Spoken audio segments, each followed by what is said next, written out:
Hello and welcome to ZaranTech. In today's fast-paced digital world, creating apps quickly and efficiently is crucial. SAP Build Apps helps you develop and deploy powerful applications with ease. Let's dive right in and explore how you can harness the power of SAP to create custom applications. SAP Build Apps training is designed to equip you with the knowledge and skills to develop customized applications using SAP's robust tools.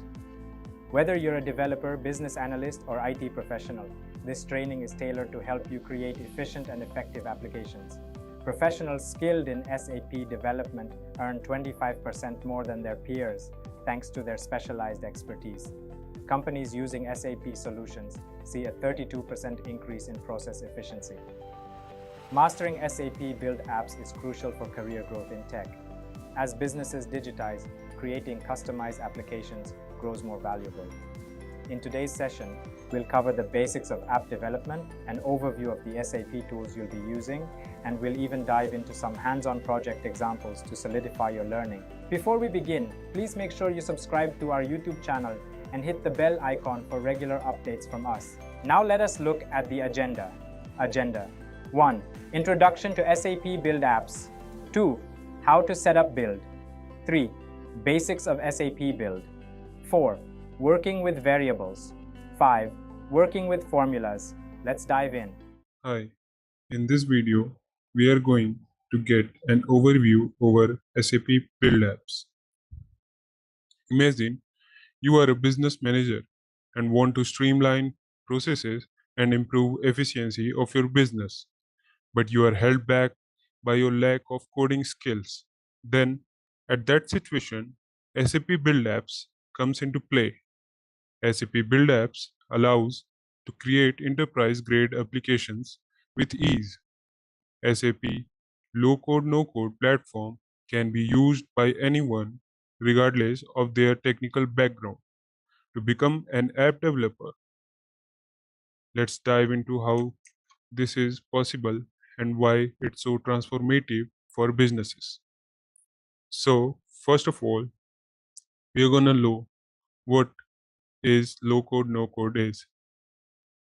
Low-code, no-code development platforms are the tools which enables both business users and programmers to build applications, to improve workflows and collaborative more easily without requiring extensive coding knowledge. Essentially, low-code, no-code platforms offers a visual approach to app development using drag and drop interfaces and pre-built components. It allows organizations to quickly develop and deploy applications that meet specific business requirements.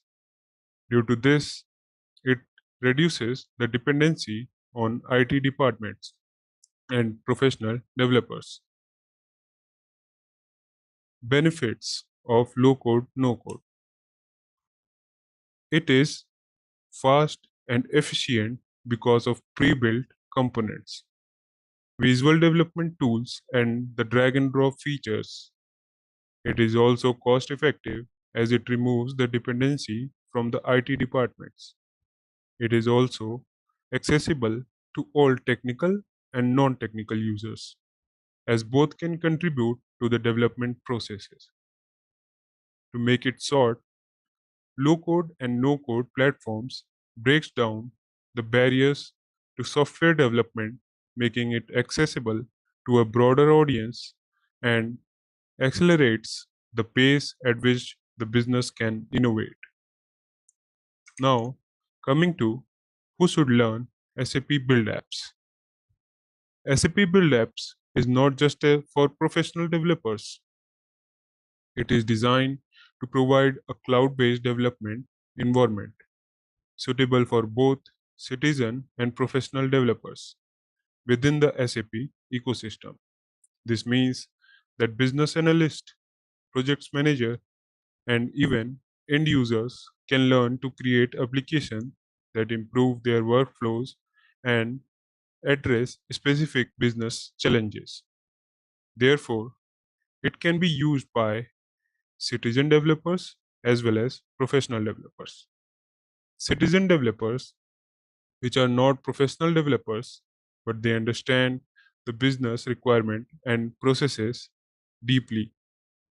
They can use SAP Build Apps to create solutions that directly addresses their respective challenges towards the business, and also by the professional developers who already know the process of developing an application. Now, what is SAP Build Apps? So what exactly it is? SAP Build Apps is a visual low-code development platform designed to enable the creation of enterprise-grade applications without the need for extensive coding knowledge. It offers drag and drop interface and pre-built components that makes it easy for users to create applications quickly and efficiently. Also, it supports both web and mobile application development, making it a comprehensive solution for business looking to deploy applications across different platforms. Another key feature is its integration capabilities. SAP Build Apps can easily connect to SAP and non-SAP solutions, which allows you to integrate your applications with existing systems and databases. That platform is designed to accessible to both citizen developers and professional developers. For citizen developers, the interface and pre-built components makes it easy to get started with build apps and build applications quickly. For professional developers, the platform offers advanced features and customization options, allowing them to create an application which meets specific requirements. SAP Build Apps offers user interface, which is very innovative and easy to understand. It can be accessible to create data models and business logic visually. It integrates seamlessly with non-SAP solutions with secure and with pre-built components. We can integrate the non-SAP solutions. Now, why should we choose SAP Build Apps for our applications? SAP Build Apps supports a wide range of application development needs, whether you need to create web or mobile applications. This makes it a one-stop solution for various development needs, reducing the needs to switch between different platforms. One of the main points of SAP Build Apps is its user-friendly interface, and the drag and drop functionality allows user to create applications without writing any code. This makes it accessible to business users who may not have a technical background. SAP Build Apps excels in its ability to integrate with both SAP and non-SAP systems. Whether you need to pull data from an SAP ERP system or integrate with third-party APIs, SAP Build Apps offers integration options. Also, SAP Build Apps is built on the SAP BTP, which provides a collection of tools and services for developing, managing, and deploying applications. This ensures that your applications are not only easy to build but also scalable and secure. Now, as discussed, SAP BTP, what actually is SAP BTP? It is a business technology platform. SAP BTP is a platform as a service from SAP that combines database, data management, analytics, application development, and other technologies. Database includes SAP HANA and other database management tools that helps organization to manage their data effectively. SAP BTP offers analytics tools to analyze our business capabilities, to plan and predict the steps to be taken for further business requirements. As discussed earlier, that SAP BTP includes application development tools, and one of which is SAP Build Apps, which provides low-code, no-code platform for application development. It also has capabilities to manage advanced technology such as machine learning, artificial intelligence, and the Internet of Things, so-called IoT, to help businesses innovate and stay competitive in the market. SAP BTP offers various services such as integration with RESTful APIs to connect non-SAP system with SAP. It supports SAP authorization and trust management services, as we can use SAP authorization in our SAP Build Apps to separate user roles in our applications. SAP Business Application Studio, or we can call it SAP BAS. In this, we generally create UI5 applications, UI5 and Fury, which are written in JavaScript or XML views. It helps to develop applications or debug, tests, and deploy SAP business applications. SAP Credential Store. SAP Credential Store is a service in which a user roles, password, keys, and key rings are stored to authorize a particular user and their roles. SAP Mobile Services. SAP Mobile Services are the applications which are hosted on Android Store and Apple Store to connect with SAP applications like SAP Build Start is an application to view our application during our development.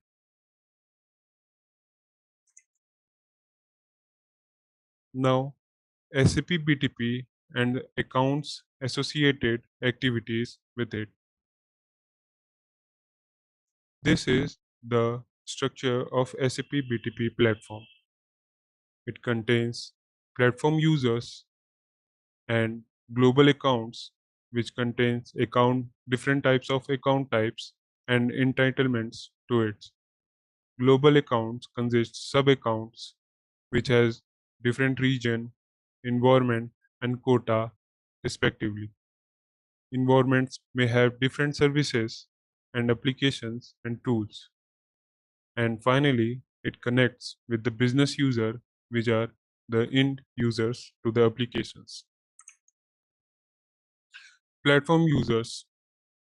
These are the individuals that use the SAP BTP platform to develop and deploy and manage applications and services. Now, global account. The global account is where you manage overall account settings, monitor usage, and handle the billings of the SAP BTP platform.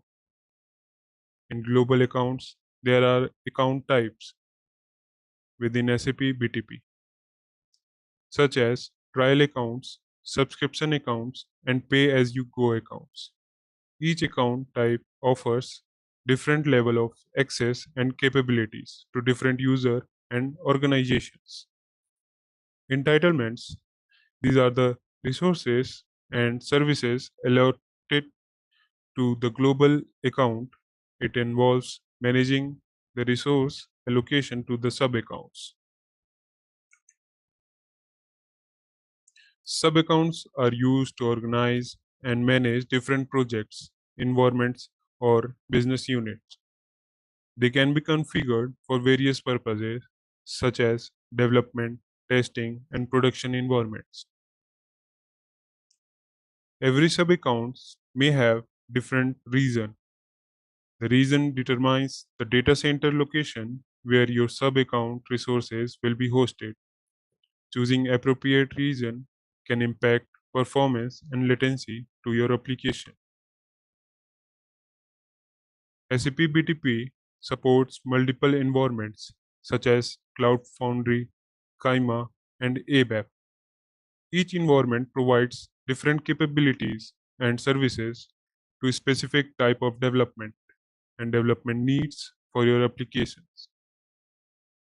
The quota refers to the limits on the resources you can use within your global account and sub-account. This includes computing resources, storage, and service instances. Now, some of the services which are provided by SAP BTP that can be used within your applications. These includes database services, machine learning, and IoT, Internet of Things, integration services, and more. Applications are the end products that you develop and deploy on SAP BTP. These can be a web application, mobile applications, APIs, or backend services. Applications leverage the various services provided by the SAP BTP. Now, the end users, or we can call them the business users. These are the end users who interact with the application developed on SAP BTP.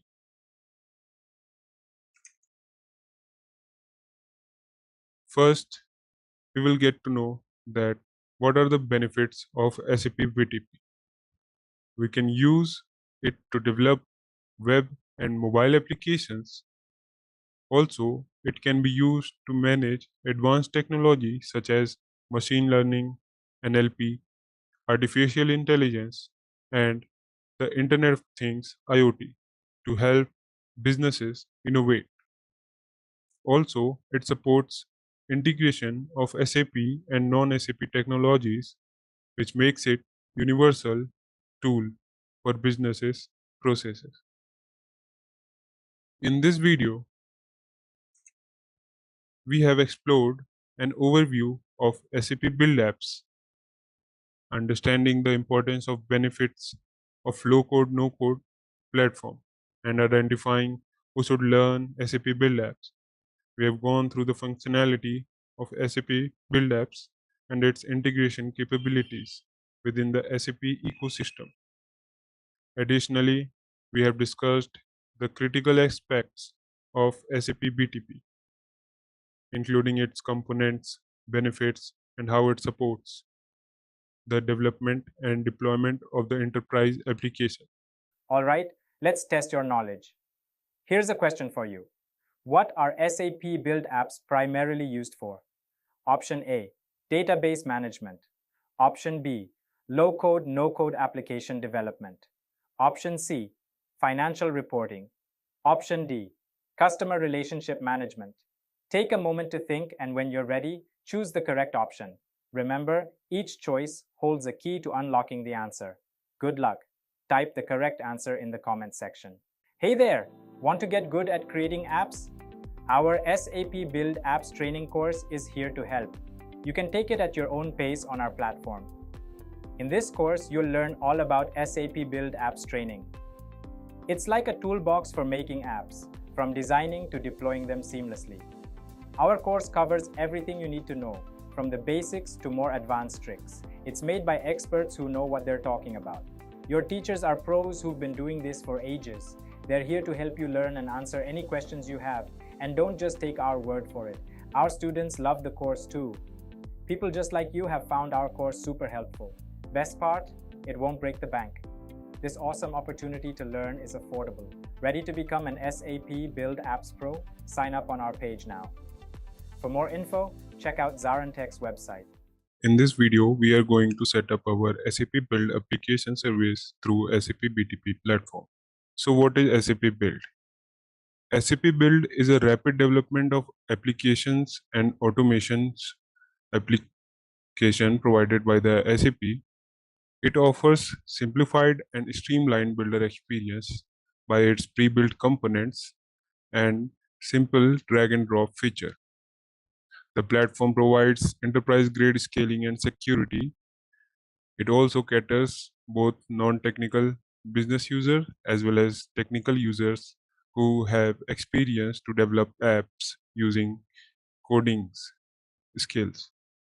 User can easily digitalize and automate daily tasks as well as complex tasks in their applications. SAP Build enhances coding efficiency for developers. Now let's get into know what is SAP Build Apps.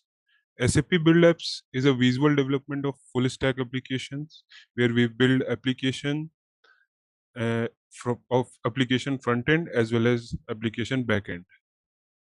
And it's low code, no code platform catering to web and native mobile app creation, as we can host them on the web as well as mobile application.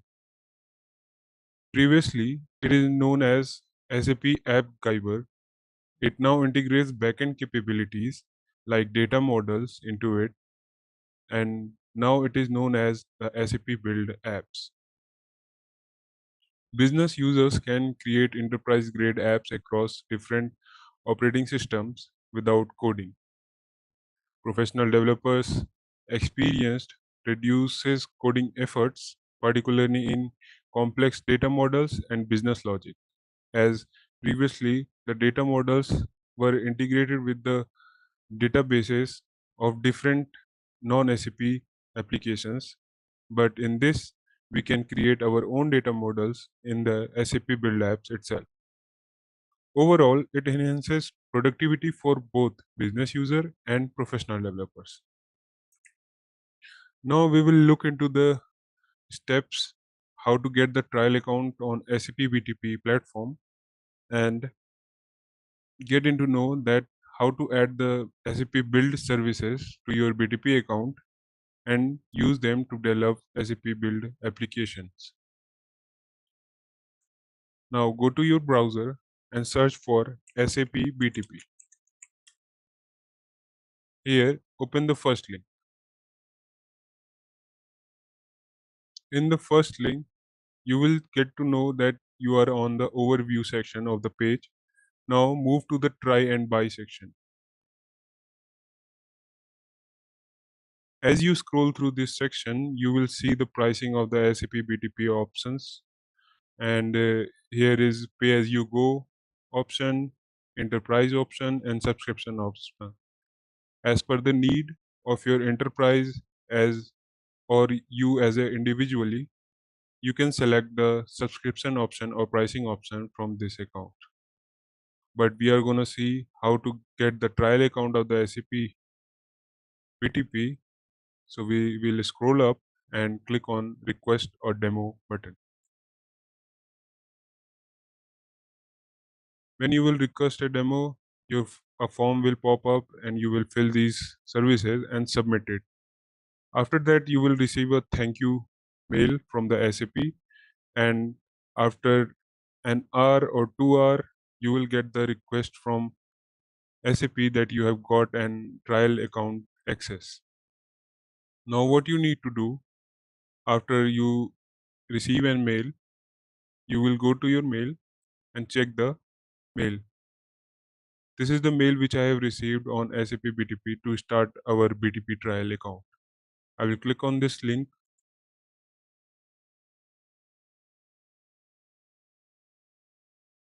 Enter my mail ID which I have used. Let me get the mail ID.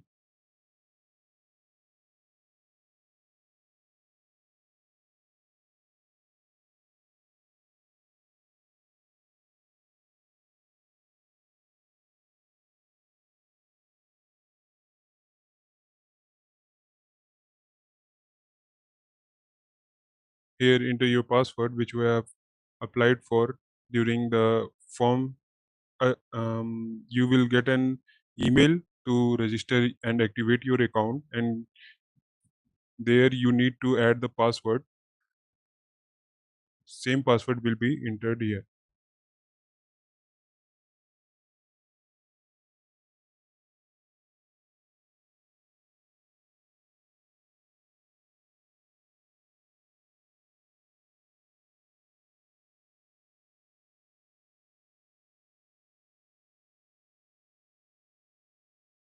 Here it is mandatory to have a phone number, so I will enter my phone number here.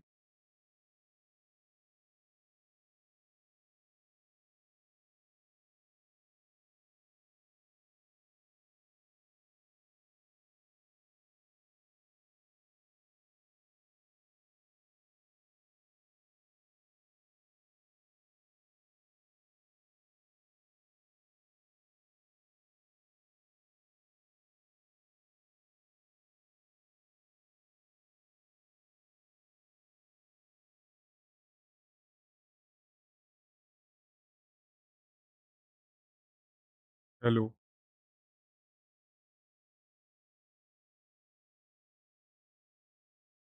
So after entering your phone number, you will be directed to this page.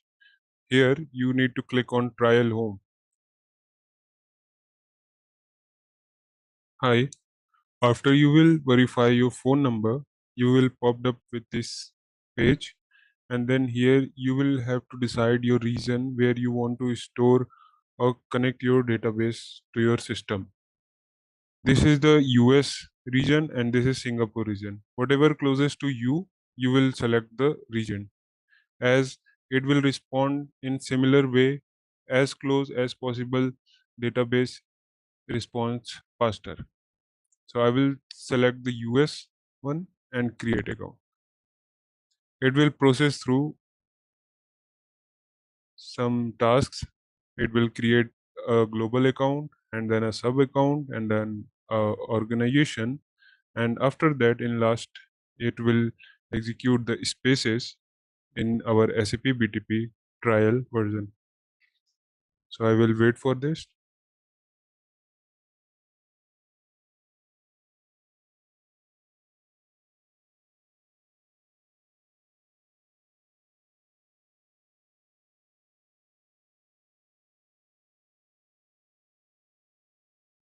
It is getting the organization and then it will get the spaces. It takes time as the first time only, and once the trial account is created, it will not take the time in when you are logging in next time. So my execution is completed. All the tasks, global account, sub account, organization, and spaces is created. Now I will click on continue. Here you need to click on go to your trial account, or you can also use quick tool access for other tools in the SAP BTP platform. Now you need to go to your trial account. So click on here.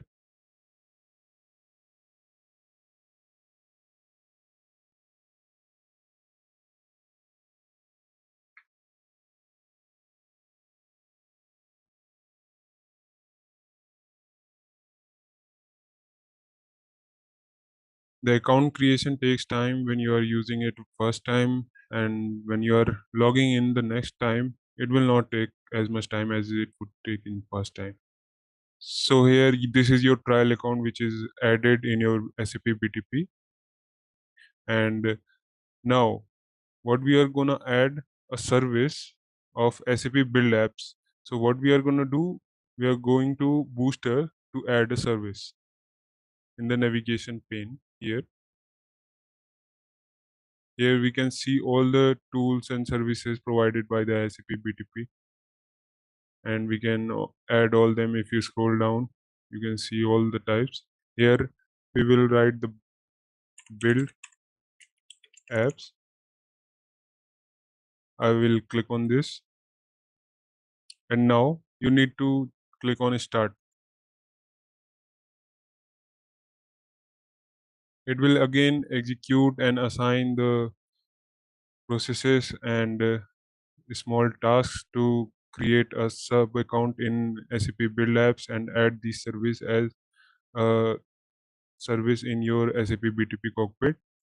Now I will click on next. These tasks are done. Here we cannot create a sub account because a trial account has some limitations. So the sub account which is already provided us to you, us or you, we will click on this, select sub account, and then click on next. It is a simple process, just we have to click on next. We cannot create a sub account.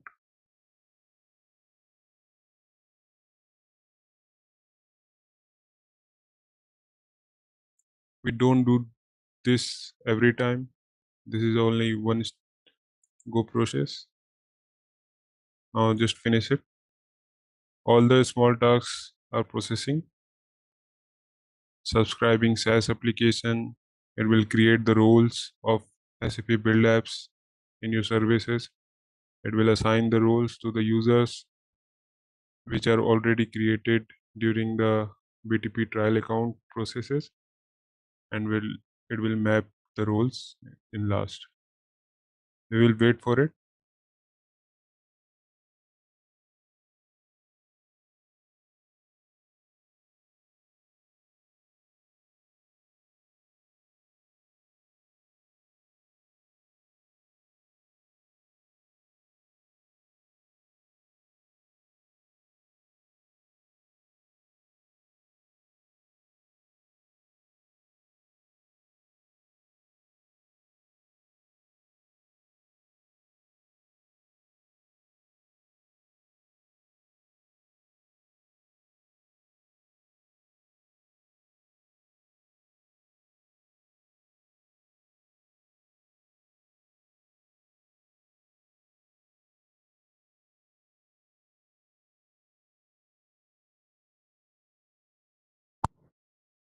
Done here.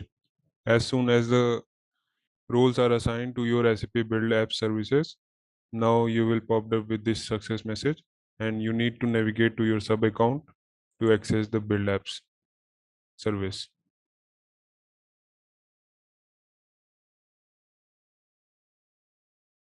The loading time dependent upon the region you have selected, as the closest region will have the less latency to your connection, so it will load faster. Now here, this is your sub account. All the services assigned to your sub account, we can see it here. So SAP build services are assigned to this sub account trial account, which we have added in our SAP BTP.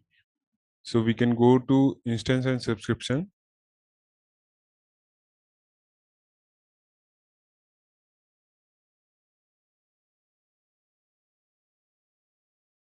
Here we can see that 4 subscriptions were added.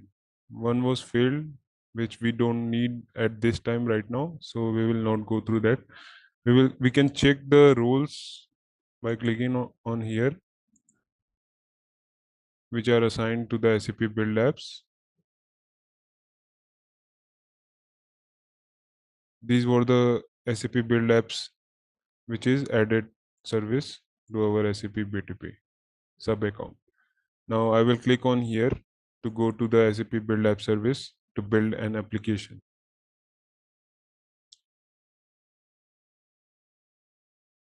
It will again ask for the mail and password.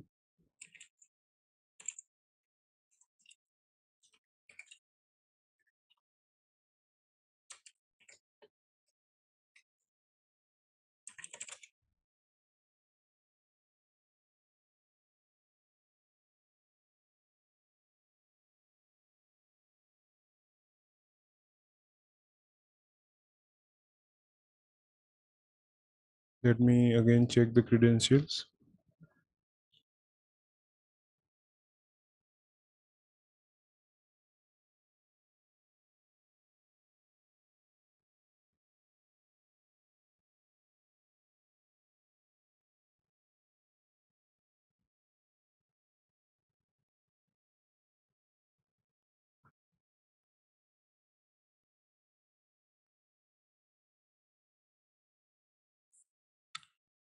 Before the login, you will receive an authentication and activation mail to your Gmail.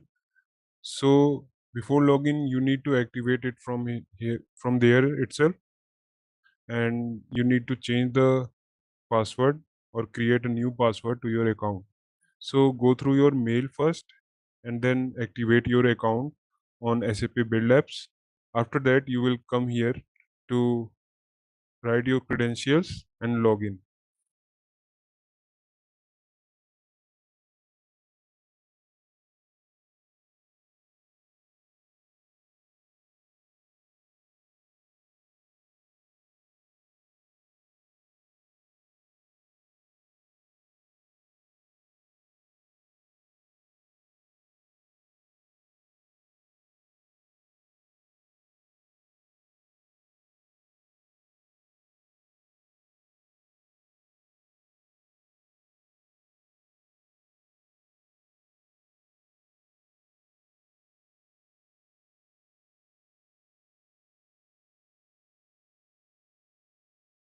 When your account is authenticated, you need to enter the credential here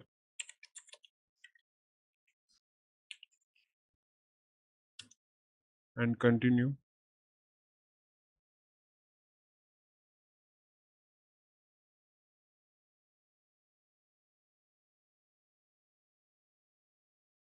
This is the SAP Build homepage where you can create your projects inside it. And this is the template, easy to do application. And to create a project in SAP Build Apps, you first need to click on Create, go to and build an application. Now we are going to build an SAP Build Apps application. So we will click on here. In SAP Build Apps, we talked about that we can create front end as well as back end. Here we get the two options to create a back end or front end. So this time I will show you the front end, and in the other video, I will show you how to create a back end of an SAP application. I will click on web and mobile application. I will provide a demo name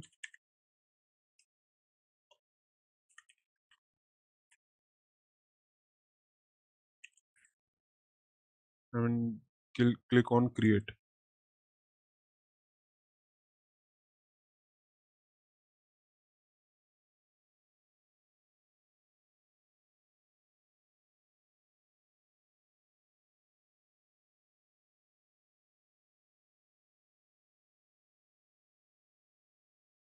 So you have reached to the SAP build development application. Here you can build, drag and drop things to add, to create your application. You can add the logics. We will discuss this in our later video. Till then, it was a great tutorial to build an application. And to access your trial account, you will get access to your trial account of for 3 months, as we have seen earlier. Hey there! Want to get good at creating apps? Our SAP Build Apps training course is here to help. You can take it at your own pace on our platform. In this course, you'll learn all about SAP Build Apps training. It's like a toolbox for making apps, from designing to deploying them seamlessly. Our course covers everything you need to know, from the basics to more advanced tricks. It's made by experts who know what they're talking about. Your teachers are pros who've been doing this for ages. They're here to help you learn and answer any questions you have. And don't just take our word for it. Our students love the course too. People just like you have found our course super helpful. Best part? It won't break the bank. This awesome opportunity to learn is affordable. Ready to become an SAP Build Apps Pro? Sign up on our page now. For more info, check out ZaranTech's website. In this video, we are going to learn about basics of build apps. So as we already know that SAP Build Apps is a visual programming environment for both citizen and professional developers to create enterprise-ready custom software without writing any code. That is low-code, no-code platform. Building in the web app in SAP Build Apps. To start building in SAP Build Apps, you need to navigate to the Launch tab and then select Open Build Services or Open Preview Portal to preview it. We can preview our application in our web as a web, or we can use a client mobile application to view it in our devices. The UI canvas is the background of the app where you drag and drop components like text fields, input boxes, buttons, and images. Every component has properties that can be bound to static text variables, backend data, or formula. You can group component using container components and manage the layout effectively. Also, it has components for listing the large data entries like list item, icon list item, and the search bar for the featured UI components in SAP Build Apps. The role of user interface in an app. The UI covers what will you and able to do in the app. UI will not only defines elements that can be seen, but it also defines some of the basic interactions in the app. No code development environment is typically equipped with set of tools for creating a UI, like components, drag and drop feature of the logics, etc. In SAP Build Apps, components are powerful key to building apps easily and quickly that meets company business processes. Most diverse needs and enrich work processes also. It supports complex processes of business environment. A simple description of components is that they are fabricated code pieces that can be used as building blocks with predefined function to design the UI and enable the bridge to use logics. As a component, it contains 5 simple rules. That is, it must be adaptive style, it must be interactive to the user, the connection and extensibility must be stable within the component, and it should be a responsive for web as well as mobile applications. Also, it includes various logic at the backend.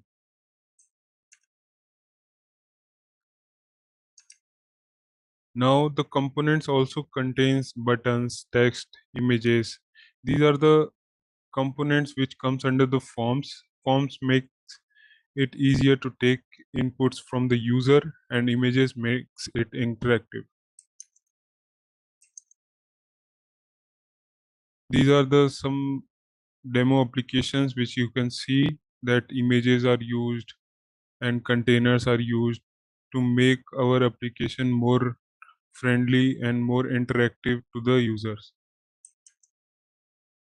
Form components, it is useful for adding shapes to your app for user interaction. Button components, it is commonly used for triggering any actions like navigating to another page or applying a complex mathematical logics or anything else. Input and password fields are the basic inputs which allows user to enter information for storage and display for authentication. Checkboxes, drop-downs, and slider provide a unique way for users to select predefined values. Now, these are some input fields and search item. This is the list component, and this here is the search for applied on the list. This is toggle button, and now list components are has some features which is connection to the database, like it lists components in SAP Build Apps are typically connected to a database where the storage is located, and list can display temporary information from the app combined with users or input or result from function and forms. List can connect to data information from the internet or other SAP or third-party solutions via interface. Lists can also display multiple pieces of information, including images and icons, for enhanced visualization. It uses properties component for dynamic or targeted display for information within lists, as explained in the next lesson. We will discuss the list property in our next lesson. These are the containers, scroll view, and rows which we can include in our application. Container helps to modify the layout of our application. Scroll view helps us to add a large data entry to our application. Row helps to slide our data horizontally. And the properties panel includes some properties of the components, as we can change dynamic appearance and functionality of the component. The settings in the properties differ depending on the chosen component and allow easily adjustment of the components on the UI. The properties panel on the right display, as you can see here, here These are the properties panel. Here we can change and modify our settings for each component. The properties of each components are differ respectively. The properties panel on the right uh, displays properties of selected components. Default properties must be vary for different components. Also, the bindings in SAP are can be done by using static text, which are hard-coded values, data and variables, which we can create in our UI canvas by toggling the view and variable button. And the formula, these are the formulas, math formula we can apply, and some built-in formulas are there which we can apply. We will see further in our next video how to use formula in our application. Also, we can bind our component with a data item like a big database, and component properties, like if we want to use the property of different component in our uh, present component, then we can use that component property itself, or we can also use the components property itself in on the component also. We can map the data from the OData or RESTful APIs. Bindings contains versatile bindings. Component properties can bind to static values, variable values, or other components as discussed. It has adaptability. This allows components to be used in various ways to fit different needs. Static arguments, for instance, a text component can have static names and as a default method. Dynamic components, data variables can be linked to a UI component to display dynamic data.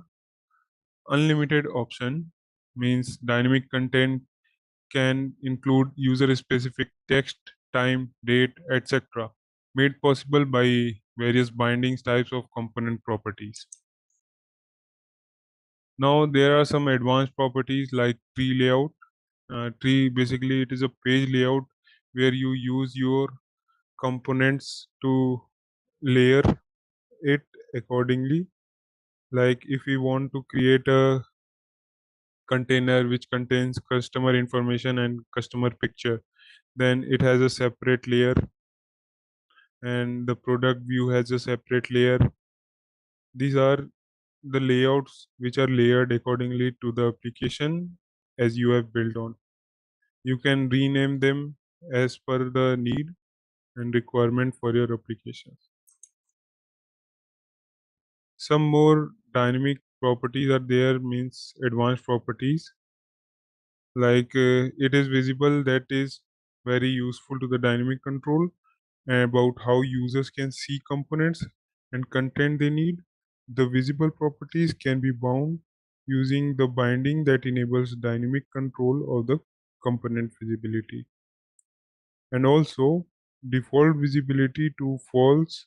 You need, if the default visibility is false, then you need to use the tree view to select the component again.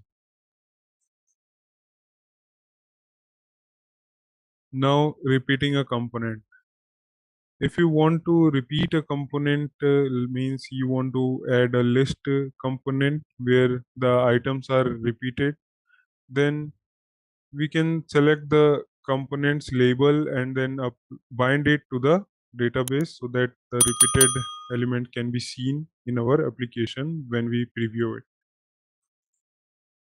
We can apply themes to our application as per the needs, as it has dark mode and other themes which are accordingly described here. It also contains theme variables and fonts. We can also add our custom fonts to it and use theme variables to add it into our applications. Now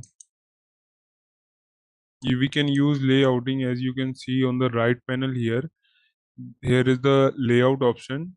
In the layout option, you can set the positioning and the width height of the component which you are using in your application. Applying style and layout. So this is the same as we have already discussed. Like we can use this style tab here to change colors or their dynamic components value and properties of the component accordingly. Generally it contains for customizing our view of our components. These are the some button styles. As you can see that some buttons are already defined in the style tab. If we will create a button in our SAP builder, then build apps builder, then we can see that there are various button options which are available already in the style tab menu. Style classes. SAP uses various classes like it updates its older version to a newer one. The newer version is called SAP Horizon. These are the style classes which are used recently. You can also edit classes and create your own style. This offers advantage. You can adjust it even more precisely with the possibility of settings. Many other style setting, whether you now want the component to be rounded at the corner, have a shadow or font type is adjusted, like all the CSS property in our applications as we do in our web application are available here. We can also change the colors of our background according to the requirement. It can be also dynamic.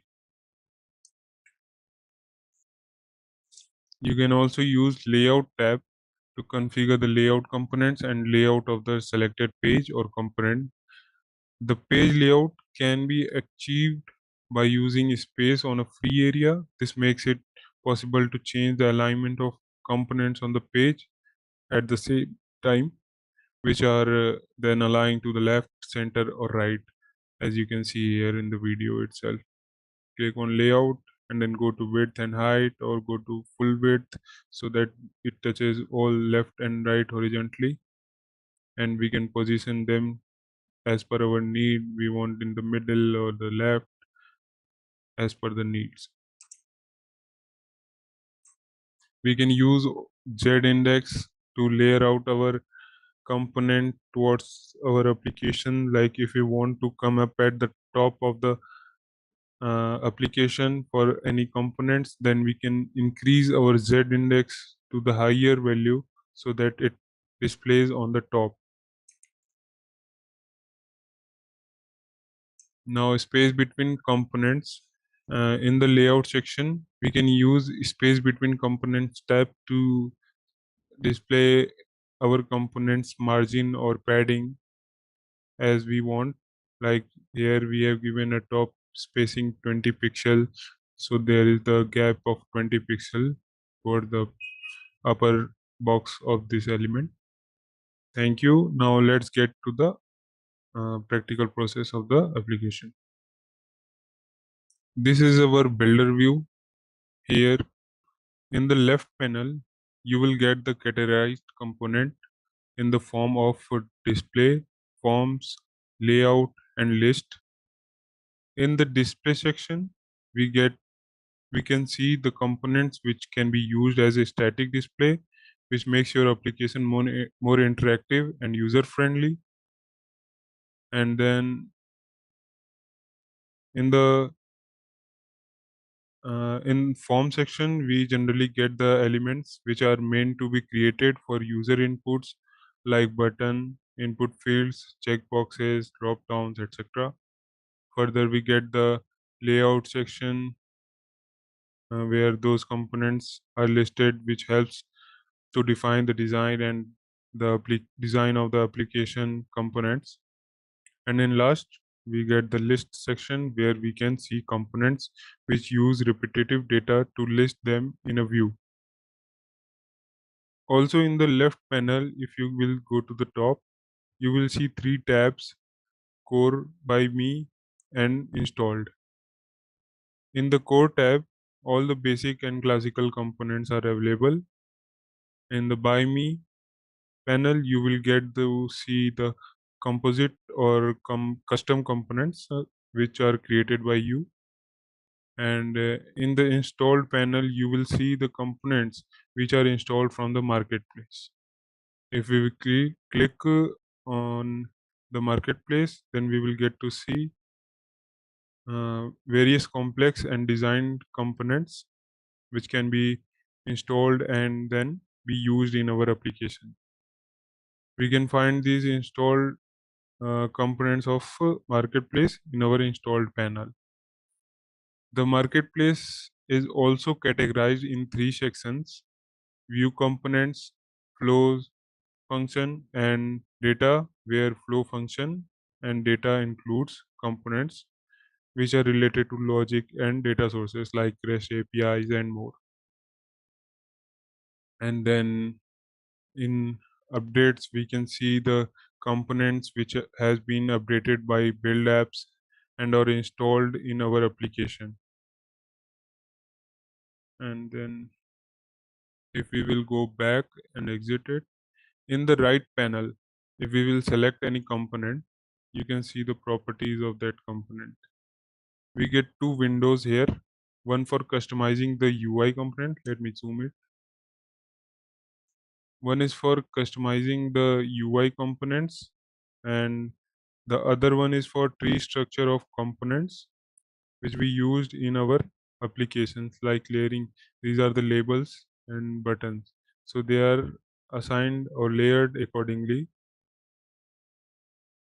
And then we will see in properties section, we get to see and adjust all the properties which are categorized for components dynamic or static values, and also some featured properties which are available as per the components functionality. Like if we will click on here, it gets the label property, value, placeholder. If we want to change the text which is written here, like I want the type itself only, then we can remove it here, and the hair is gone from here also. So accordingly, as per the component, it changes its properties. Now in style section, we can edit the component UI by clicking on the arrow. Like this is the custom UI which I have created, but if you want to edit the standard UI, then you need to click on this arrow and then edit button. So here you get the styles, all the styles to edit your component inside your application. You can increase the border width, like I want it thin or extra thick, and then exit it. Now in the layout section, we get the padding, margin, positioning option for our components. Like I want to increase the gap above in this application, then we maybe it's not available for this, and I want to adjust to grow to full width for this component, then I will click on here to grow it full. Similarly for the position, as per the alignment we want in the our application, we will adjust it towards it. Now we will see the tree window. It has all the components which we have added in our application. These components are layered accordingly as per the components positioning and grouping in the application. Now this is our UI canvas. So here we can adjust our perspective according to our dimensions from here. As we can see, there are multiple devices. As we can, if we want to build our application for Android tablets, then we can use this perspective Samsung Galaxy Tab 10, so that it makes it easy to create an application for a particular device. And if we will click here, then we can switch between views and variables. We will explore more about variables in our upcoming sessions. Now, let's get to the launchpad. Let's see now how we can access our application in our devices. But before that, let me save the application so that the changes gets reflected to the application preview. Now go to the launchpad and then click on open preview portal.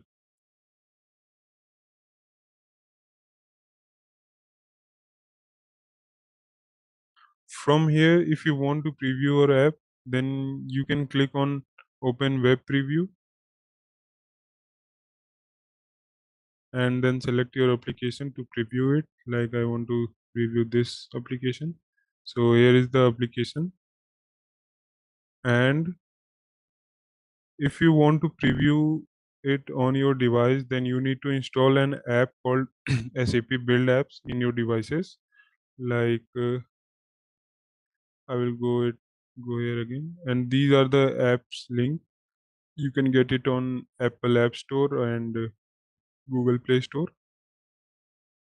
Um, After that, once you open the application, go to the other login option in your application. From there, select the edition as per the region of your SAP BTP, which we have selected during the trial activation. After that, you need to click on generate code button, and then once a code is generated, you will need to enter that code here and confirm your PIN. After this is successful, you will get to see the preview of your application on your devices. Now let's get back to our application.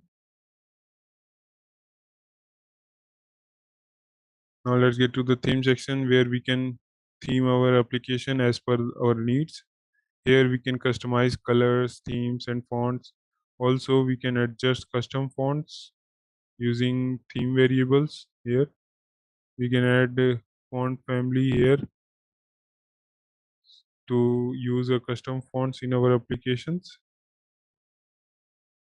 These are the predefined fonts which are available here itself, and I can add the font file to use a custom font in for our application. Now coming to navigation, but first let me show you the app preview. Yes. I'm sorry.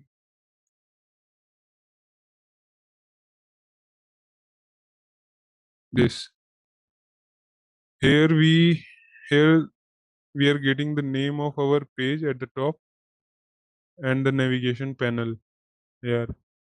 Now let's say that we want to remove the header and add some more navigation elements to our navigation panel here.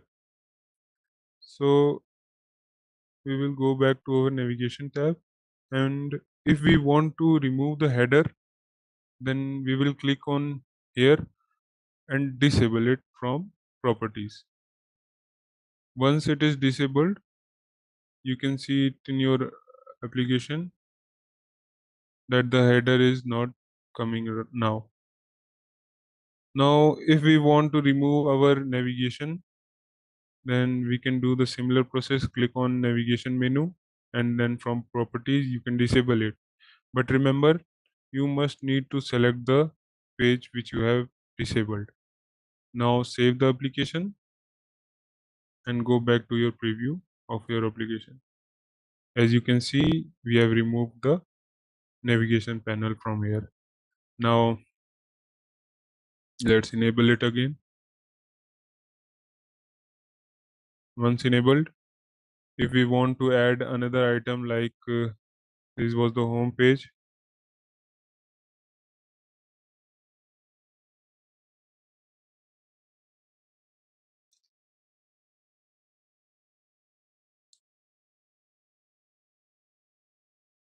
Like this was the home page, and I want to add one more item.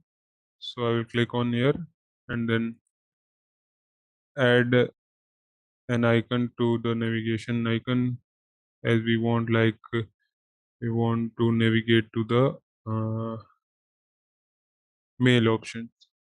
Then I can change its name and assign a page to our application. The pages can be added to our application from here. If you will click on here, then you can add page. Like let me do that. Mail. Here I will change the heading. This is mail navigation. I will save the application. Go back to navigation. Select the navigation menu. Select the mail navigation, and then here you need to select the mail page. Oh, I removed it. Sorry, my bad.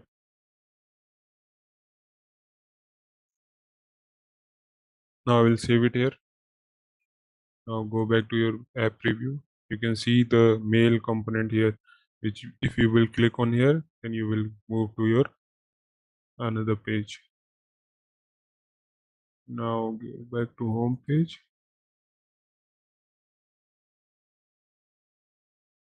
Now let's discuss about data. In the data, we can integrate our data entity, which can be created as per the backend of your SAP Build application here. And also we can integrate, if we scroll down, we can integrate with SAP's OData, RESTful APIs, and Google Firebase with our applications. Now in the authentication, authentication is used for authenticating the non-SAP integration to our build apps. For example, when we integrate an OData service, then we need to authenticate the service to use it each time.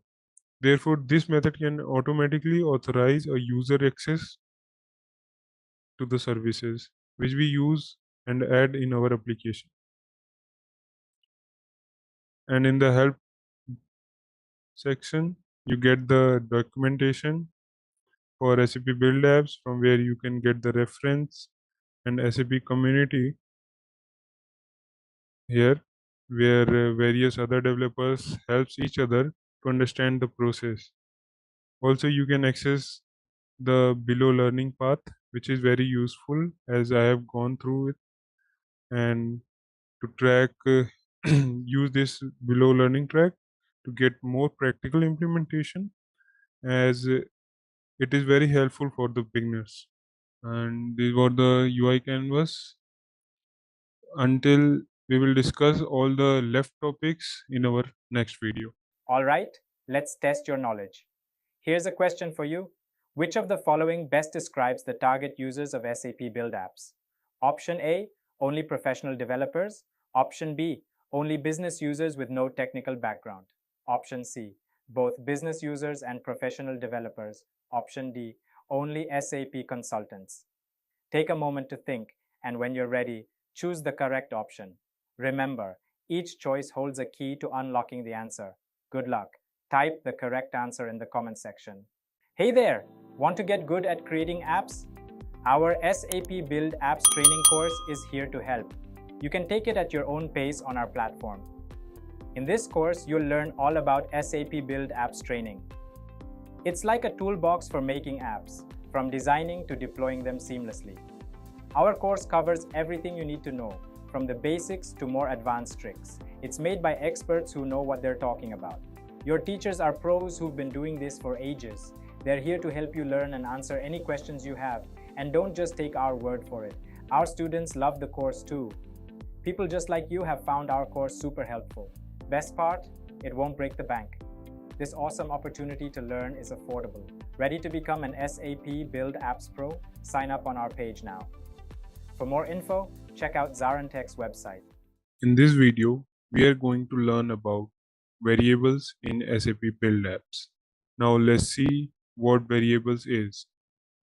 Variables are the temporary data which holds some value to it.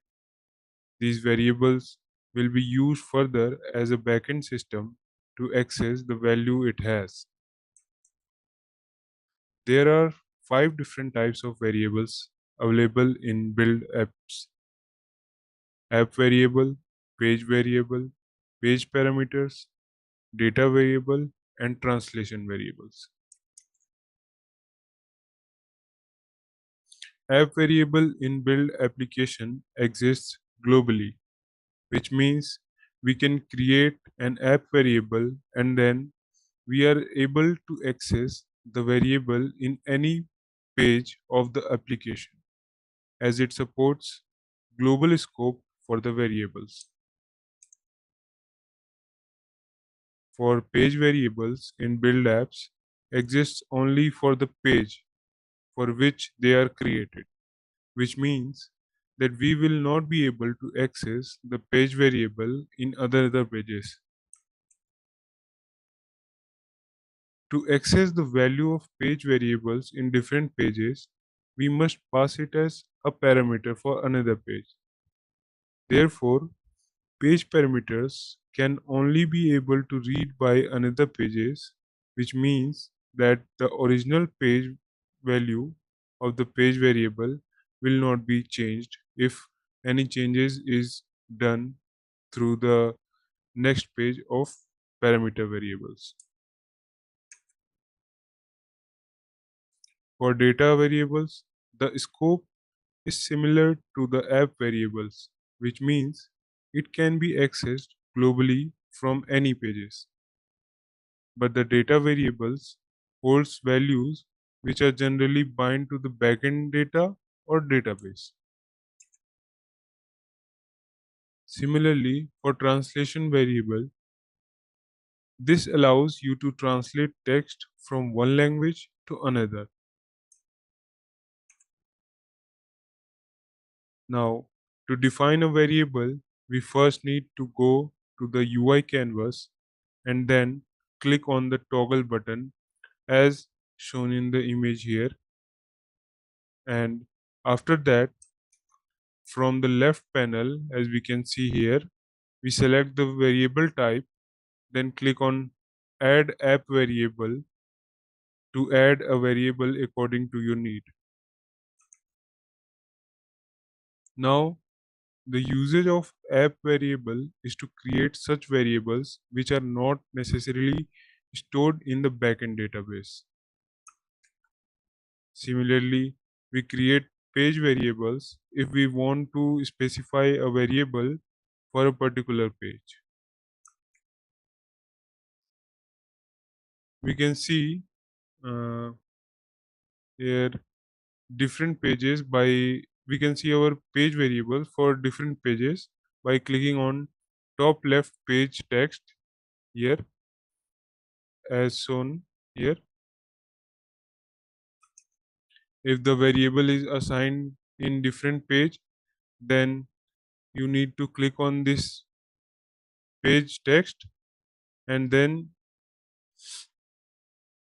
once you clicked on this page, you will be able to see the page variables which are assigned. If you are on different page, then you will not be able to view your page variables of another pages.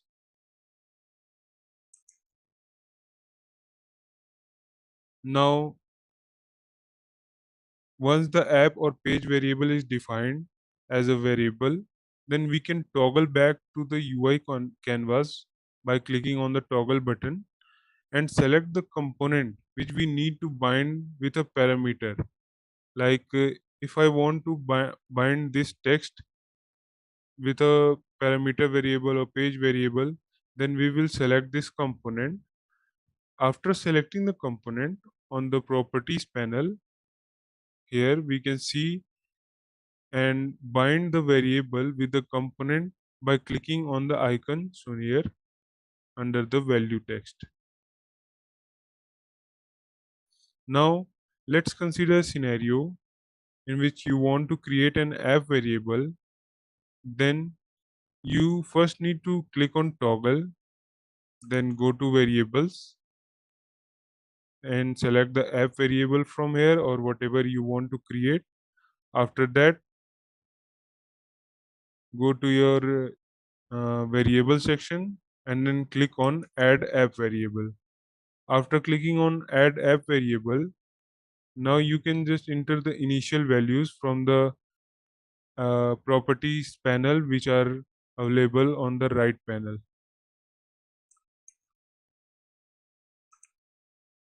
Now here you can see how the scope of app variable works. Once the app variable is created, then you can access it from any pages if you want. Similarly, page variables. Page variables exist in the context of single page. If we will try to access it from another page, then it will not be available in the variable toggle. Also, the values of variable page variables reset each time if it is changed, because whenever we navigate to another page, uh, the initial page gets removed, and then when we go back to the initial page, the values gets reset. Also, we can also access the variables using formulas like page variables, and we can use the page varies to access the page variables. We will learn more on this in our upcoming session about the formulas. App variables exist in global context and gets reset whenever the app opens. We are discussing the same property of the formula for the app variables also, as whenever the app opens the first time or when it is closed and reopened, it gets reset. We can access the app variables using app vars in our formulas. Now the data variables. Data variables are the variables which stores data from external sources like SAP's OData or data entities or RESTful APIs. Unlike app and page variables, which has single logic only, data variables has its own logic canvas where we can apply multiple logics to display the data. Data variables can hold collection of data records, single data record, and can also be used for creating a new data record. These are some common sensor variables which are commonly provided in mobile devices. These sensors can be used by build apps to get the value of GPS, angular velocities, and atmospheric pressures. Also, magnetic field values and acceleration values. That's it. Now we will see the practical implementation on SAP Build Apps. Here we're gonna create a new project for a build an application and then select the build apps. We are creating a front end.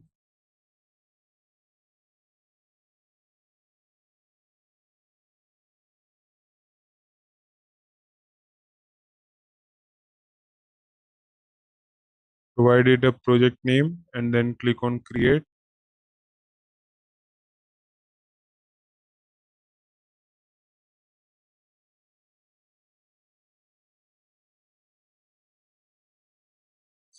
Now I will remove this heading and text. First, what I will do, I will drag a card or I will use a container and then I will use an input field or two input fields in the similar container. As you can see in the tree structure, we have two input fields assigned in the container itself. I will rename this as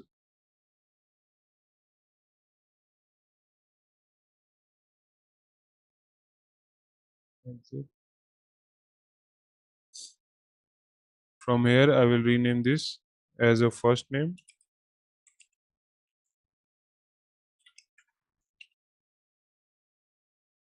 and here I will rename it as second name or last name.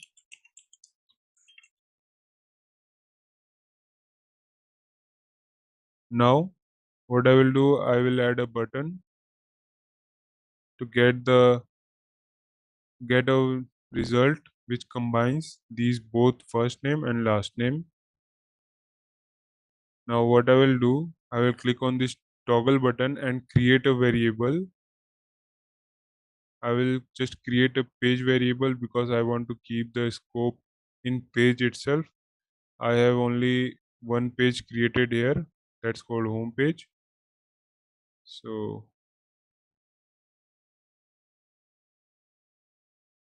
I will create my first variable in our page variables.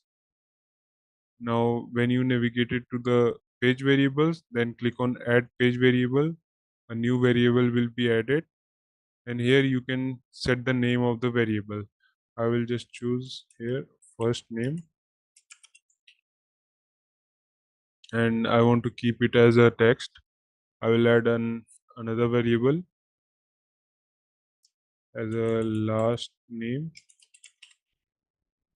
This will also be available as a text value type.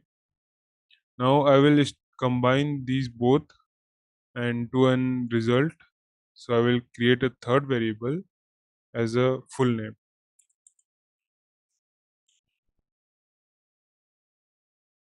No, I will save it, toggle back to your UI canvas, and what you need to do, you need to select this component and then bind the properties of this component to your variable. For that, I will click on the icon below value here, and what I have created is data variable. So I will select here, and I I have created a variable in page variable. So page variable is available, whereas app variables and data variables are not available, as shown here the icon where it is written this category has no available options at the moment. So I will select page variables.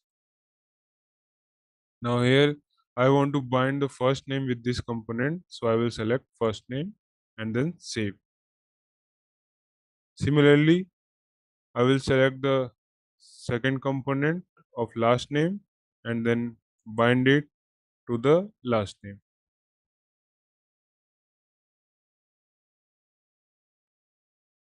and then save. We can also change the preview value of the components, input components, by clicking on the component. We will again go to the bindings, and then from here we can change the optional preview values as per our need. Like I want to write here first name and then save it. Then the user will see the preview value as first name here. Now I need to combine these both first and last name in our value, but first let us see that how our app looks. I will go to the launch section and then click on open preview portal, and then open web preview, as I want to see the web preview of my apps. So my application was variables demo. I will open it.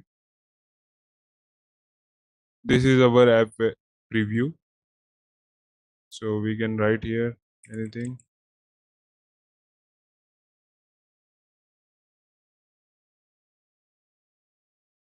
And then what I need to do, when I click on this button, then a text will pop up here which contains Rahul plus Sharma, both combined name as a one text. So go back to your UI canvas Now I have to apply the logic on this button itself. So I will change the label of this button as combined name.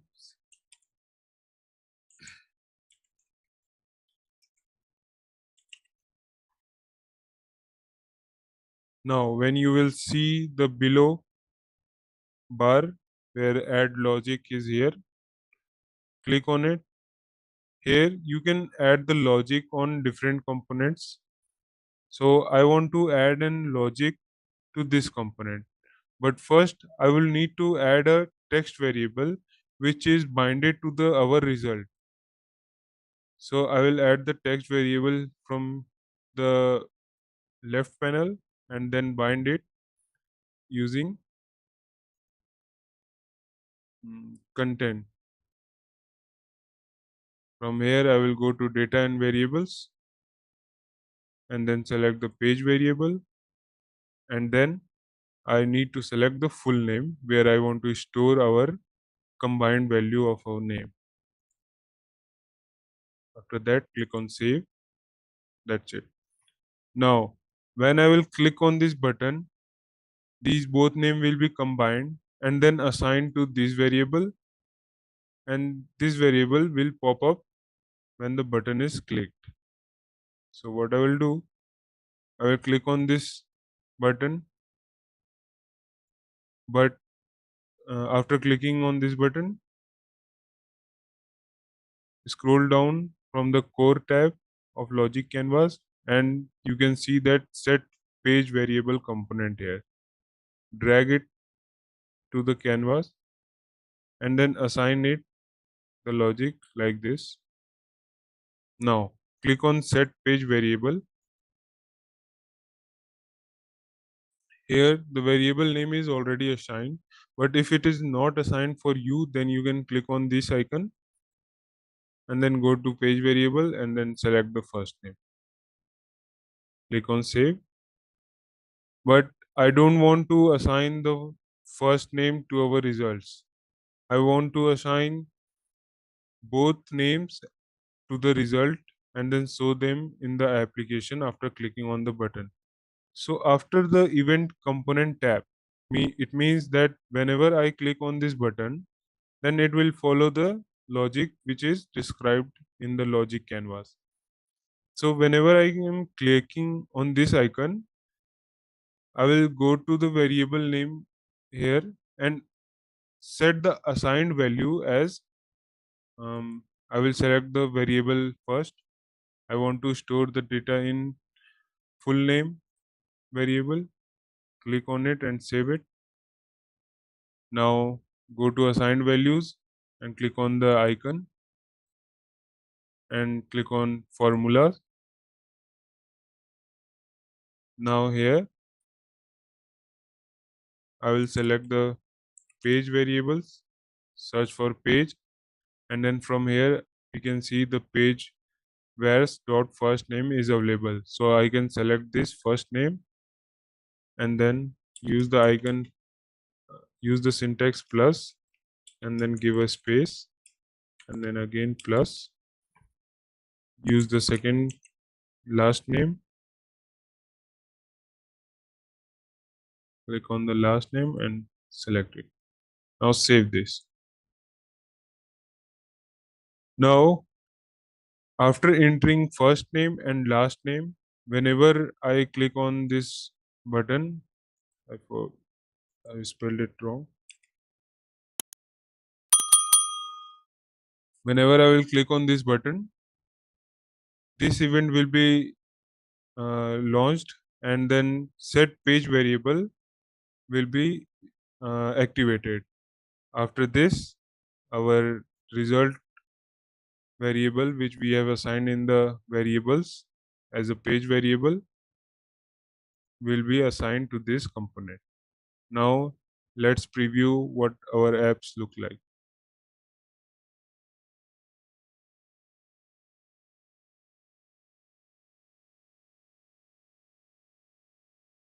Combine the names. As you can see, our names are combined as we wanted.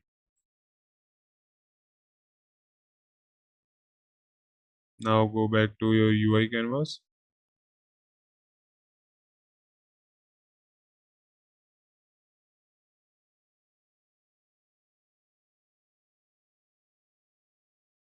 Now let's beautify container. Click on the container, and here we can style our container as standard styles we can use, and also we can create a custom styles, but I'm going to use a standard styles, which is primary card. Here I'll save it. It makes your application look more beautiful and interactive. As you can see here, it looks nicer than earlier. Now what I will do, I will create an app variable. Go to toggle this and go to the app variable. Now what I want to do is add a variable as an app variable and use it in different pages. So add a app variable as a title.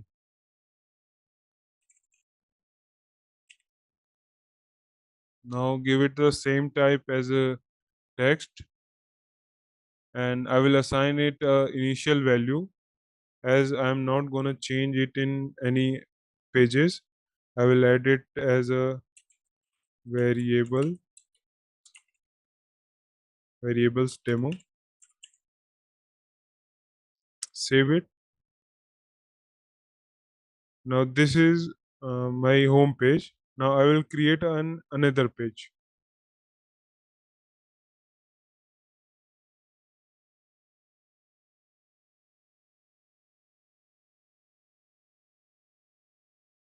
Just delete this and use it as a style. Uh, Let me add a text. Now go back to your home page. Add a text here also.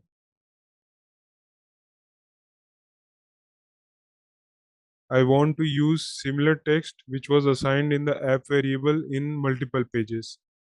So I will assign this variable, this component, to the app variable.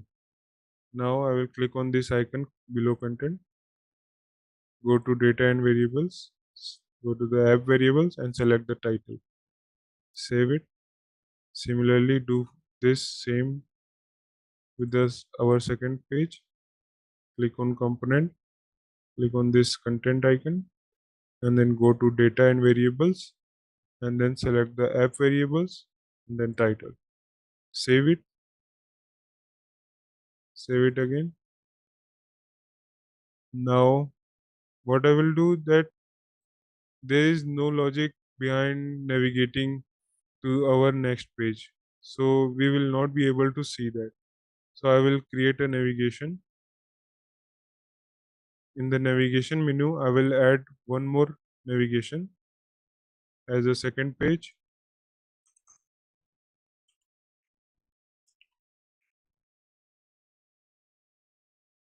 Select the page from here as a second page and then save it. Now go to your preview, click on second page. As you can see, the variables demo, which was assigned as a app variable, can be accessed through both pages, home page and second page also. This was the scope of app variable, as we can use our app variable globally in our application. Now we will see how page parameters work. Go to your home page. Now what I want, this variable as a full name, which we were using in our page variable itself, in this page, uh, here. But will see that in our second page and select it, there is no page variable available. But I want to use our full name, which was assigned in our home page, in our second page.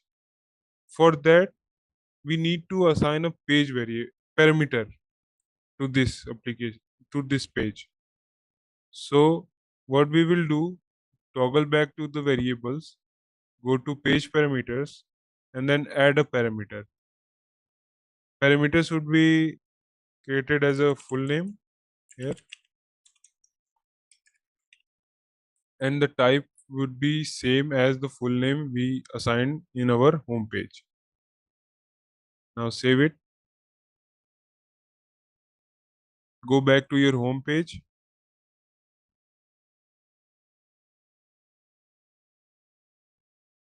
Now I will add a navigation button, navigate to our second page. So I will add a new button here. I will change it to navigate to second page. I will go to my logic panel again, logic canvas, and then firstly select the button, and I want to navigate.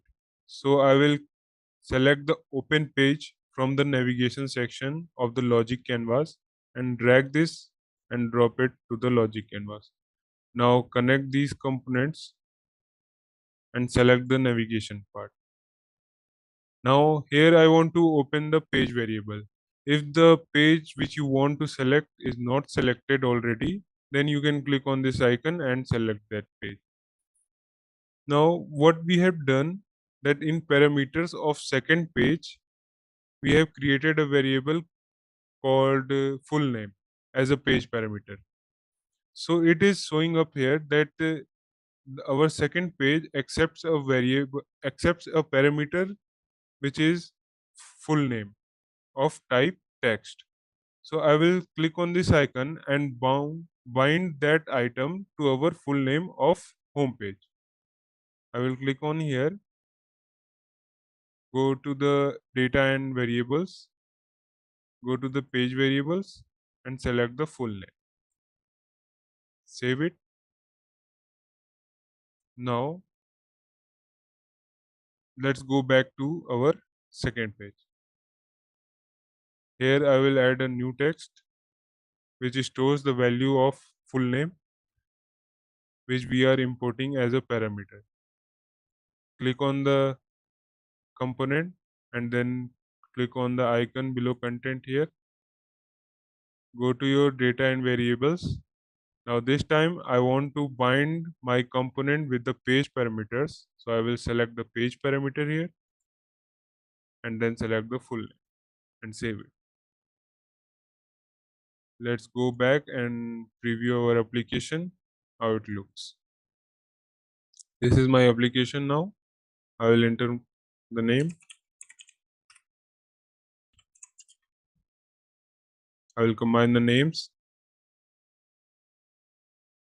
Name is assigned to our full name variable. That full name variable will pass to our second page variable as a parameter. Now when I will click on this button, then full name, as you can see here. Now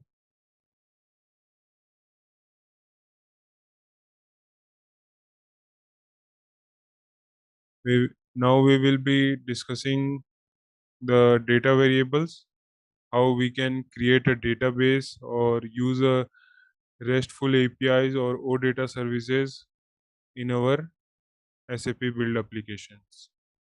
So I will create a new page for that. Add a new page.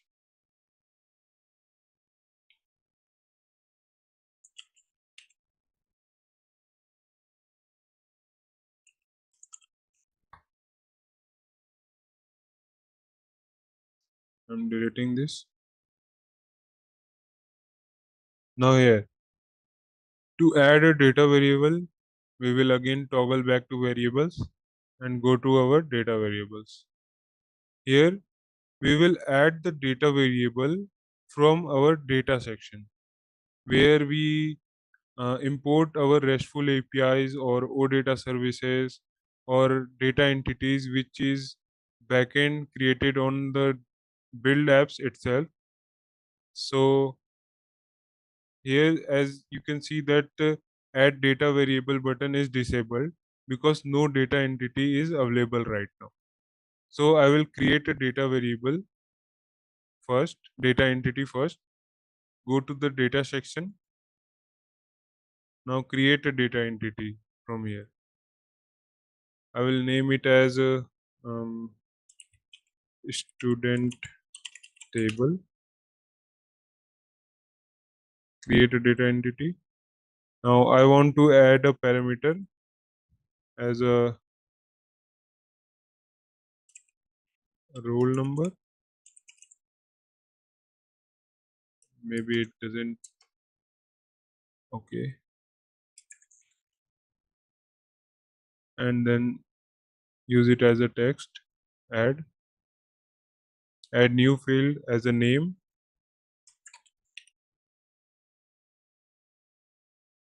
Add. Now you can save it. To add data entries in this data entity, we first need to go to the browse sample data, and then from here I can remove this first and then add a new record, or also we can import data from external services. But here I will add just few datas. I will assign a one. I will save record.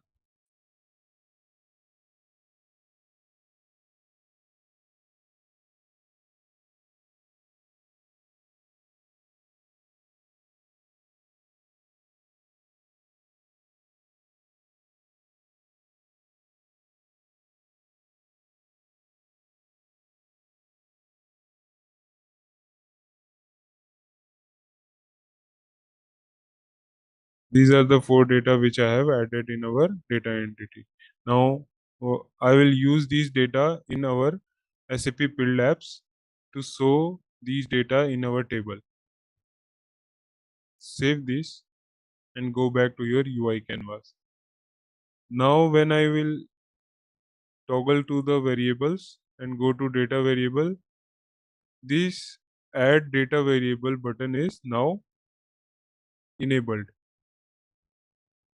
From here I will select the data entity which I have created, which is a student table. Select this. As you can see in the right panel, we can assign multiple functions like filter condition, if we want to filter our database or order our database, and also paging and the fields which we want to display in our data entity. I will save it. Now go back to your UI canvas.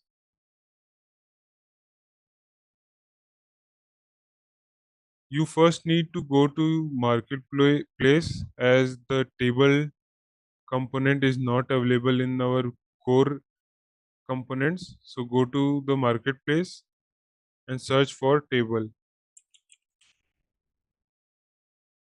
Select this basic table with the data adapter and install it. Now all the installed component can be available in the install tab itself. From here you can access the installed components.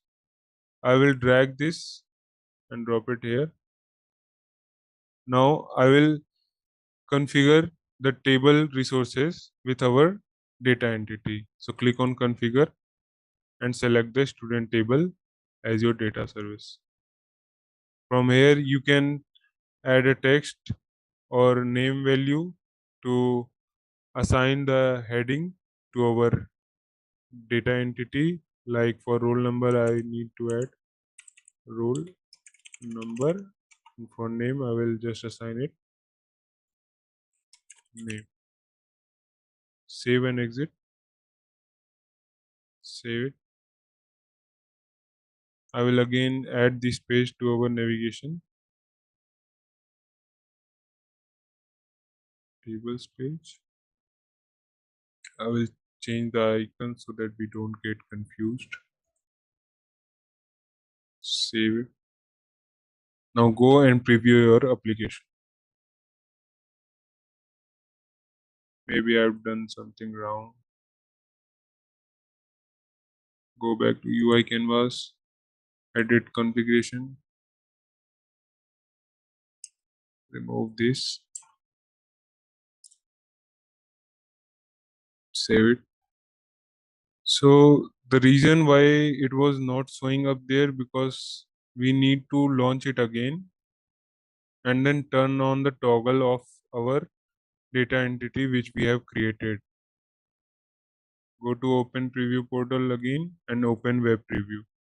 Now here you need to select the variables demo, and you need to turn on the toggle student table of your data entity which you have created, so that the data which is available in student table gets accessed by these applications. Go to open preview. Now if I will toggle to or navigate to our tables page, I am able to see the values which we have entered in our data entity. Now this was the use of data variables. Similarly, you can use the data variables for your OData APIs and RESTful APIs. Now we will cover how the translation variable works. Go back to your home page. Now let's say you want to convert an English word to Hindi. Then add a text first here. Toggle back to your variables and create a translation variable. First, I need to select the language. I will select the English first here. Now, another language which I want to select is Hindi.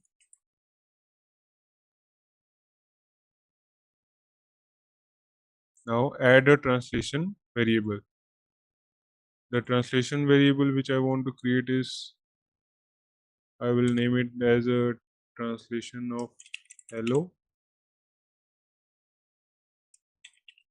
Hello. I will assign it as a, go to the Google, hello in Hindi. Let's copy it. Go back to your application and paste it here. Now save it. Go back to your view or UI canvas again. First, you need to go to marketplace to access the translation variable, and whenever you want to apply a logic to your translation variable. So go to your marketplace and search for language. Select this and install it. Now add a button which translates the variable which we have created here. Add the label as translate. Now select the component of translate button and go to the logics, and then drag and drop the installed component which we have recently installed, which is language. Set the current language, select this, and from this drop down select the Hindi. Now save it.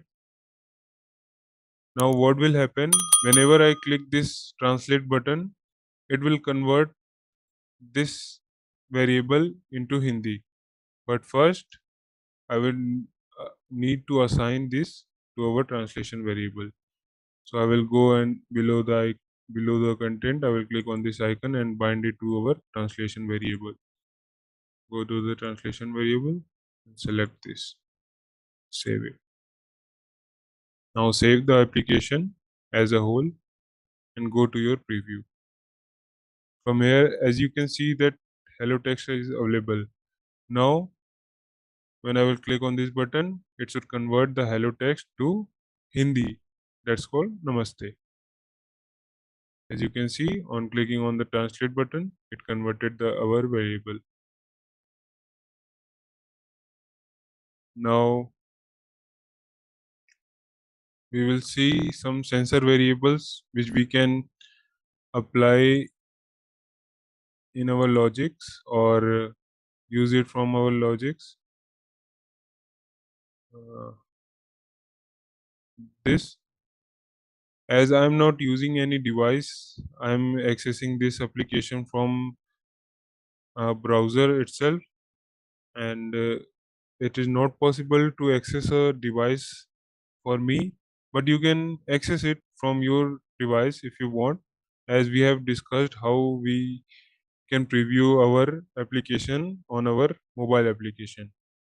So you can take a photo or use a sensors called GPS in your logic canvas and get the values of your GPS location and set the variable using your set app variable component from logic canvas and set page variables from your logic canvas. I hope you liked it. We are going to learn more about formulas in Build Apps. Hey there! Want to get good at creating apps? Our SAP Build Apps training course is here to help. You can take it at your own pace on our platform. In this course, you'll learn all about SAP Build Apps training. It's like a toolbox for making apps, from designing to deploying them seamlessly. Our course covers everything you need to know, from the basics to more advanced tricks. It's made by experts who know what they're talking about. Your teachers are pros who've been doing this for ages. They're here to help you learn and answer any questions you have. And don't just take our word for it. Our students love the course too. People just like you have found our course super helpful. Best part? It won't break the bank. This awesome opportunity to learn is affordable. Ready to become an SAP Build Apps Pro? Sign up on our page now. For more info, check out ZaranTech's website. In this video, we are going to learn about formulas in SAP Build Apps. So what is formula in Build Apps? Formulas are the expressions that has the ability to manipulate data or variable properties. This allows user to perform calculations or transformations on data before it is displayed in a component or sent to a data source. Also, we can apply formulas on any component which are already displayed according to our requirements. Now, dynamics text in Build Apps are the texts which can have dynamic values and can be changed during the runtime. We can add dynamic nature to a text by using formulas when we are binding our text components.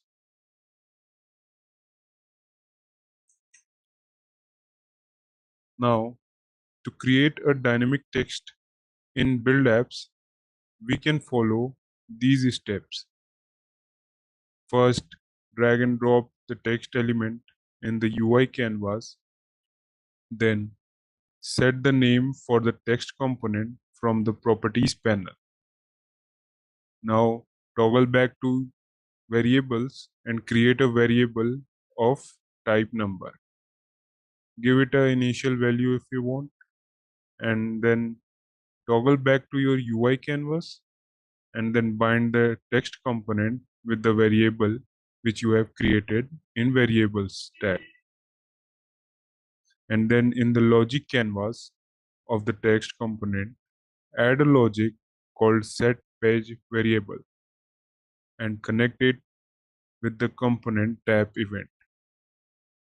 After that, bind the assigned value with formula to make it dynamic as per the requirement.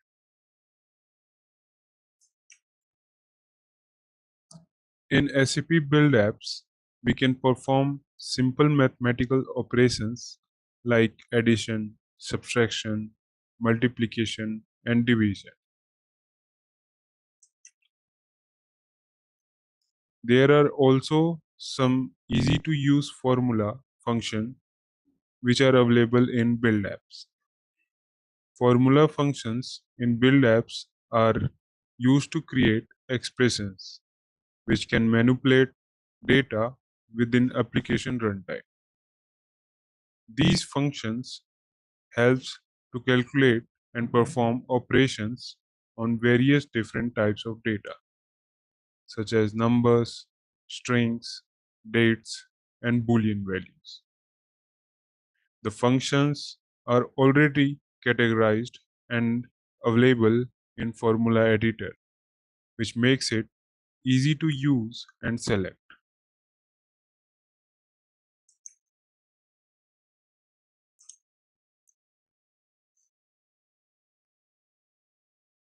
Also, each function have their implementation of some examples values in Formula Editor, which helps to understand the implementation of formula function. We can also change the arguments to view runtime working of the formula function at the same time of selection. Also, we don't need to be worried about the algorithm which is being used behind each formula function, as it adds up the algorithm to your application without worrying about the logic behind it.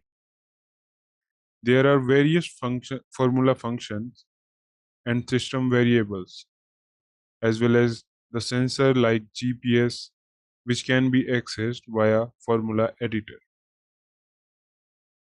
And whole process of using formulas is very simple for everyone, whether you are pro or just started using it.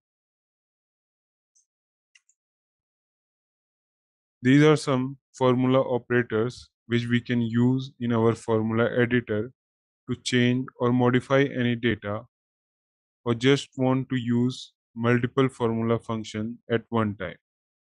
These can also be used for various mathematical operations. These are some formula variables which can be used to display or can be bounded to a component of our build application. Some of the formula functions which we use regularly are categorized into text section. This section of the formula function allows a wide range of functions to edit, replace, format, analyze, or search text in our application. Then comes the data section, where various functions are available which are related to date and time, like getting the current date and time, or counting days between two dates, etc. There is also a separate section for list operation, where functions like counting the number of elements inside a list are available. Also, we can see a mathematical section where various mathematical formula functions are available and can be performed on our data by using it in our formula editor. After this, we also have a utility section where functions such as checking the validity of an email is available. Now, let's get to our implementation.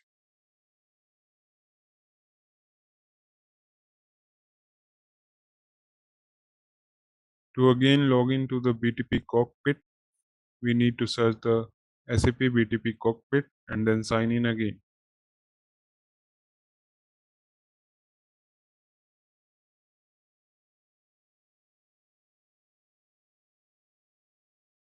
After logging in, go to your trial home.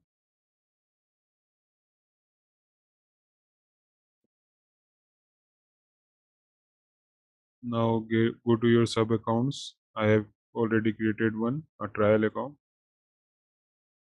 Now go to your instance and subscription in your overview of SAP BTP cockpit or trial which you have accessed from your sub account.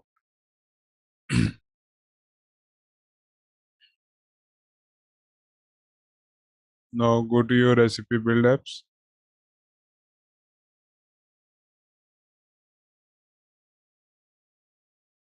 Enter your email and password again.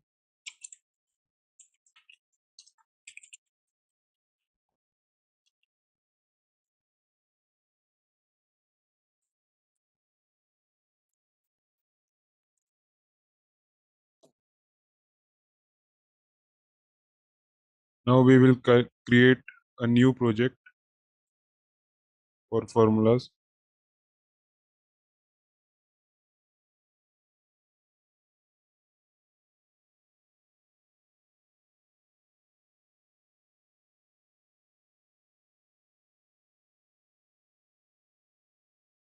Now this is our development page. Now first let's see what type of variables and functions are available in our formula editors. Like if you want to see where are the formulas, you just need to click on a component and then click on any of these icons and then go to formula. Then click on this. You can clear this or leave it as it is. Here in the left panel, as we can see that there are various sections are available: app variables, data variables, page parameters, page variables, and various different variables. But as you can see, there are no variables which are already created, which are created yet in app variables or data variables, or is it page parameter. So now what we will do is first go to your variables and then create some variables. This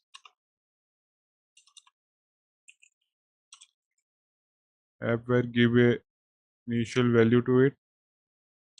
This is app variable. Now go to your page variable and create another variable which is page where, give it also an initial value. Page variable. You can also provide page parameters and data variables and then translation variables, but we are going to see only app variables and page variables as we want to see them in our formula editor. Now save it. Go back to your view section, and then we are going to assign the app variable to our title bar and then page variable to our text. Now first let's assign a app variable to our title bar. Go to the icon and click on this. Now select the formula, and as you can see here, you need to clear all of this, the formula editor, and then click on app variable. You can see the variable which we have created in the variables toggle is being shown here. So you can double click on it or just select and enter to get it into our formula editor. Now this app variable is assigned to the title component which we have created in our application. You just need to save this and then save it again. Now save the whole application from here, and as we want to preview the application, go to the launch and open preview portal. Now open web preview. This is the application which we have created. Now click on open.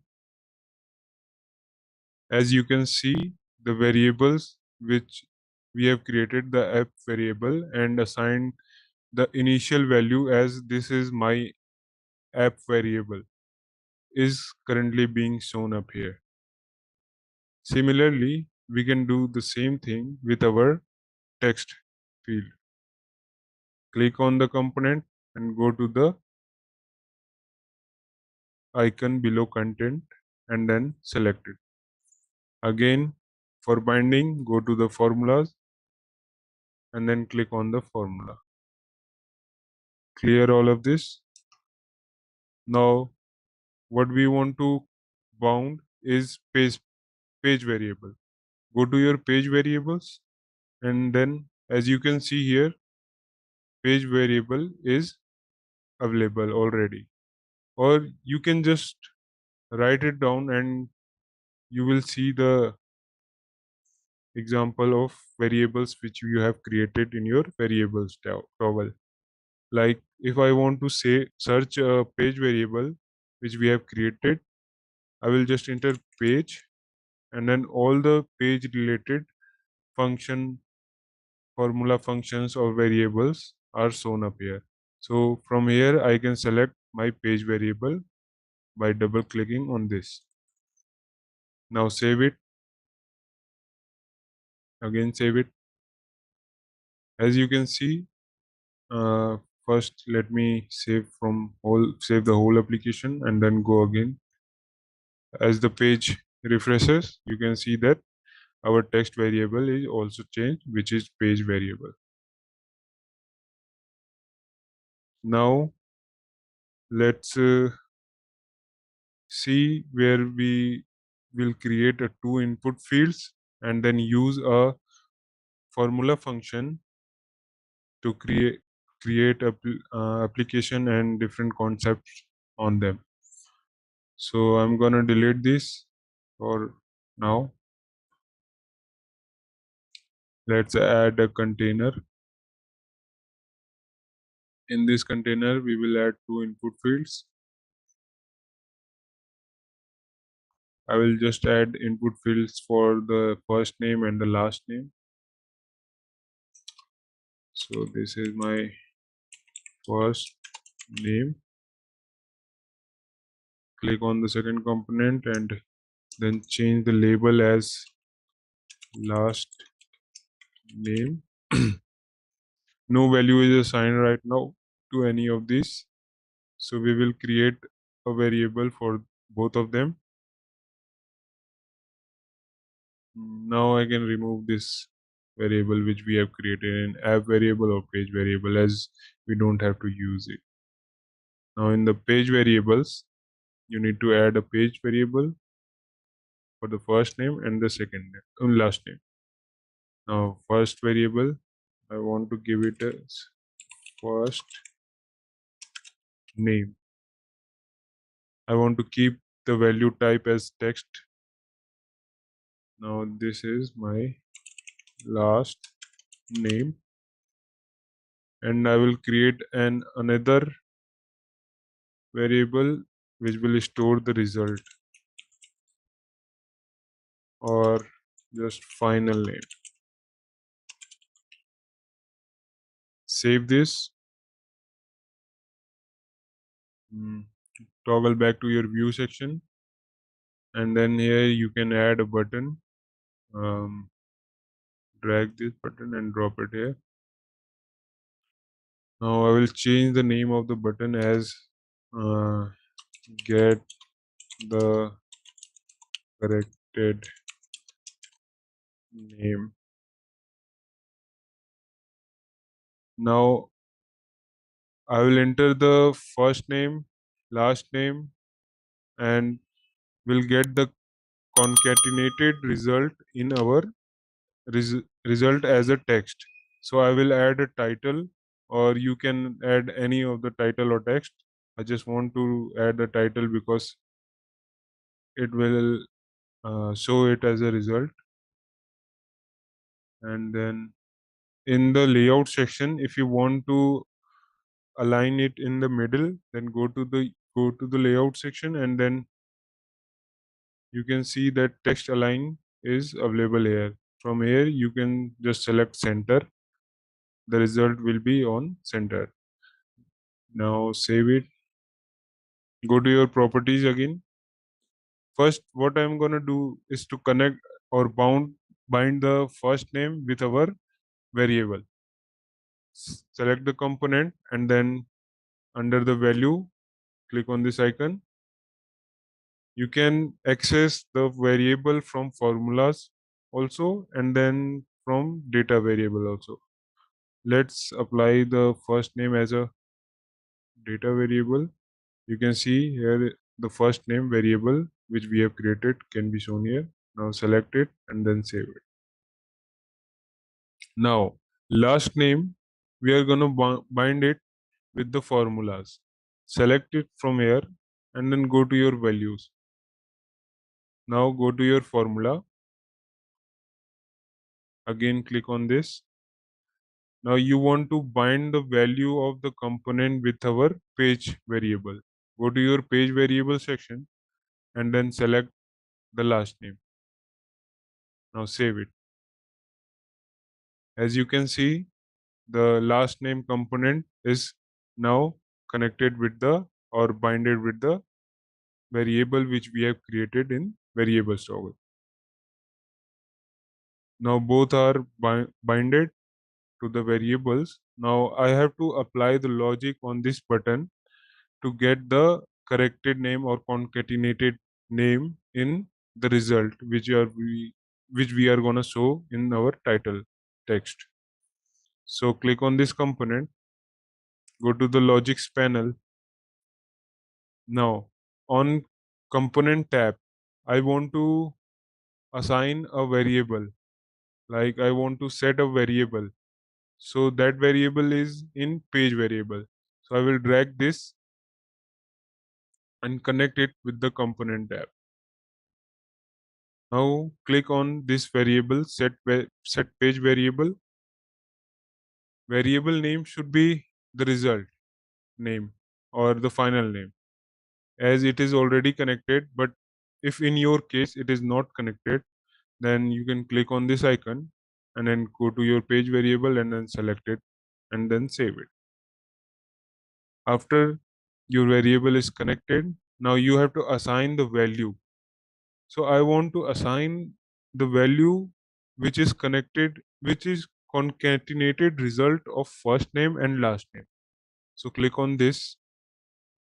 Now for that operation which we want to do, you first need to go to formulas and then click on here, clear out this. Now get the first name which is the input from the user. Let's say the first name FIR.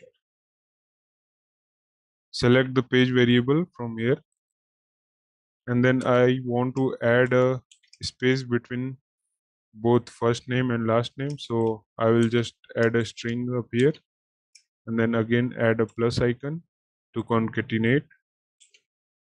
Again I will search for last name.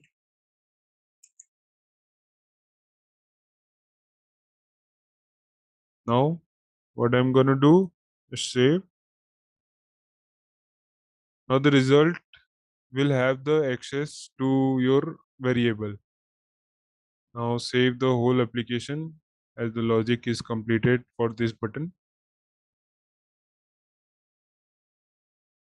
Now preview your application. Let's enter a name.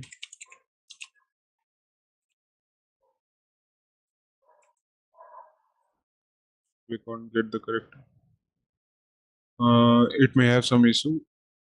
Yes, so I have not assigned the variable to my title. So I need to assign the final name variable to this title. So for that, what I will do is click on here, and on the headline tag, you need to click on here. Again, go to data, page variable, and then final name. Save it.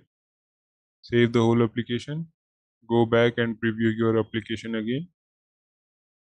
Now enter the data again. Joe.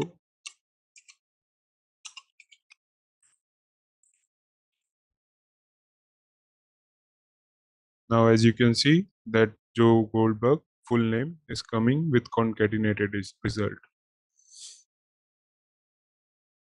Now I want to apply a formula function to my name.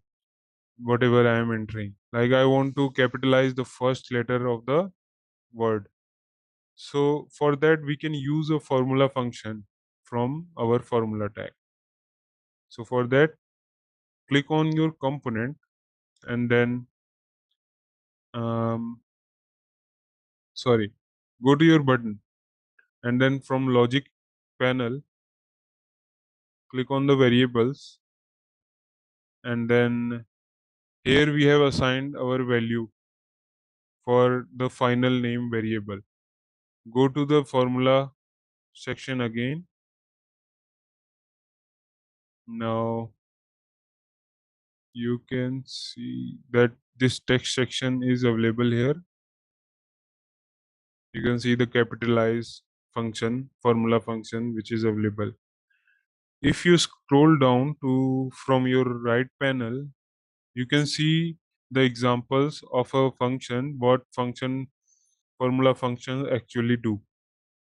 As you scroll down, like if we enter a single word with small cases, then it capitalizes the first letter of the word. If we will enter two letter with both first initial letters capitalized already, then it will remain the same. And as you can see here, this is the random small case and lower case and uppercase words are available, but it formats whole word in a proper manner. Like if we want to get the first initial letter as capital.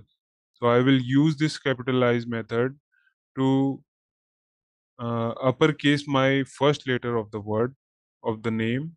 So for that, I will just double click on this. Erase this. Again, select the page variable. First name, then add the space between them, and then page last name. Now save it. Save it again. Now go back and preview your application, enter your name. As you can see, my both initial letters are small. I will get the result with both letter as a capital letter. We got the result as we wanted. Now, what if I want to capitalize all the letters in a word? For that, a function or formula function is available. We will again go to the formula section and then go to our text and scroll down. Scroll down. As you can see, this is available uppercase.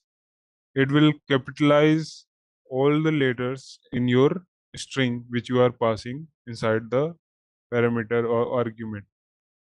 So from here, you can just write it down as uppercase, uppercase, save it, save the whole application again, and go back and preview your application again.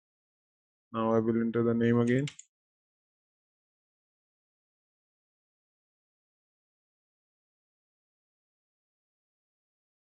Get the corrected name. See, I'm getting the result as the capital letters for whole letters. Now, what we can see next example.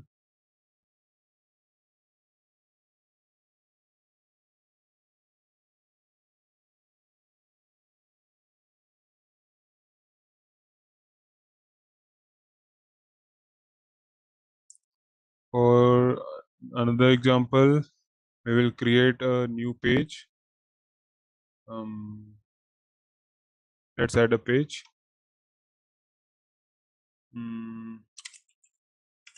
Counter page. Okay.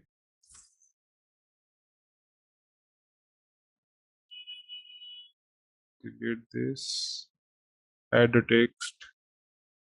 Now I want to create a dynamic text when I will start a dynamic text where I will create a button from which whenever I tap on this button, it will change the value of the text. So I will assign a variable to a page variable. That variable type should be a number. Now give it a name as counter and type as number. Go back to your view. Now bind it to the page variable which we have created. Save it. Give it a initial value as a 0 as we want to start the counter from 0. It is already has the value as 0. Now go back to your view. Now what we want to do is apply the logic on this button. Click on this button and then go to your logic tab. First I will change the number label count. Now I want to click on this button and then the variable or the component should add +1 and show the result to this. So this will be a dynamic text which will be acting upon this button itself. Now for that, as the component is binded with the page variable, I want to assign a page variable again. So I will select the set page variable and then connect it with the component tab. Now in set page variable, when you will click on this, variable name is already assigned. Now we want to assign a value. For that, we will go to formula as we want to add +1 on each tab. So go click on this icon and go to the formula. Here, search for counter. You can see the page variable, double click on it. Now for each tab, we want to add a number. So add a number as 1. So click on plus and then 1. It will add up and show it to the component which you have created. Save it. Save it again. Now preview your application. So we have not created a navigation to our second page which we have built. That is a counter page. For that we will go to the navigation tab and then add item. Select this. You can change the icon from here. Like I want to add up, so it must have plus icon. I'll select it from here. Tab name I would give counter page. Page should be my counter page. Then save it. Again preview your application. As you can see, the navigation bar has a counter page. You will click on it. Now I want to start the count. I will click on this button. It is not working. Let me see what is the issue.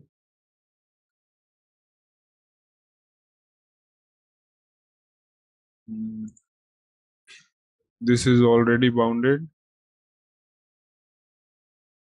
to the counter, and then so my logic gets deleted somehow. Don't know why. Oh, so what happened here, that I have applied the logic to my component, text component itself. So whenever I will type on the text component, it will change the value. Let me show what I have done wrong. Now whenever I will type on this, it will change the value 1, 2, 3. So I want to apply that on button. So that's my mistake. I will add it again. I will cancel this. Go to your button. Now for button, you will again set the parameter variable. Connect this. Assign value. Go to your formula. Now select the counter and then +1. Save it. Save the whole application and then preview again. If we will see that. Go to your counter page. Now the button should work. Yes, it is working. Fine. Now what I want to do is use this component value in our another text. Whenever this counter reaches to the multiple of 5, then I will show a text that it is divisible by 5 or else. So I want to apply the logic on this. What I will do is go to the content, go to your formula tag again, clear this out and fetch the value of the counter again. But first we want to apply a condition. So for the conditions, we would use if statement as we do in our programming. So for that, we will go to our object. Let me see, search for it. Yes, I will double click on it. As you will scroll down in the right panel, you can see that if the value is true, then it would give the second value as output, and if the value is false, then it will give the third value as output. Now in the first parameter, I should add the condition. So for condition, I want to fetch the counter. So go to your page was.counter, and then I want to check if it is divisible by 5 or not. So I will add the divide and then 5. I want to check it if it is variable or not.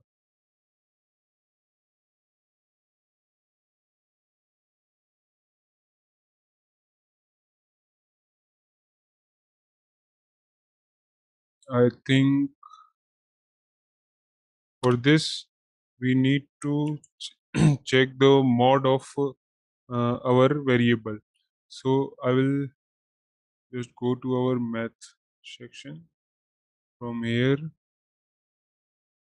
mod is available. So what mod does, uh, if we will pass 4 and 2 here, then it will say that it will divide the 4 with 2 and then give the output as 0, as no remainder should be coming as an output. So it gives 0. Similarly, for let me search for 3, change it here 3. As you can see, when we will divide 4 by 3, it will give remainder as input 1. So I will add a condition here. If the mod of counter is divisible by 5 and gives remainder as 0, then I will enter here the true value and the false value. According to the condition, it will give an output to our text. So I will give the condition as mod. Double click on this. Now dividend should be page vares dot counter, and divisor should be 5. Now I want to give the true value and the false value. When the value is not divisible by 5, then I will just enter waiting and when it is divisible by 5, then I will just enter it is divisible by 5. Now save it, save the whole application, and then preview. Now the value is 0. um, I've done something wrong.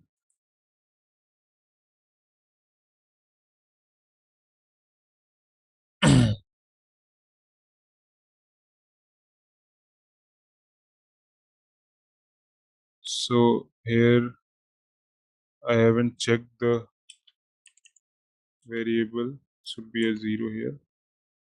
Now it will work fine. Save it again.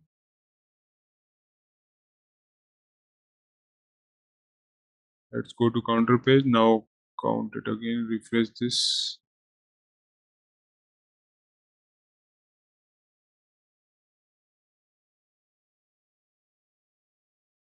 See, the initial counter was at 0.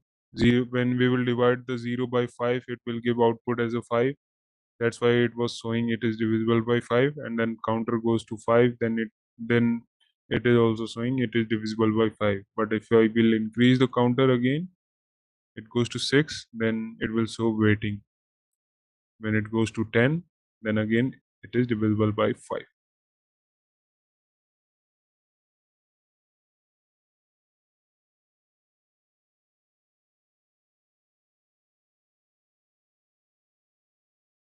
Now I will show you the simple calculators or mathematical functions which you can use in your application. For that, I will create a page again, a calculator page.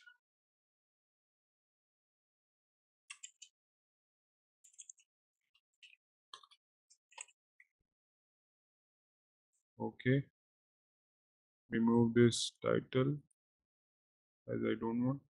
Go to your navigation and add this page to your navigation also.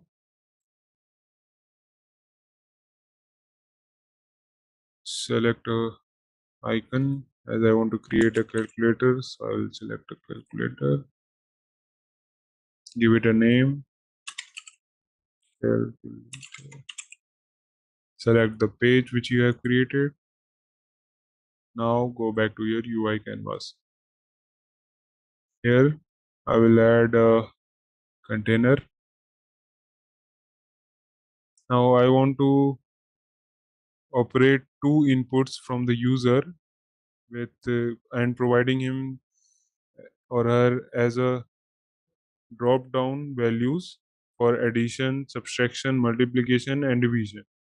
For that, I will add an input field or two fields and then a drop down field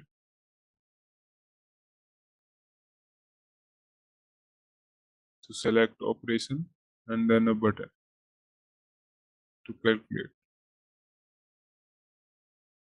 Let me choose a style for this. Now it looks good. Now change the label of your components, like this will be my first value, this will be my second value,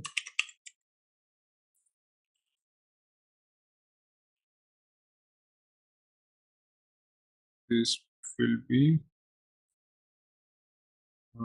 as a select operation.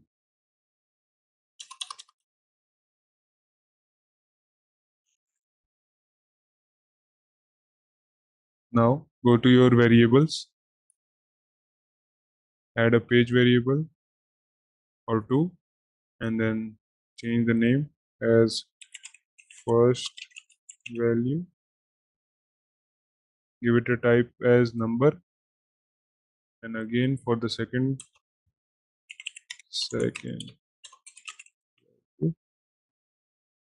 give it a type as number. Now I want to store the result in our result variable. So I will create one more. It will show as a result in our application.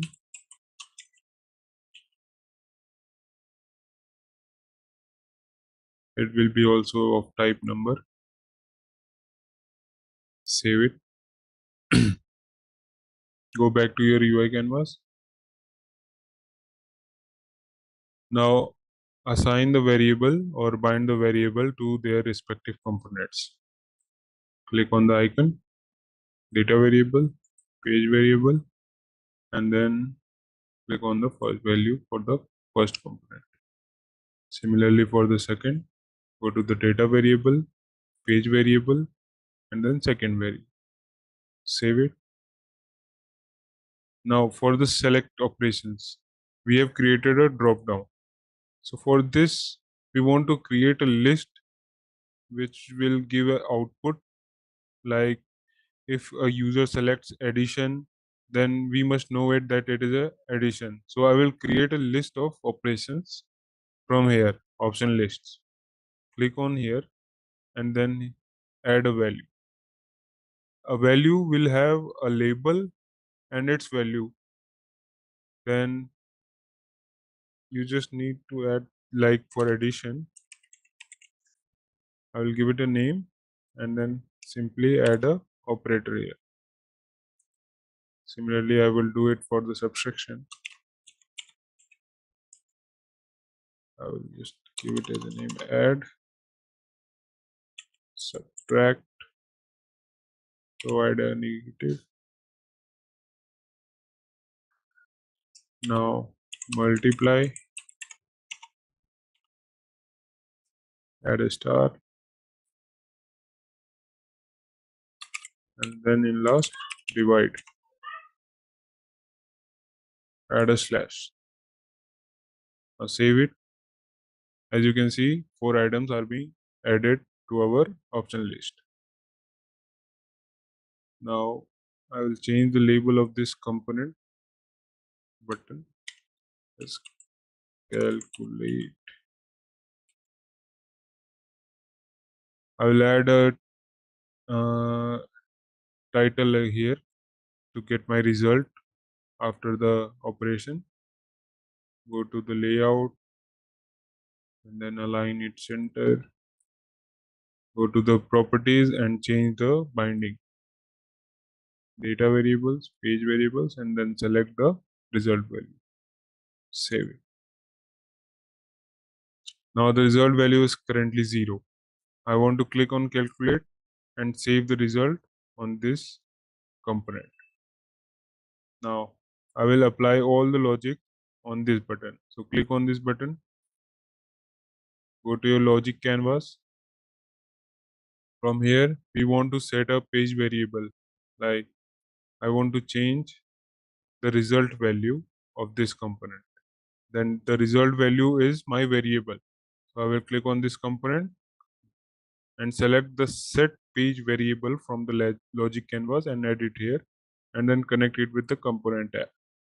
Select your page variable, and then the variable name should be looking as first variable, first value, and then go to your assigned value as we want to change it. And for that, I will use the formula. But first, what I will do, I will I need to check if the user selected addition, multiplication, divide, or multiply from the drop down. So I will not use it here. I will wait for this. Let's drag this here. Now I will use the condition from logic canvas, if condition. Scroll down and in the utility section, you can see the if condition. You can drag it to the logic canvas and then connect it. As we want to check it for 4 different conditions, I will add 4 different if condition. And then fourth one.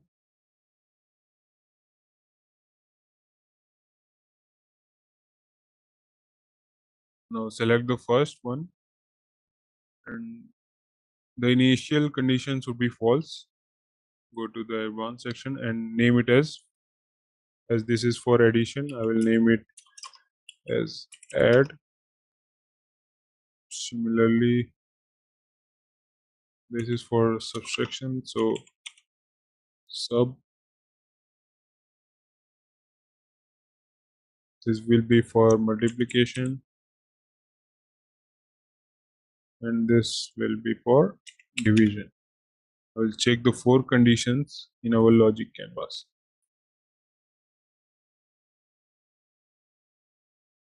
Now, if the user selects add, so for this, I'm going to add the condition using formula. So click on this icon to add the condition. Go to your formula, and I want to check the component value.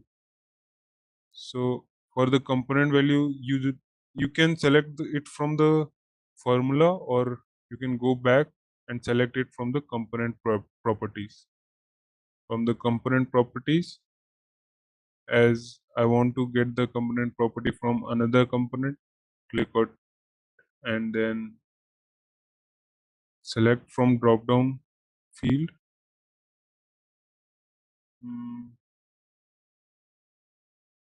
As it is showing, it is not compatible.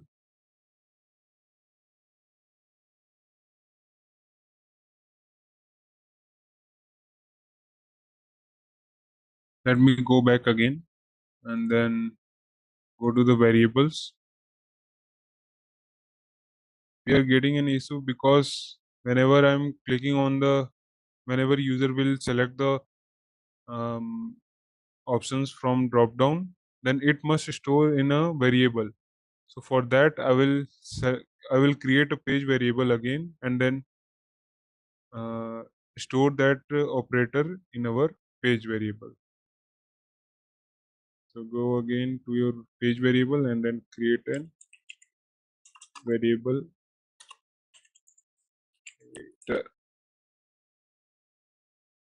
No initial value is needed. Save it. Go back to your view again.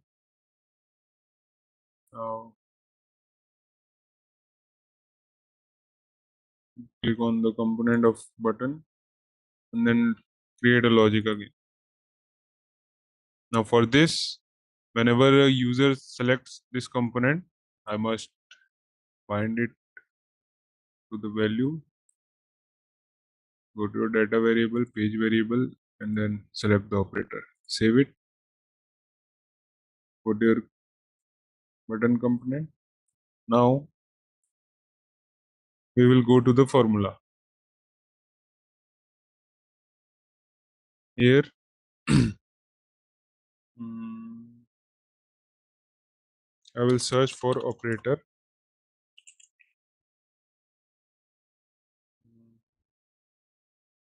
Page base dot operator equal to plus. Here the condition is checked. Save it. Again for the subsection, we will do the same.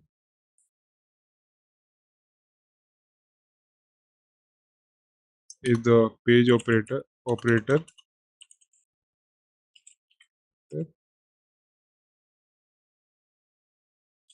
is equals to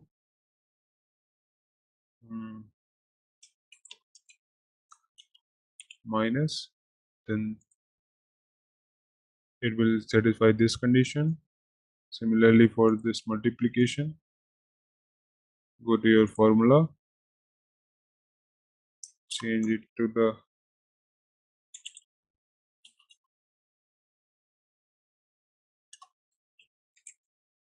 operator equal to star. I will just copy it, save it. Similarly for the divide, your formula,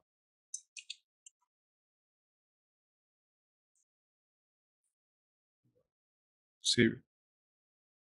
Now first I will check if it is a from the drop down, if it is a plus, then I will set a page variable which is the result component. So let me connect the strings here. Now the assigned value will be from here. From here you will go to your formula and then page, where I will get the first value first and then add it to the second value.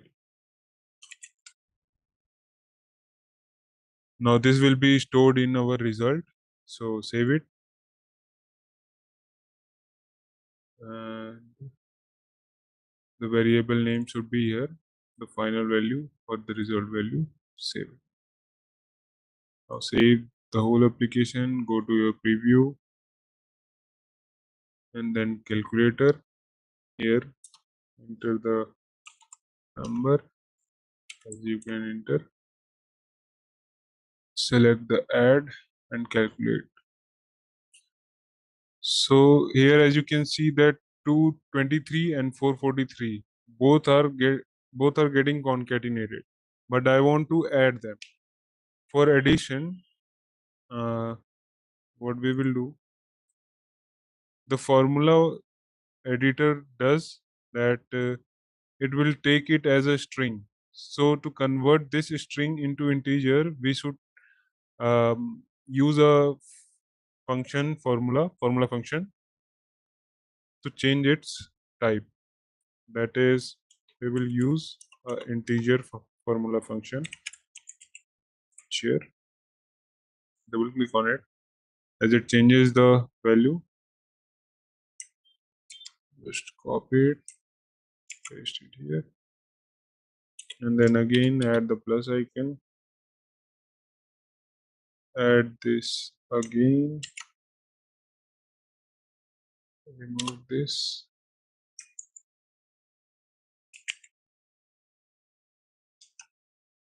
Now it should work fine. Save it. Go to the calculator and then add any value. Calculate. Something is wrong.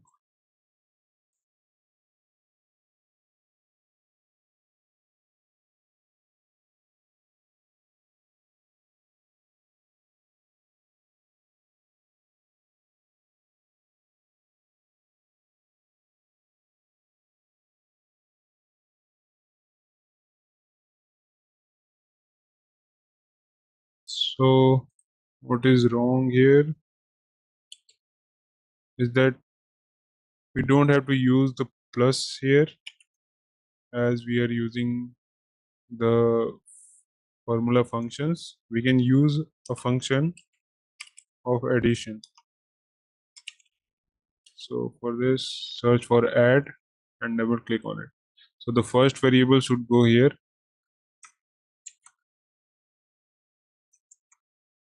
and the second variable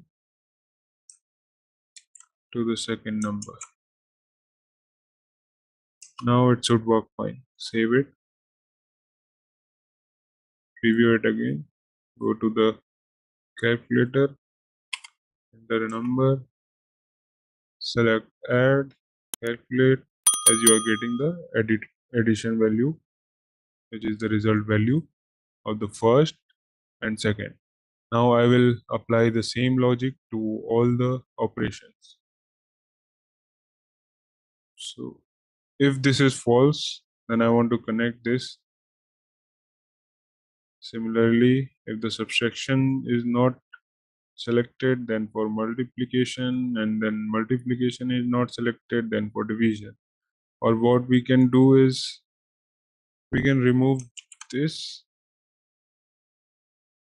or simply connect multiple strings from a logic canvas component to the similar component tab.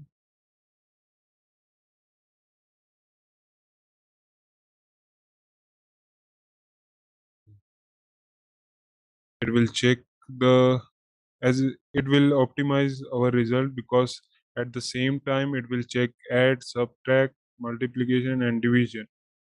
So again I will copy this, paste it here, similarly copy again, paste it here for the division, connect all the strings.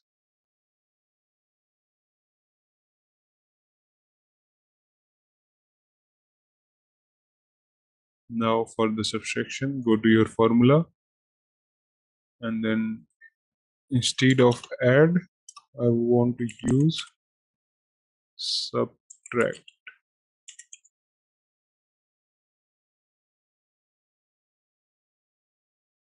Save it. Similarly for the multiplication,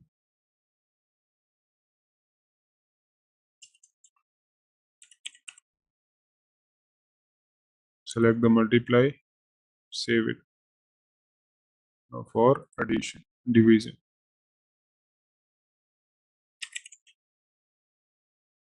so select the divide. I'm sorry, let me check it again. Page where's first value, this should be in the integer.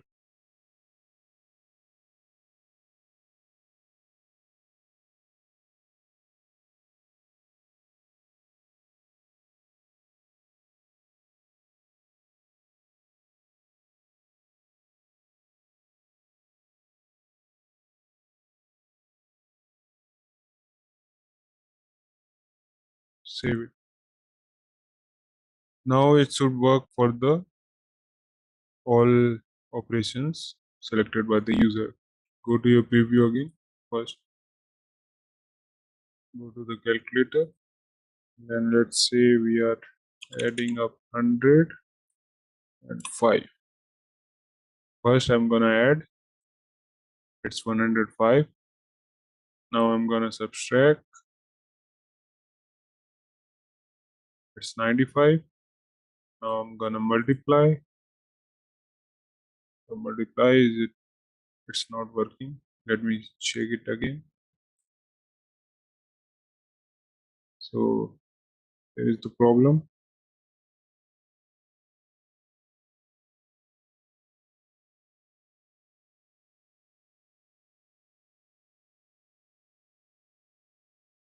It's fine now, it should work again.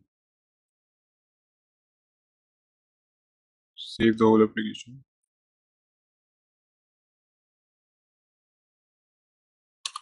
Now enter it 100, 5. Go to your multiply, calculate. Now it's giving an output. Now divide. It should be 20. Yes. So I hope you will get familiar with the formulas now, and you can use multiple different formulas which are available. As you can see, there are various sections which we have also discovered in our theory part. There is the utility tab, operation which you can apply on the text, statistical data which you can use. Also you can use financial engineering, math, list. There are various types of formula functions which you can use according to your requirements. So that is it for this video. Now in our next class we would learn how we can authorize our OData with SAP or SAP Build Apps and use it in our environment of build application. All right, let's test your knowledge. Here's a question for you. Which of the following is not a key component of SAP Build Apps? Option A, visual modeling tools. Option B, pre-built templates. Option C, drag and drop interface. Option D, complex coding environment. Take a moment to think, and when you're ready, choose the correct option. Remember, each choice holds a key to unlocking the answer.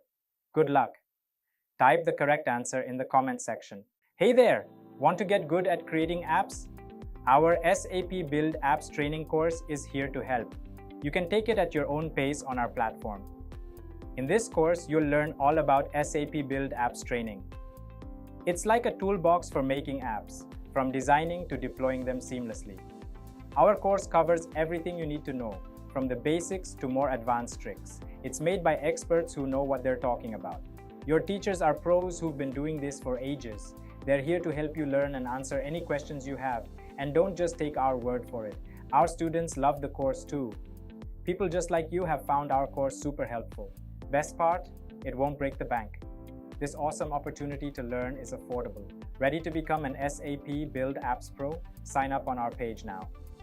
For more info, check out ZaranTech's website. In this video, we are going to learn about how to use OData in our SAP Build application. So, what is OData? OData is an open data protocol which has ISO and IEC approved standards for building and using REST APIs. OData builds on the REST framework, which is software that defines how to send messages between system using HTTP. It can be third-party application or the local systems. SAP OData acts acts as a bridge between SAP and non-SAP system. It has a gateway interface in SAP GUI where we can test our OData APIs. For authentication of SAP OData in SAP Build Apps, we follow these steps. First, we obtain the OAuth 2 token. For that, we need to call OAuth or token service to obtain the OAuth 2 token for authentication. Then we will connect the SAP Build Apps to OData with authentication. For this, we will first add the OData service as a destination in our SAP BTP account. In the destination, we need to set some required properties like URL or API, authentication type, client ID, and client secret. Then we move on our SAP Build Apps services, and then in data section, we create a data resource of type SAP BTP destination. Of type SAP BTP destination REST API integration in SAP Build Apps. Now you need to select the destination which we have created and enable it for authentication of the data resource. Now what we will do, we will set up the SAP OData authentication in SAP Build Apps. As OAuth authentication can be used for both newly created and existing OData services in SAP Gateway. Therefore, for enabling OAuth 2 authentication for OData services, we must ensure a trusted identity provider is configured for use with OData or OAuth 2.0. For that, we can use a T code in our SAP GUI, that is /IWFND/ment_service in the SAP to go to your SAP gateway host to enable OAuth for OData services. Before the release of 7.4, it is a SAP version. SAP uses NetWeaver. For that, We can use the given SAP notes to manually create and delete OAuth scopes for OData services. We can also configure OData as a remote source, as OData endpoints include basic OAuth 2 and OAuth 2 SAML, with basic being the default.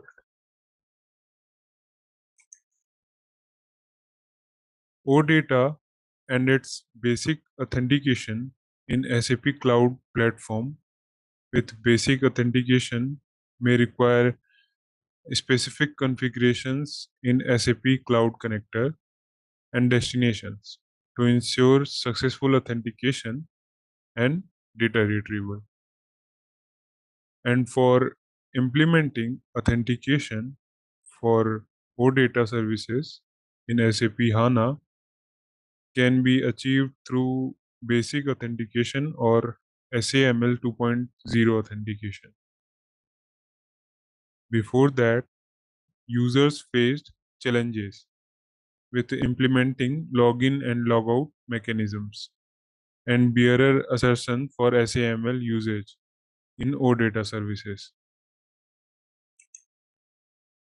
Now, to authenticate SAP HANA Cloud OData with Build Apps involves steps like obtaining OAuth tokens, setting up destinations, and using the token for authentication in the app. Sometimes users' authentication may encounter issues like HTTP 302 errors during the selection of destination in Build Apps, which can be also resolved by troubleshooting the connection or authentication which we have created in our SAP BTP destination section. Now, to integrate OData with the SAP Build Apps, we first need to create a destination in SAP BTP. Therefore, our first step is to go to the Data tab in your SAP Build Apps project. Then click on SAP BTP destination.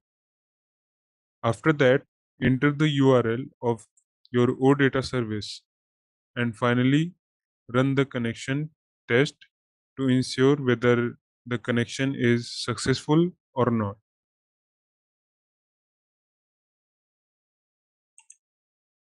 Now, to enable the authentication, you need to go to the Install tab and click on Add Integration.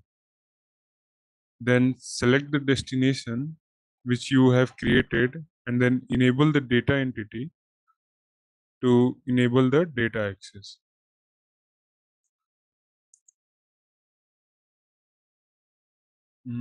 I think that this slide is repeated.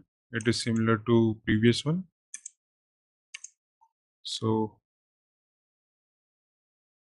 now after that, you need to launch the app for preview portal and open the web preview. Then after the application is launched, you will see that you are able to access your OData entries.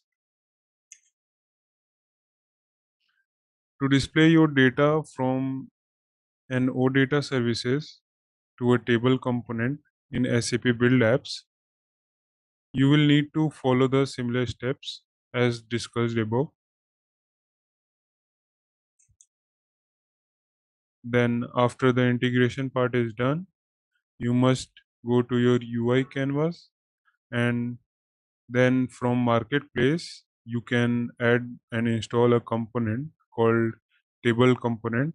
After that, drag and drop a table component to your app layout, then bind the table to the OData destination by selecting the appropriate entity, then map the table columns to the OData entity properties.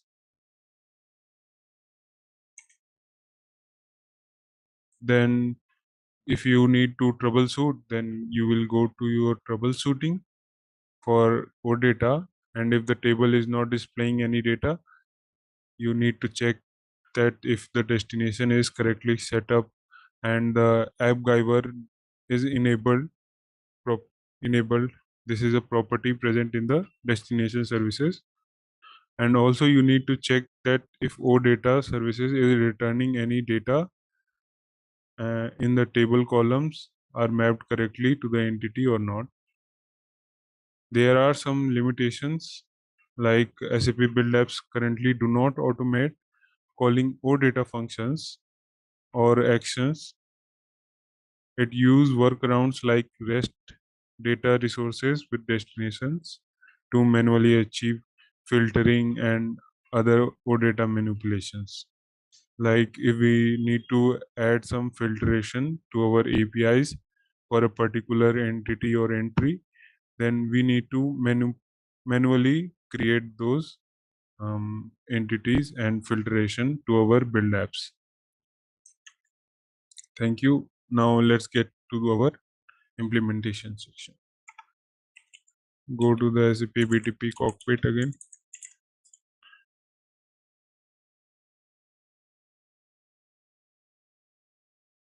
Go to your sub account. This is the same process which we have done in our previous sections. Go to your sub account, trial.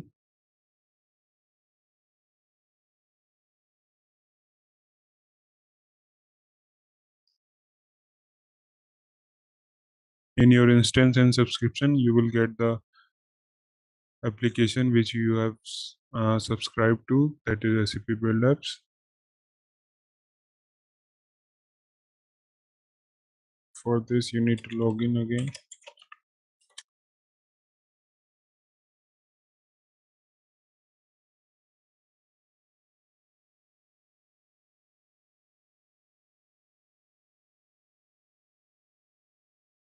So we will create a new application for OData to display our table view. Go to web and mobile application, give yourself a name, table view, OData.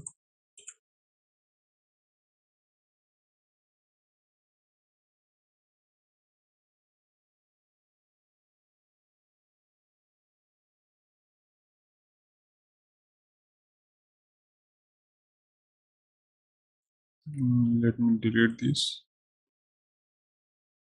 Now, if we want to integrate our OData, first I'm going to give you some idea about how OData works. Then if we will go to our Postman, I have added a OData here, which we have created in our SAP GUI OData services. This is the OData URI which you can get from SAP OData developer, and these are the some ports which will be used in our SAP BTP destination part, which we will enter these details to get our connection with our OData. Now after I will execute this, I will get some data which we have created in our table. So these are some data. If you want to get these in JSON format, then we can pass here dollar format and here JSON. This data is in JSON. This is the data which I want to execute in our SAP Build Apps or want to view in our build application when we will be previewing our application which we have created. So for this,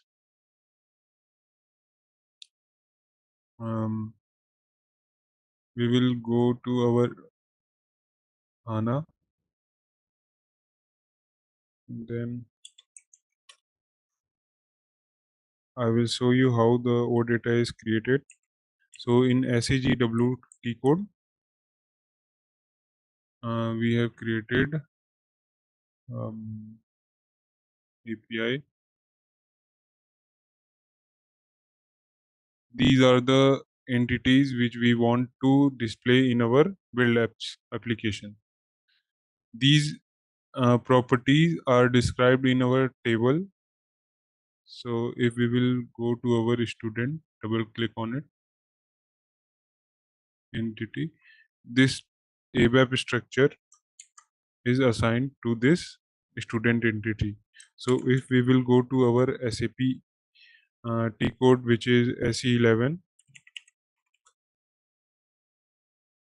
then here I will display my table. This is my table which I want to display in our build application. These are some fields which we have added in our table.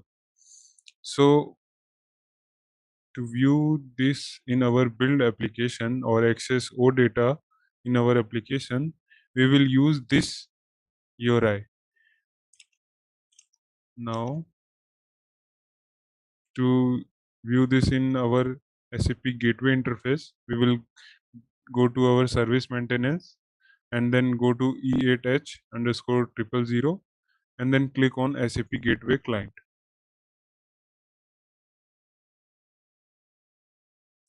Then here click on entity set, select your entity set which you have created and then execute. You will get the same data which we are getting in our Postman. So in gateway interface we get only this URI, but if you will connect to your admin, then they will give the port which is being used for our OData, which is 8001, and the IP which where the SAP GUI is hosted. So to configure these, we will go back to our BTP. Here in the subscription section, when you will enter, then go to your security palette and no connectivity palette, and then go to your destinations. So here I don't want to show this destination because of some credential issues or security issues. So I will show you the screenshot of it. This is the screenshot. In this screenshot, you can enter these details like you need to give HTML5 dynamic to true. Firstly, when you will go to destinations, no destination will be created already, but this SAP Build Apps runtime destination is already being present right there. So what you need to do, you need to click on create destination and then enter the name as per your need for your OData, and then type. In the type section you will give your HTTP, and in description you will provide the description of the OData, and in the URL you will provide the URL only till the servlet part, like from here. You will not provide the student set or entity set to your URL. We need to give our URL only till the services. So you will provide the URL till your services, and then give proxy type as internet, and then you need to select from the drop down as basic authentication and enter your username password as per your SAP account in the GUI. Then in the additional properties, you will not be able to see these properties initially, but when you will click on this new property button, you will be able to add these columns, and then you will set the HTML5 dynamic from the drop down and then enter the true value here.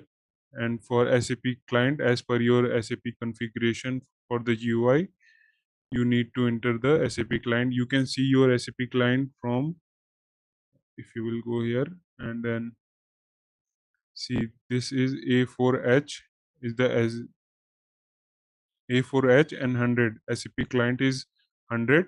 So I've entered here 100. And the web ID for system is S4H. If I will go to our SAP UI, here you can see that, wait, go to here you can see that SID, S4H. You can enter this S4ID here in web ID system after selecting it from the drop down, and then web ID enabled should be true. All these can be added from using new properties so that you can enter these details. After entering these details, you need to go to your application and then go to your authentication section. In the authentication section, I have already added the authentication. First, I'm going to remove it to show you. Now, when you will enter in your authentication section, you will see this interface. Then you need to enable the authentication from here, and then you need to select the SAP BTP authentication. Click OK, and then SAP BTP authentication has been configured, as you can see. Now save this application. Now go to your data section. Now, as you can see, you can create a data entity from here, and you can use Google Firebase. And for REST APIs, you can click on here and use REST APIs, integration, OData integration, Google Firebase, BTP destination, market search. Now, for further, I'm gonna do is add integration from here. So add integration, go to your add integration after authenticating your BTP. Now, then go to your BTP destinations. Now I have created a destination which is student. After selecting a student, you need to install this integration. So install this integration. After installing, you need to enable the data entity to be able to use in your UI canvas and able to preview it in your application. So enable the data entity. Now save and then exit. After that, go to your UI canvas and set this as table view from OData. Then go to your marketplace and search for table. As table is not initially available, so you need to install it. I have already installed it, so maybe it is not available here. Let me see. I'm gonna exit. Installed.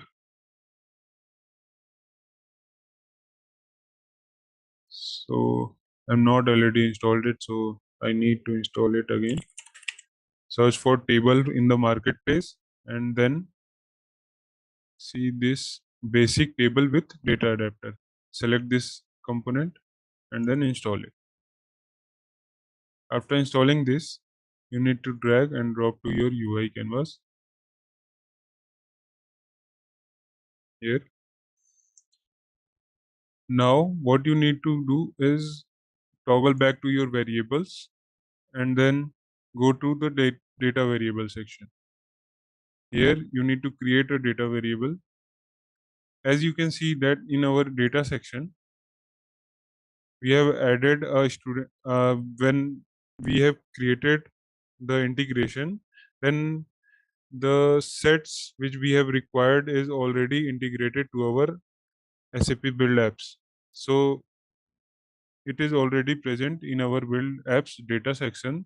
Now what we are going to do is just use these in our variables for data variable. So I will add the data variable from student set. You can give as per your requirement for this name, students table. Save this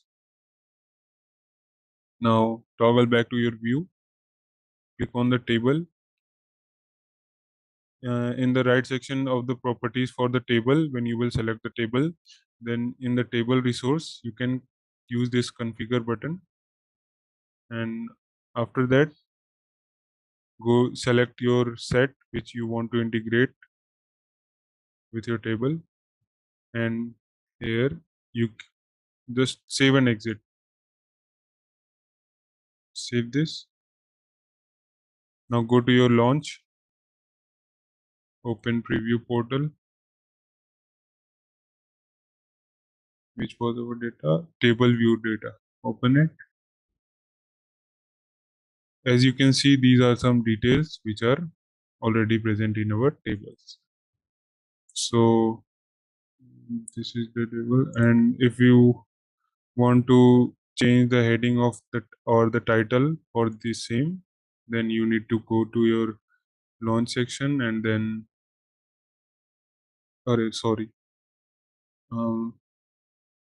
you need to go to your edit configuration, and then here you want to edit like id. It will be displayed above the table, and student name, so I'm going to give it as a name or contact. Save and exit. Save it again, preview your application again. See, the id, name and contact is coming up as a heading. Hey there! Want to get good at creating apps? Our SAP Build Apps training course is here to help. You can take it at your own pace on our platform. In this course, you'll learn all about SAP Build Apps training. It's like a toolbox for making apps, from designing to deploying them seamlessly. Our course covers everything you need to know, from the basics to more advanced tricks. It's made by experts who know what they're talking about. Your teachers are pros who've been doing this for ages. They're here to help you learn and answer any questions you have. And don't just take our word for it. Our students love the course too. People just like you have found our course super helpful. Best part? It won't break the bank. This awesome opportunity to learn is affordable. Ready to become an SAP Build Apps Pro? Sign up on our page now. For more info, check out ZaranTech's website. Our project will have the concept of CRUD operations, which is create, read, update, and delete. We will be applying this concept using our SAP OData. So first, let's see how we will be getting the data from SAP OData. First, I will go to my SAP logon. Now I will go to my T-code SEGW where we create OData. Here I have already created a OData which is ZAPI underscore project.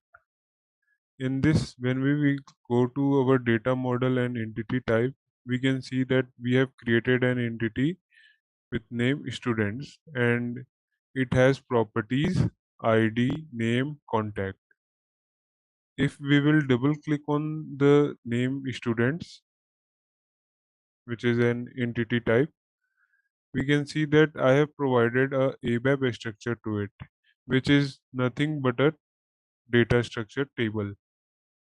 So for the table, I will go to my SE11 T code. Here I will use the same T code as same table name as I have provided in the ABAP structure. So I can see my table entries. I'm going to display it. Now this is my table. Here I have created a 3 fields. First is student ID, second is name, and third one is contact. Now to see the entries in our table, we will go to utilities and then table content and then display. Execute this.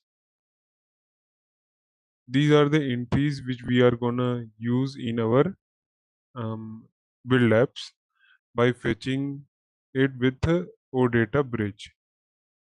Now let's get back and see how our OData is working. As you can see here, when I generated the artifacts for this project of OData, then we have provided with some runtime artifacts. These are the runtime artifacts. Generally, we write code in our DPC extension because MPC extension is temporary. Whenever we will regenerate our artifacts, then the MPC extension code will be reset. That's why we always use DPC extension, because whenever we will be generating artifacts again for our project, then the code inside the DPC extension will not reset. Now, if I will double click on it and then copy this, these are generally the classes for the OData for this project. So if we want to open this, we can double click on this and see all the methods defined under this class. Or also we can go back and copy this and go to our T codes, that is SE24 for the class viewer. This is the class builder T code SE24. Now I will enter the same class name, which is DPC extension for my project, and then go to in the change mode or display mode, whatever we want. Now I will enter for the display mode because I have already created some methods. So I have redefined some methods which are already present here, which is get entity set, update entity, delete entity, and create entity. So we use get entity for getting a single entity from our entries or our data table. And we use get entity set to get all the entries lies inside the table, or we can also apply filters to filter out the whole database according to our requirement.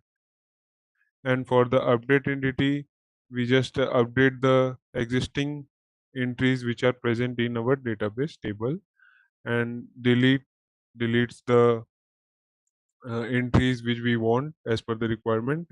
And then the create entity, if we want to create a new entry in our table, for that we should redefine this method. So first let's see how we create a get entity. This is my code for get entity. If you don't get familiar with this, you just need to understand this query. That is, I have selected all, star means I have selected all the fields from the G tab student into the corresponding fields of ER entity. ER entity is the structure which will be returned when we call our OData. So when we are getting a single entity from our table, we are selecting all the fields from our table to the structure called ER entity, which will be returned by our OData when we fetch the OData using third-party application, where ID is ls key tab and ls key tab value.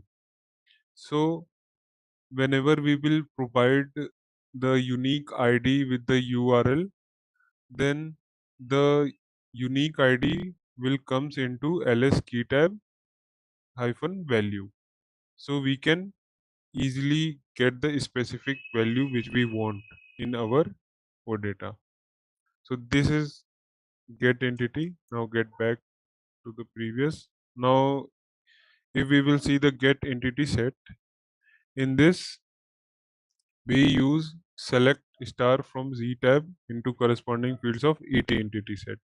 So I have selected all the data which are present in our database table and show it by using a single URI for our OData. Now similarly, if we will go to update, then I have used the ER entity. When we will apply the update with using OData, then we also have to give a payload with it. So payload which we will be giving with the URI will comes into ER underscore entity. So I have created a data structure here which is ls payload and given it type to the table itself, which is our main table for the student. So, and in the sixth line, I have updated the table with using my data ls payload, which is getting the data from move corresponding by ER entity. Now go back. For the delete, I have used the query which is delete the student tab underscore student from ls value, which we will be getting from the URL itself. Similarly, for the create entity, I have inserted here the Z tab student. I can't modify it because it is a new entry. So I need to insert the new entry in our table. So I have used the query insert Z tab underscore student from ls payload. Now go back and get to our gateway interface and see how it is working. To go to our gateway interface, go to your project, and then in the bottom you will see that service maintenance. Now double click on the E8H underscore 000 and register your service. After that, I have already registered my service, and also in previous video I have explained how to register your OData. So now you will go to your SAP gateway client. Click on yes.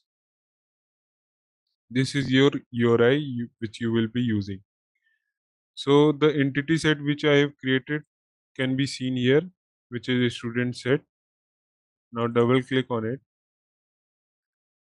Now, if we want to use the get entity set, let me open the notepad. Now, if we want to use the get entity set, for this, whole data of the database table will comes out if we will fetch using this API. So for entity set, all data will fetched, and the URI which we will be using is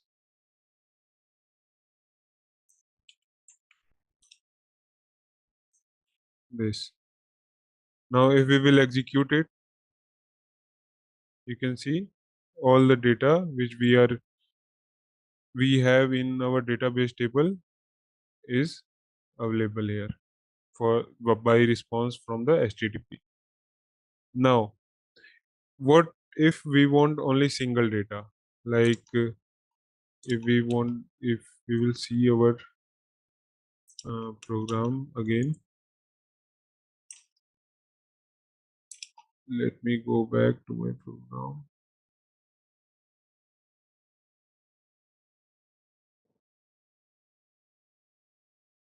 Now, initially we have used entity set. Now we are using get entity. Get entity will only provide you a single entity from the database. So for using get entity, we will add the key value of our database table. So I will add like this, use the braces here and then single quotes, inside the single quotes, give the ID of the student. So I have used 1002. Now check that the radio button is on get is selected and then execute. See, initially we were getting the whole data from the database table, and now we are getting only single data using the student ID. Now, for we have read from the data, if we want to create or update our entries, then what we will do, we will use this as a request, the single entity which we are getting from here. So use as request. Now if we want to create anything in our database table, then we will select the radio button from the http method as post. Now here I will change the ID. Let me do this 7 and change the name anything like test, change it to 5. Now you need to clear out this. You just need select the entity set. Now execute your URI. See, you can see that new entry is created in our table. If you want to see in your table, you can see, and also we can read it from here. So our URI is 1007. This is the student ID which we have created right now. Let me copy this. Now if we will execute it by selecting get from http method, we can see we are getting the single entity which is present in our database table. Now to update, we use put. So I will update the same uh, entry which we have created right now. So again use as request the similar entry. Now let's change it to test 2 and select the radio button from here, and then keep the URI same as it is used here. Now execute it again. Status code is 204. Now the update is successful. Now if we will get the same entry again by executing this, then we can see that our name has been changed. Now for delete, we just need to change the radio button to delete and then execute. So I want to delete this data which I have created right now with student ID 1007. Now execute it. It is a success code which is 204. And now if I will try to read it again, then I will get an error. See. So this is how the create, read, update, delete, the CRUD operation works in our OData, SAP's OData. Now let's create our final project in our SAP Build Apps, in which we will be using CRUD operations to create and read, update, delete in our database table and see the full table in a single go, and then add a search button to search through Build Apps in our entries. Now close this, go to your BTP cockpit again.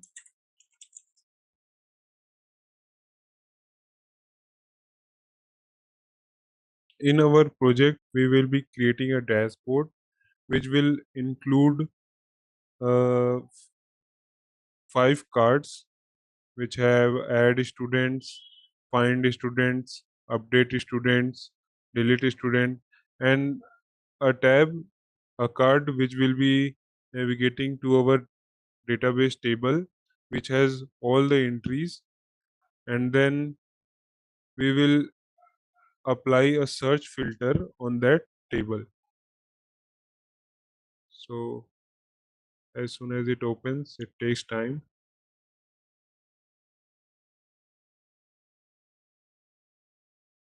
Whenever it takes time, let you need to clear out the cookies or cache.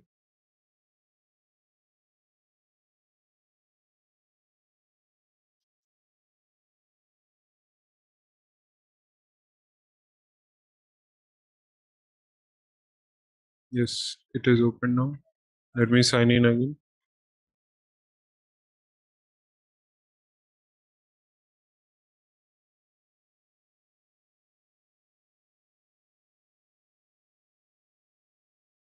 Go to your trial again.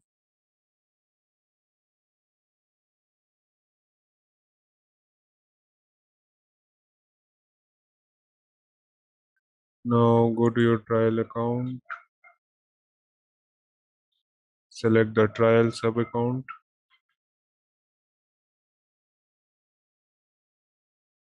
Go to your instance and subscriptions. From here, we will go to SAP Build Apps. Now log in again.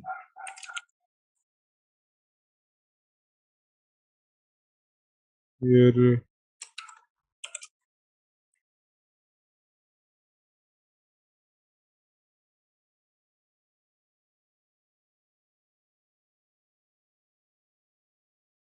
create a project. We will be creating an build application. So select the SAP Build Apps and then web and mobile application. Give the name for your final project. So I will be giving student dashboard. I have already added the configuration in our destination. When you will go to your connectivity and then destination, then you can add your configuration as I have told you in my earlier video. Now I have already added this API which I am using. So in our build application, first what we will do is let me delete this. Now we will go to our drop down and select the full screen. Now here first I will create a dashboard which will include our add student, find student, update student entries and delete it, and then we will add a card which will navigate us to our database table. So first what I'm gonna do, go to our navigation and then from here I want to disable the header bar.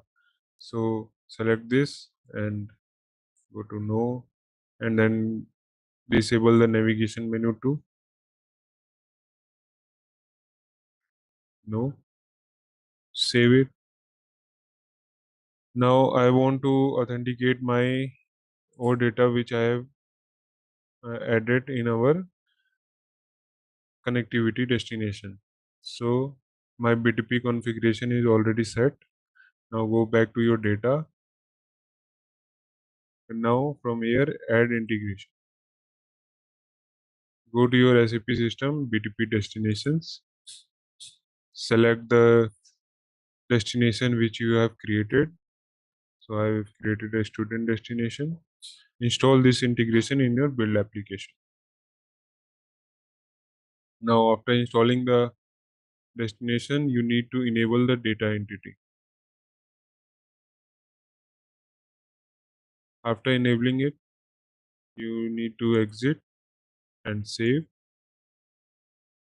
Now go to your UI canvas and give it a headline which is student dashboard, and then we can choose the style, like I want to give it a bigger size. So let me give this. And from layout section, we can align it to the center. Good. Now I want an underline below it. So I will use the list divider from my left panel. Just drag and drop this component. So align will come up. If we will launch our previous application, then we can see a single line is coming up below the student dashboard title.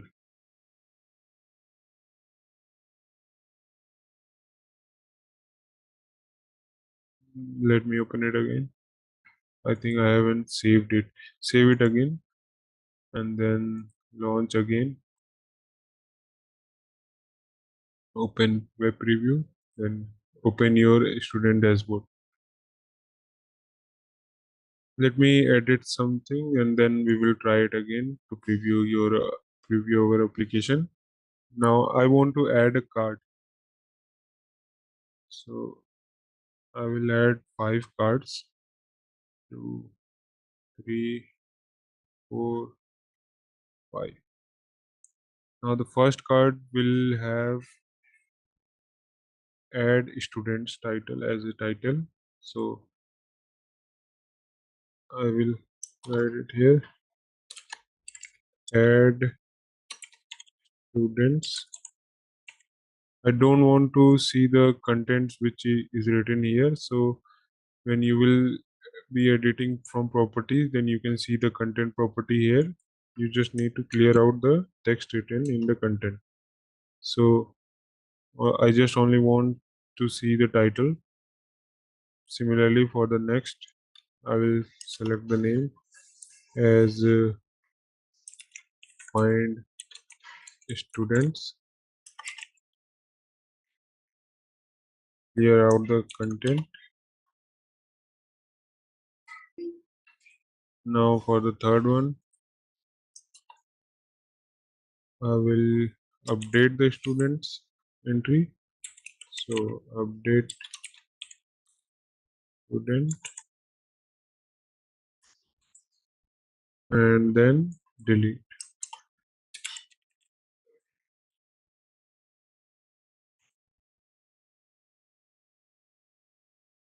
And then last, I want to see full table. So view database. Now it's good. Clear out the content.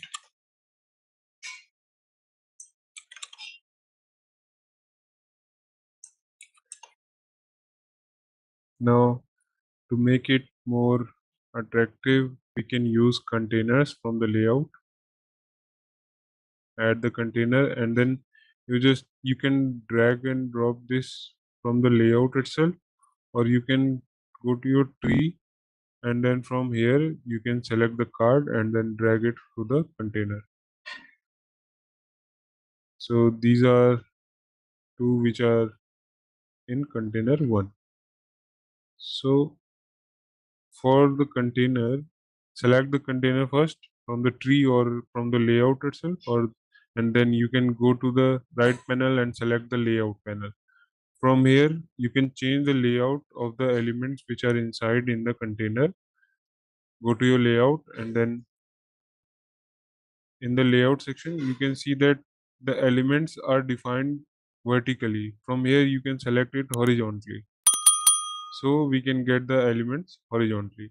Similarly, I will do it for next 2 elements. Add a container and then drag these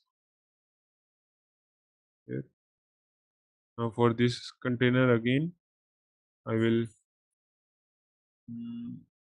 go to our layout and then from layout I will select the horizontal. Now it looks good. Let me try to view in our application. I am able to view this. No, still not visible.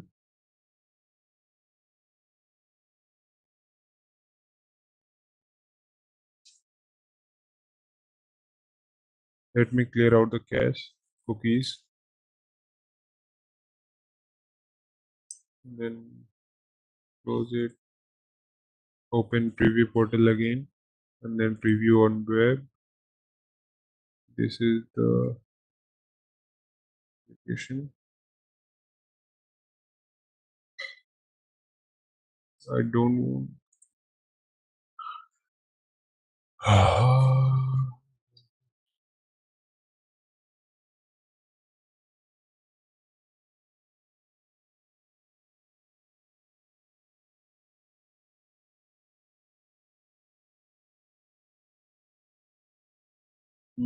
I got the issue that when I will go to navigation, then when I have disabled the navigation menu from here, then after disabling this navigation, you just need to select the page also which you have disabled the page. Then save it, and then now again preview it. See, so that was a silly mistake which I have done. I have also discussed this in our earlier video. Now go back to your UI canvas and add some margin below it. So I want to add padding to our component. So select the component for the card view which we have added, and then go to your layout. From the layout, you can just go to your width and height. No, add a vertical spacing to your layout. From select here, and then give it a top spacing. I will give it as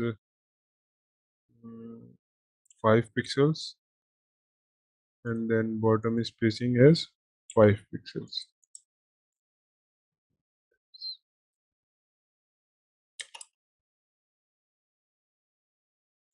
Now it looks good. Now similarly I will do the for the rest of the components. Add vertical spacing, add pixel as a 5, bottom as a 5, and then for the update students, add vertical spacing, top spacing as a 5, and then bottom spacing as a 5. These are the paddings which are being added to our components. Now again for the delete, add 5 pixels, add 5 pixels. Earlier our app was looking like this. Now if I will save this, and then we can see it looks better now.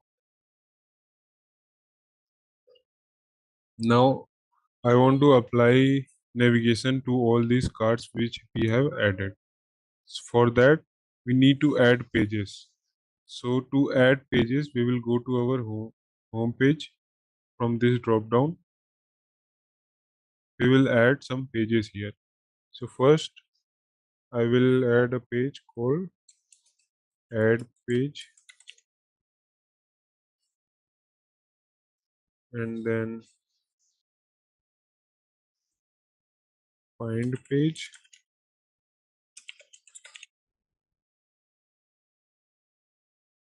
after that update page, and then delete page,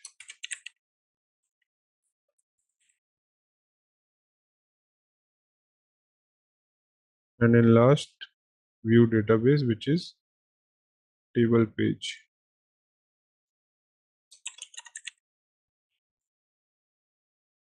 Select OK. Now go back to your home screen and apply the navigations.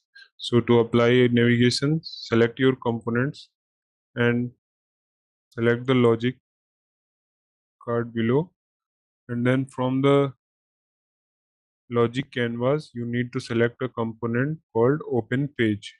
So drag this and drop to the logic canvas and connect this component with the component tap event. So whenever a user taps on this card, this page will be open, which we will be setting. So select your component from your logic canvas and then From here you can select the page which you want to navigate to. So this page is already been added to our component. If we will click on this, then we can see all our pages where we want to navigate. So I want to navigate to add page right now and save it. So now if I will save this and go back to my application, and if I click on this add student, now I will be navigating to our page. Similarly for others, we will apply same logic to our logic canvas. Select the component from logic canvas and then connect it and select the page where you want to navigate. So this was our find student. So I will go and select the find page. Now save it and then update student. Select the open page component again and then select the page for the update page. Save it. Similarly for the delete student card, select the component, connect it, open the page which is delete page, save this and then the view database.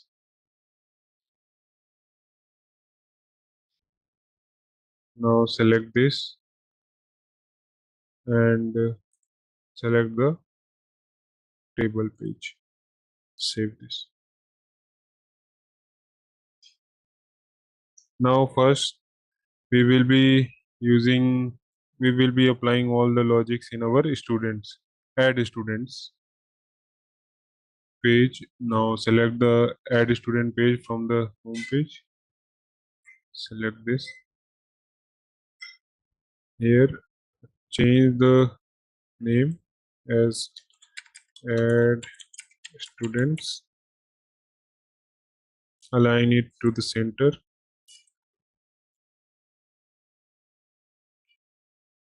add a line, delete this text. Now we need 3 input fields to create an entry to our database by using OData. So I will be using 3 input fields, 1, 2 and 3. Now first one is ID, so I will label it as a student ID, and the second one will be our name, so give it a label as a name, and then third one will be our contact. Now we need to create variables, so go toggle back to your variable and then create page variables. In the page variable we will use all 3 fields which we are updating. So first one is student ID, and then second one is name, and then contact. Save this, go back to your UI canvas. Now assign those values and bound it to the page parameters, page variables which we have already created right now. Click on this, go to your data and variables, page variables, and then select the corresponding properties which we have created. Similarly for the name, I will go back to values, data and variable, and then from page variable I will select the name, save this, then contacts, go to your value again, and then from data variables I will be selecting contact. Save from here. Now I will add a button. This button will have the functionality to create an entry in our database table. So I will label it as create. We can give the width to our components. So I will be giving 200 pixel to my component as width.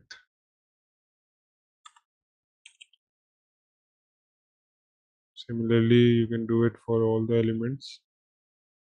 Width. From width and height, you can go to the pixel size and then you can select the pixel size as per your requirement. So I'm selecting here 200. Now for the contacts also, sorry.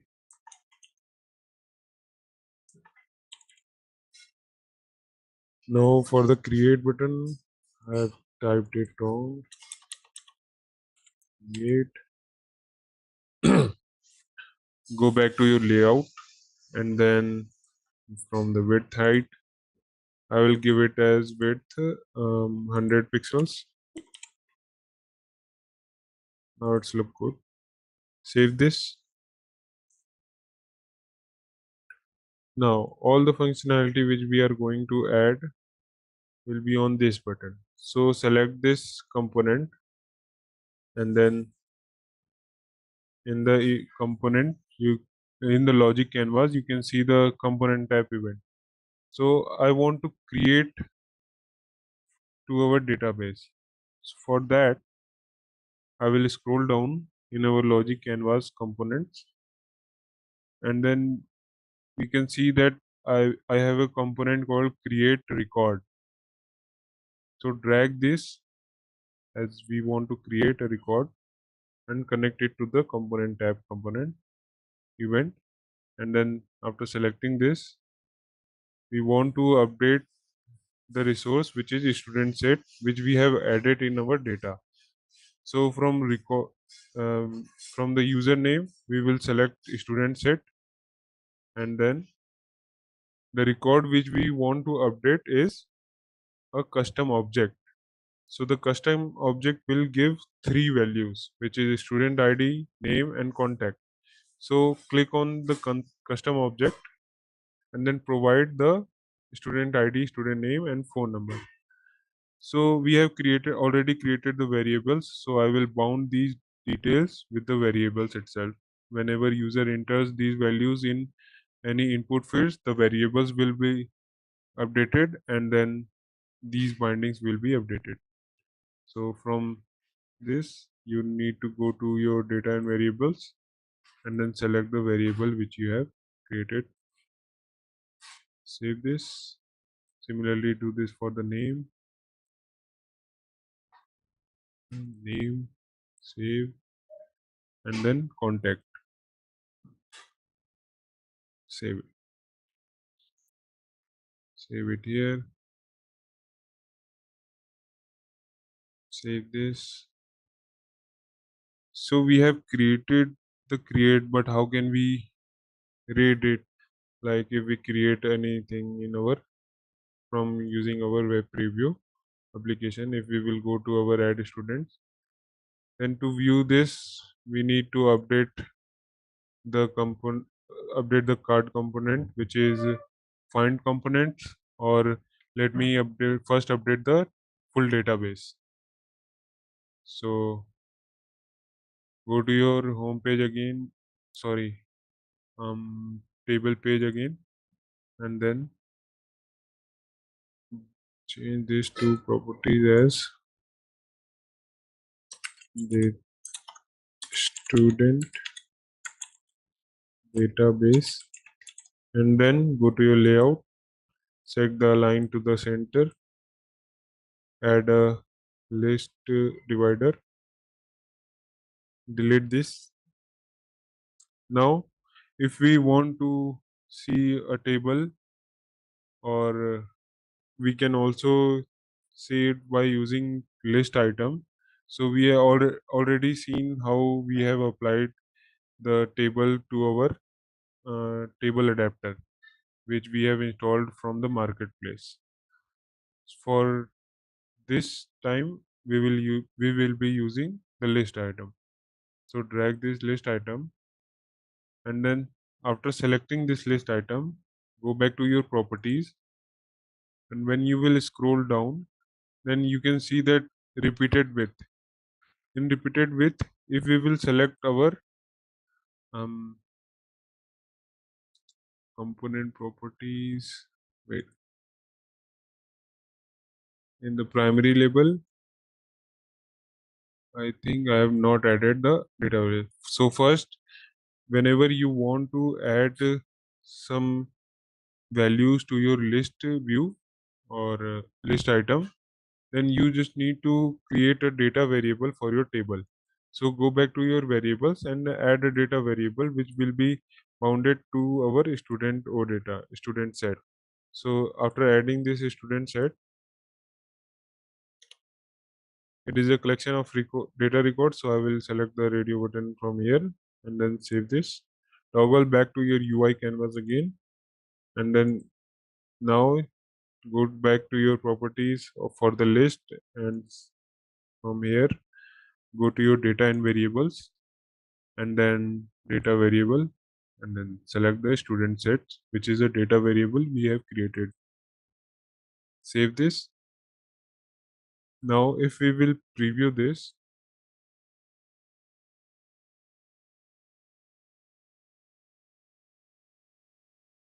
we can see that name is not right now assigned because we haven't updated the label, primary label and secondary label, but the number of fields which are repeated is same as our number of entries in our database.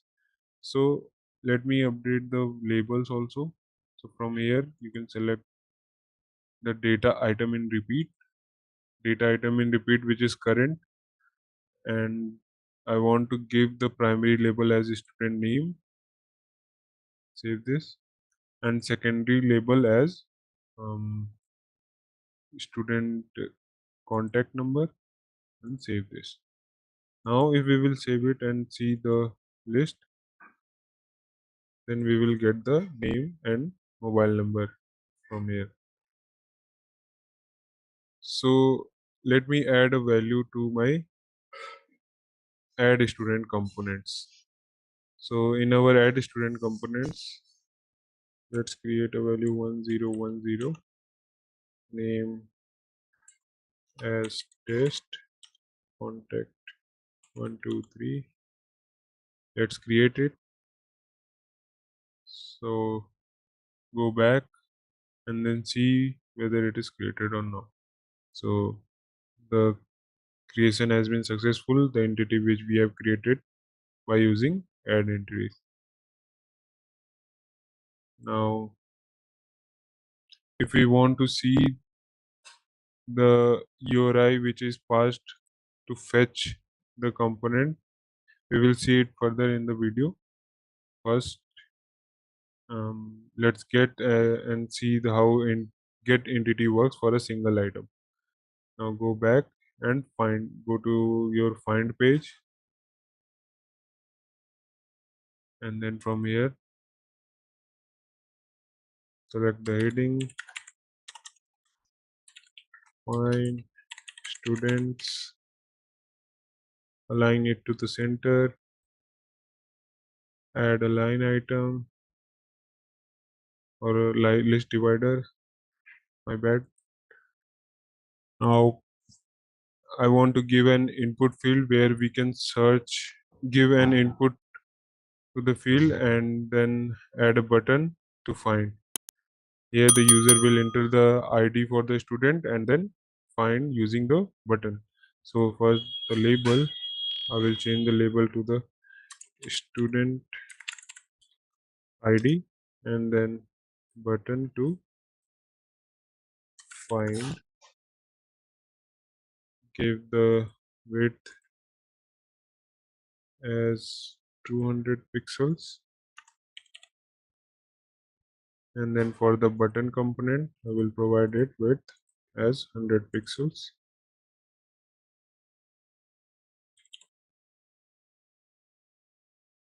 Now create a variable first, which is a page variable. It will be student ID again, Save this. Go back to your UI canvas again. Now I will be applying on the logic to our find button. So by using find, I want to search an element or entry from our database. So if you scroll down in your logic canvas component collection, then you can see this get record collection or get record. If we want to fetch all the database from the database table, all then we will use the get record collection, and if we want to use the single entry, then we will use the get record component. So drag this and connect it to the component tab. Now click on this component, and then you can see that resource name is already set to this component, and then we need to pass the student ID as it is mandatory. So we will bound this student ID with my page variable which I have created. Save this. Now bound the input field to the page variable. Again, go to data and variables, go to your page variable, and then bind it here. Now save this. Go back to your application. Now if you will go to find a student and then search for any student ID 1002, let's say, and then find. So now I have not added any variable where we can see the output. So let's add some text where we can see the value. So let's bind it to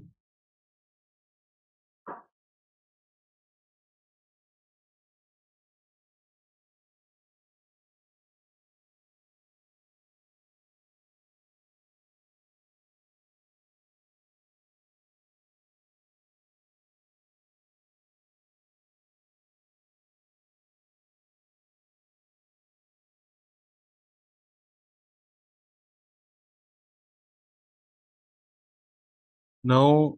From here you can see that after component type we get the record from the table, but we haven't set any variables to this. So create a variable again to the page variables, and then in the variable I want to give name,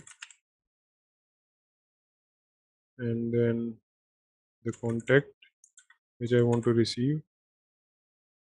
Save this and toggle back to the UI canvas again, and then from here I want to set a page variable. So select a component which is set page variable from the logic canvas and then connect it to the get record. Now if you will tap on the get record, you can see that in the right panel from the output section, if the success record, the record is successfully retrieved, then the upper connector will be working, and then if it is not working, then the below connector will be working. I will add a message to the container after the main logic is done with this project. Now select this and then set a page variable, go to your properties and then variable name. From the variable name you will select the name, and then assigned value will be output value of another node. From here we have fetched the record, so go to your get record and then go to your student name which is fetched by using logic canvas. Save it.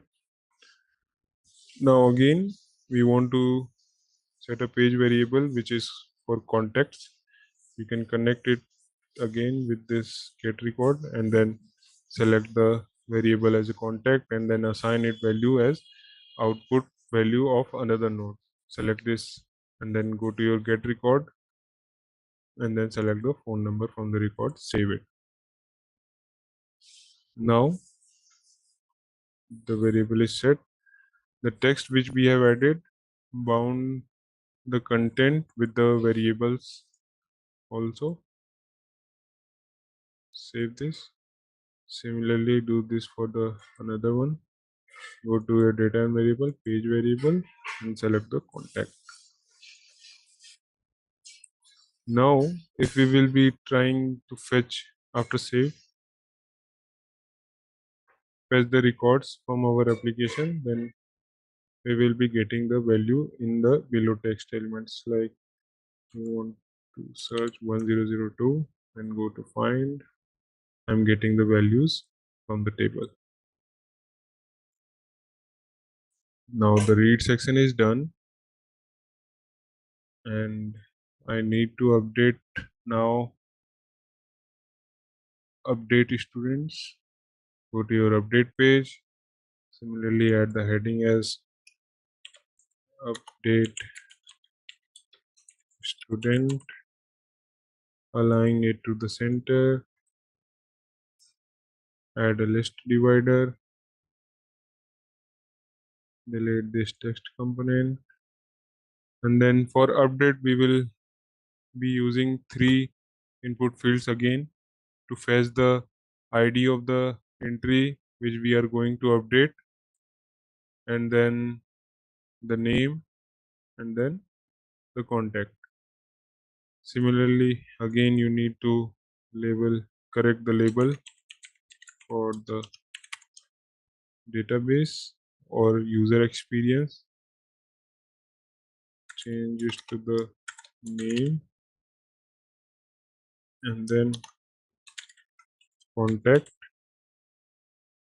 Add a button which will be updating to our database. So update. From the layout section, I will change the width of the component by using pixels. Give it 100 pixels, and for the input components, I will be giving 200 pixels.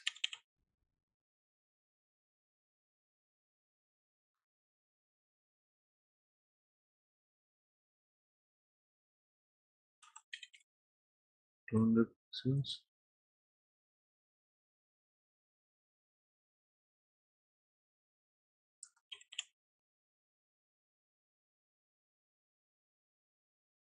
Now add variables as page variable. First one will be student ID, then name, and then contact. Save this, toggle back, go to your update and add the logic from the logic canvas and select the component which is update record. Connect this to the component tab, select the update record. Now I want to update from student set. First I need to bound the input fields with the variables. So go to your properties after selecting the component, and from value select the variables.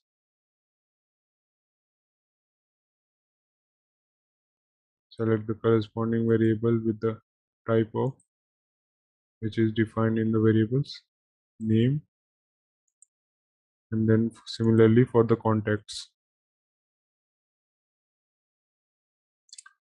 Now go to the logic for the update button, select the update record, and then here in the student ID, as you can see, it is mandatory to specify the particular entry in the database table. I will bind it to the page variable of student ID. Save this.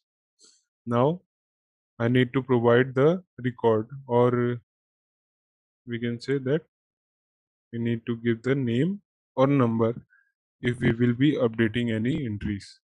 So select the variable which you have created in page variable, name, save this, and for the phone number select the component contact from page variables. Save this. Save it again.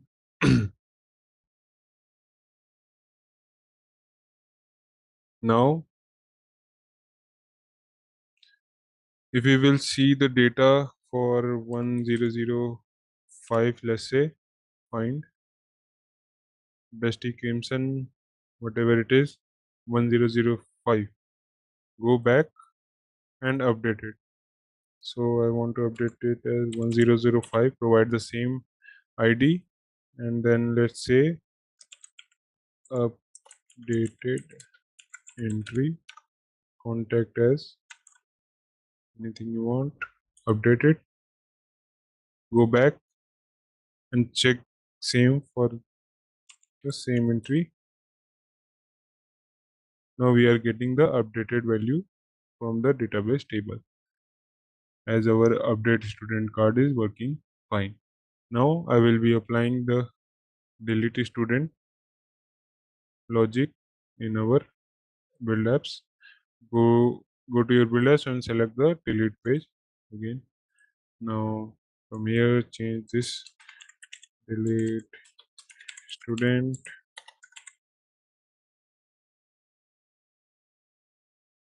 Now align it to the center, add the list divider again, delete this. For deleting we just need a input field for the ID specification and then a button to execute the logic. For this I want to change the width to 200 and then change the label to student ID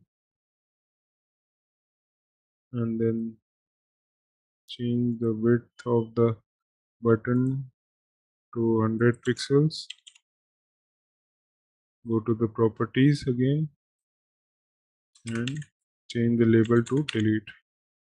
Add a variable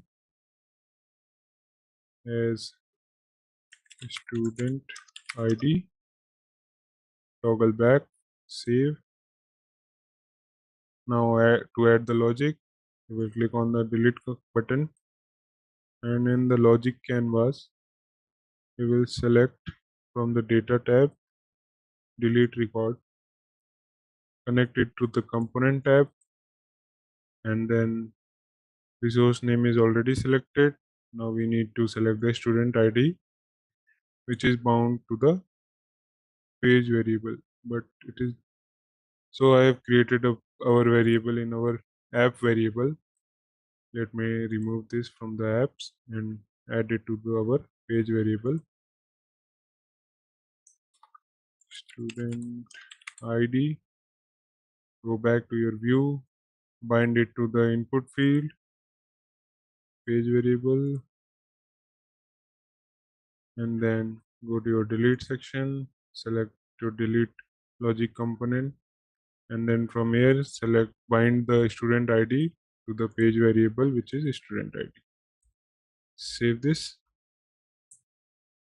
Now it should be working.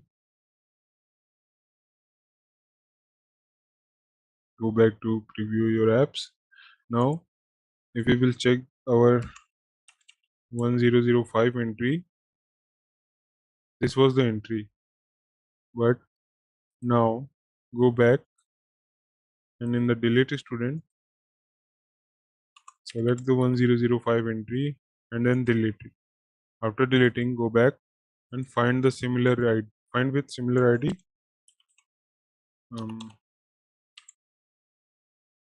find it. No data is coming because the entry in the database table is deleted. So this was the logic, and now all the cards are being done. Let's see how the background process works. Now go back again, and now if we want to find a student, use then what happens in our network processes, like how the OData is working. Now let's fetch 1001 with student with ID 1001 and find it. This is the data. Now, if you will go to your inspect in your browser and then go to your network, from here again click on find. You can see that our student entity is called. From here, if we will see our payload, you can see that 1001 is passed to our URL as a student set. Now, if we want to preview the metadata, this is the metadata which we are receiving from the SAP's OData and the response which we are receiving from the OData. So, similarly, we will be getting or fetching the OData for all the add, create, read, update, delete components. Now, what we want to do is to add a search button to our list component. As you can see that if the list is so long in our database, then how we can filter out using the list items. So for that, go to your table page again, and if you will see in the left section, you have a component which is search bar. Add this component to your UI canvas, and then add a variable, as we want to filter out the data by using names. So I'm adding a variable which is name. Go back to your UI canvas. Whenever I will enter anything in this, it will be binded to our sorry, let me delete this. I've created this on app variables, but I want to create it on page variable as name. Now go back and bind it to our page variable again. Save this. Now click on your list item or list component. Now we applied the filter or selected the entity set which is student set from our OData, but I want to apply filter by using search button. So for that we can use conditions from or formula from our binding. If you will go back, then from here you can see the formula section. Click on the formula and click it here. From here, clear out this for now. Now I want to use a if condition. We have already discussed this in our previous lectures. So write it on if and double click on this. Now I need to write the condition here. So I want to apply the condition on page variable. I will go to my page variable name. If my page variable, which is name, is empty, then I don't want to apply any filters for now. Then if it is empty, then I want to show the whole entries which are available in our database. So I will select all the data from the student sets. Double click on this. Now if the search button has no fields or no values in it, then we will be able to see all the entries from our database table. And if it is not empty, if it has some values, then the third parameter will be working, which is a false value. So in the false value, we will be using filtration. So for filtration, we will use select, double click on this, and then select the list on which we want to apply the filter. So we want to apply the filter in our student set itself. select the student set. Now in filtering formula,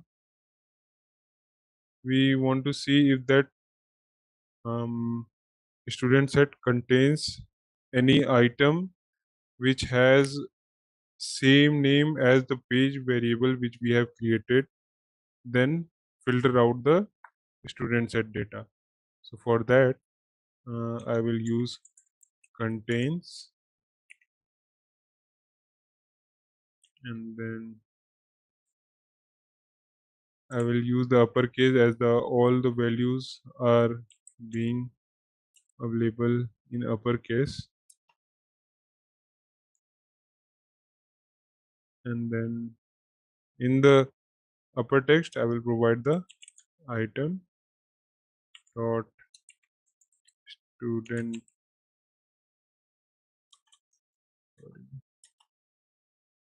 stud name,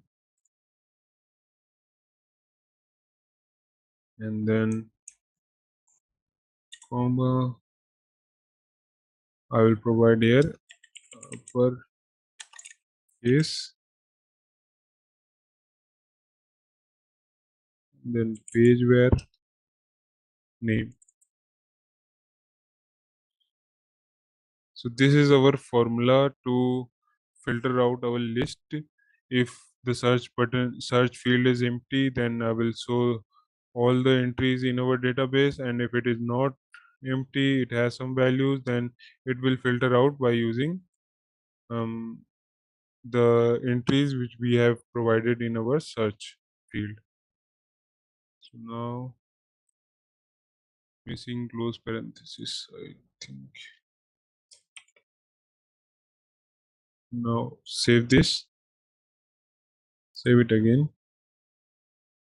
Now go back to your application, view database. As you can see, this is search button. Now I will be entering J. As you can see that all the names by starting with J is being filtered out. I will use T. Similarly, you can apply multiple filters and operations by using formula, as I have used here. This was the formula. Similarly, all the formulas here is for your help. You can use cryptography for encryption, date, time, engineering, financial, logics itself. And then let's add to our home page, go back. We can also use system variable as per the user's login. Let me add a text here. From here we can again use the formula, like we want to welcome our user, current user. So I will be using welcome and then plus. Now I will be using system variable. From system variable, select the name for the current user. Now save this, save it again. Now go back to your application. As you can see that welcome, so it is providing us the email. Let me change it. Current user name. So this is the first name. We will be selecting this from the system variable current user dot first name, and then save this. Now it should book the first name. Yes. Now everything is done. Let's get the final touch up. Like if we will go to our create add page. Now go back to your logic, and if the data record is created, we want to give a message to our user as it is not interactive. So to give a message, we will be using toast component from our logic canvas. Add this and connect to the create component as if it is success, then upper toggle will be working, and if it is a failure, then below toggle will be working. So for success, I will provide student entry is created.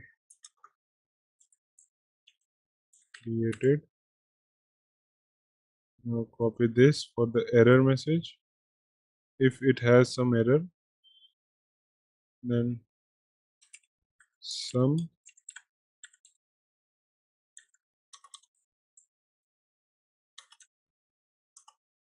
error occurred. Save this. Do this for other pages also. For find, I don't need to provide toast message for this, I think, because the variables are coming in this text element itself. And then for the delete page, add the toast message as student entry is deleted,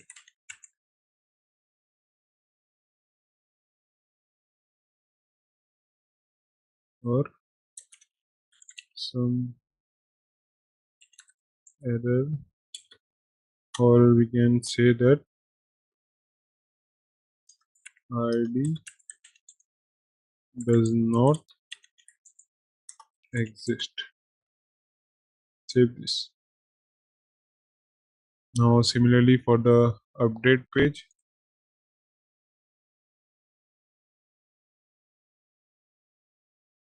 entry updated successfully, or if it is failed, then some error has occurred. Save this.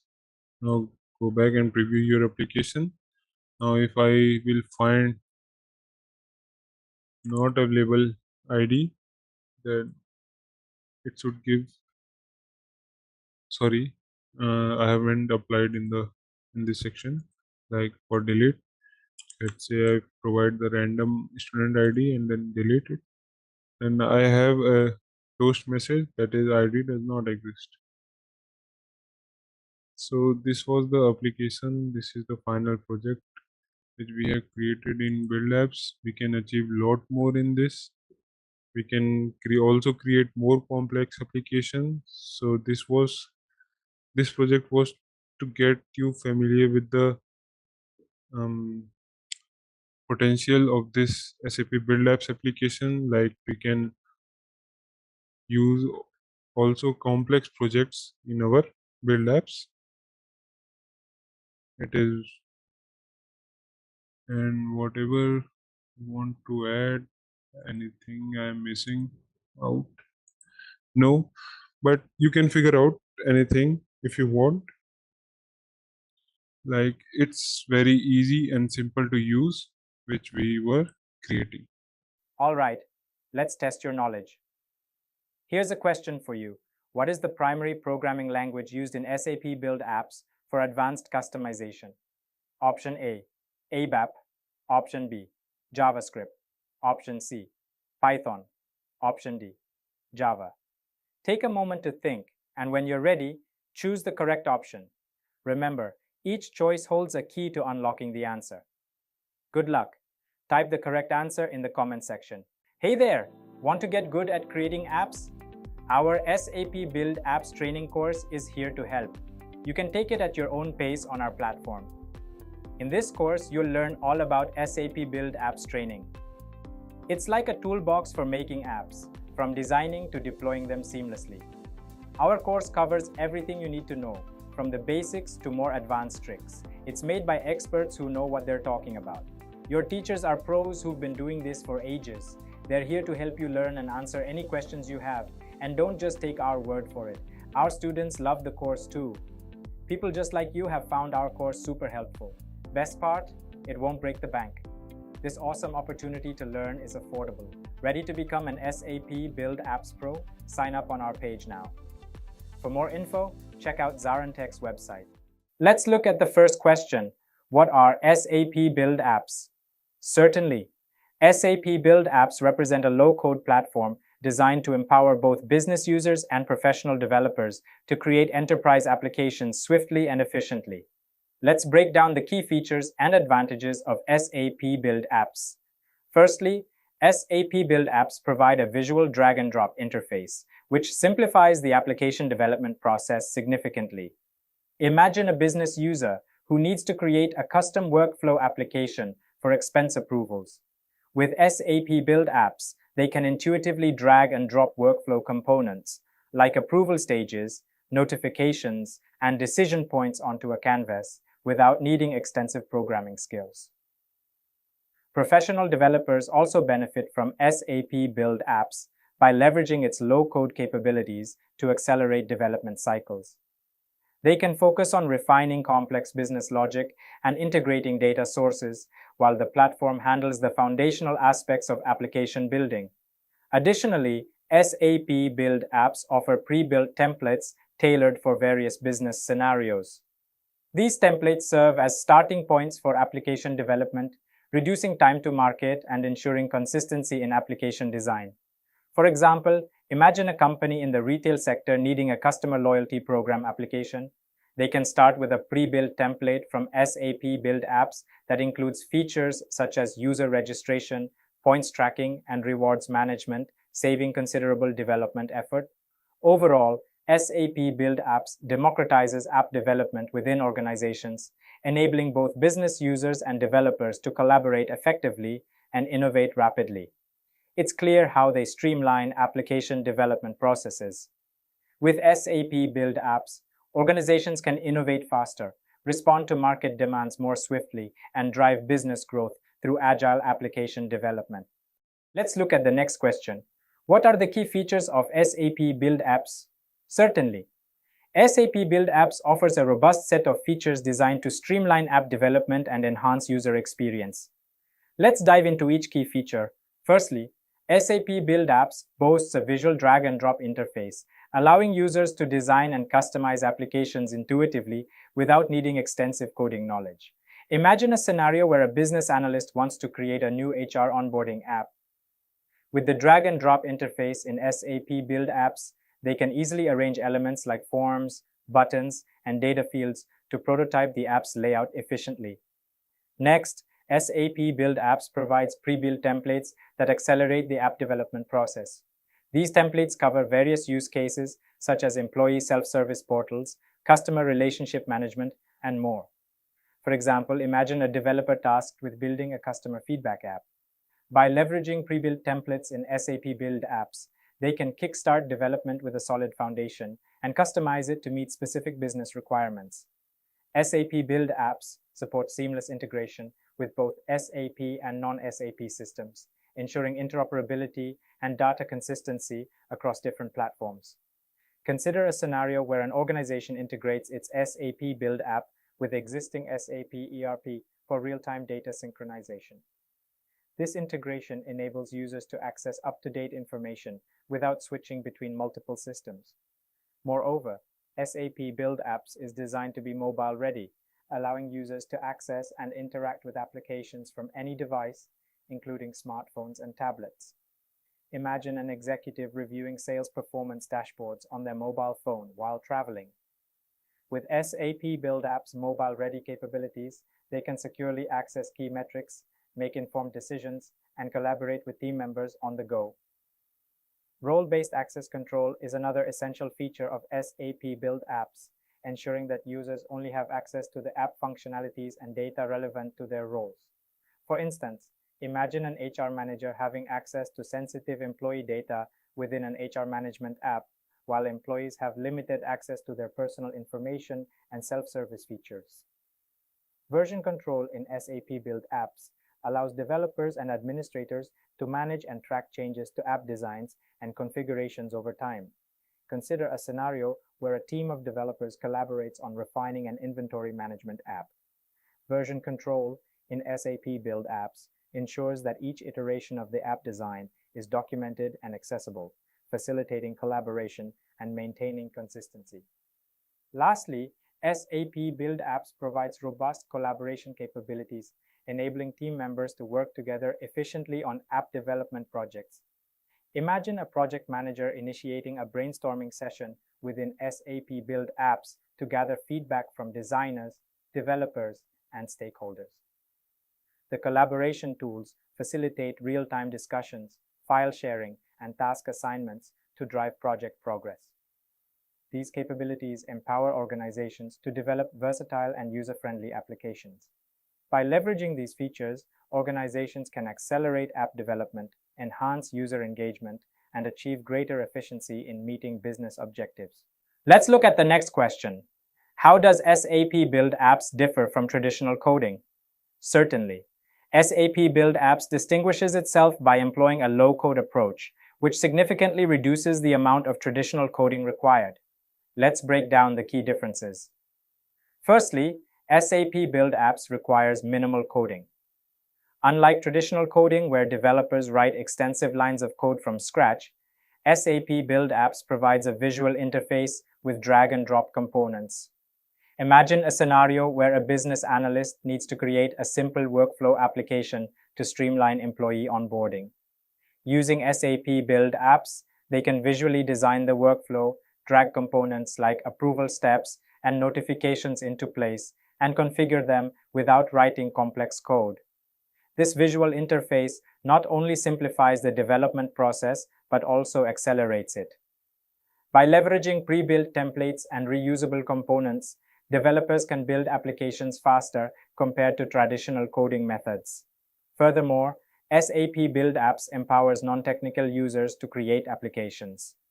This accessibility is crucial as it enables business users who may not have extensive coding skills to contribute directly to the application development process. For instance, imagine a marketing manager who wants to create a custom dashboard to track campaign performance metrics. With SAP Build Apps' intuitive interface, they can design and deploy the dashboard themselves, ensuring it meets their specific needs without relying on IT. In essence, SAP Build Apps represents a shift towards democratizing application development, making it more accessible and efficient for both technical and non-technical users alike. Thank you for outlining the differences between SAP Build Apps and traditional coding. It's clear how this approach can streamline development and empower business users. By leveraging the low-code capabilities of SAP Build Apps, organizations can foster innovation, accelerate time to market for new applications, and empower business users to drive digital transformation initiatives. Let's look at the next question. What types of applications can be built with SAP Build Apps? SAP Build Apps offers a versatile platform for creating a wide range of applications to meet diverse business needs. Let's break down the types of applications you can build. First, you can build web apps with SAP Build Apps. These applications run in web browsers and can be accessed from any device with internet connectivity. They are ideal for customer portals, employee self-service portals, and e-commerce platforms. For instance, imagine a company creating an employee self-service portal where employees can update their personal information, request leave, and access company news. This web app can be developed and deployed efficiently using SAP Build Apps. Next, you can create mobile apps with SAP Build Apps. These apps are designed for smartphones and tablets, providing on-the-go access to critical business functions. Mobile apps are essential for field services, sales teams, and remote work scenarios. Consider a scenario where a sales team uses a mobile app to access real-time customer data, update sales opportunities, and generate quotes while meeting with clients. This enhances productivity and responsiveness. Another capability is extending SAP applications.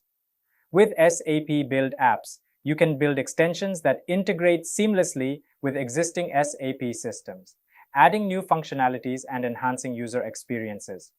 For example, A company might extend its SAP SuccessFactors application with a custom module for performance reviews, incorporating specific evaluation criteria and feedback workflows tailored to its unique business processes. Business process apps are also a key application type. These apps streamline and automate various business processes such as procurement, order management, and HR onboarding, improving efficiency and accuracy.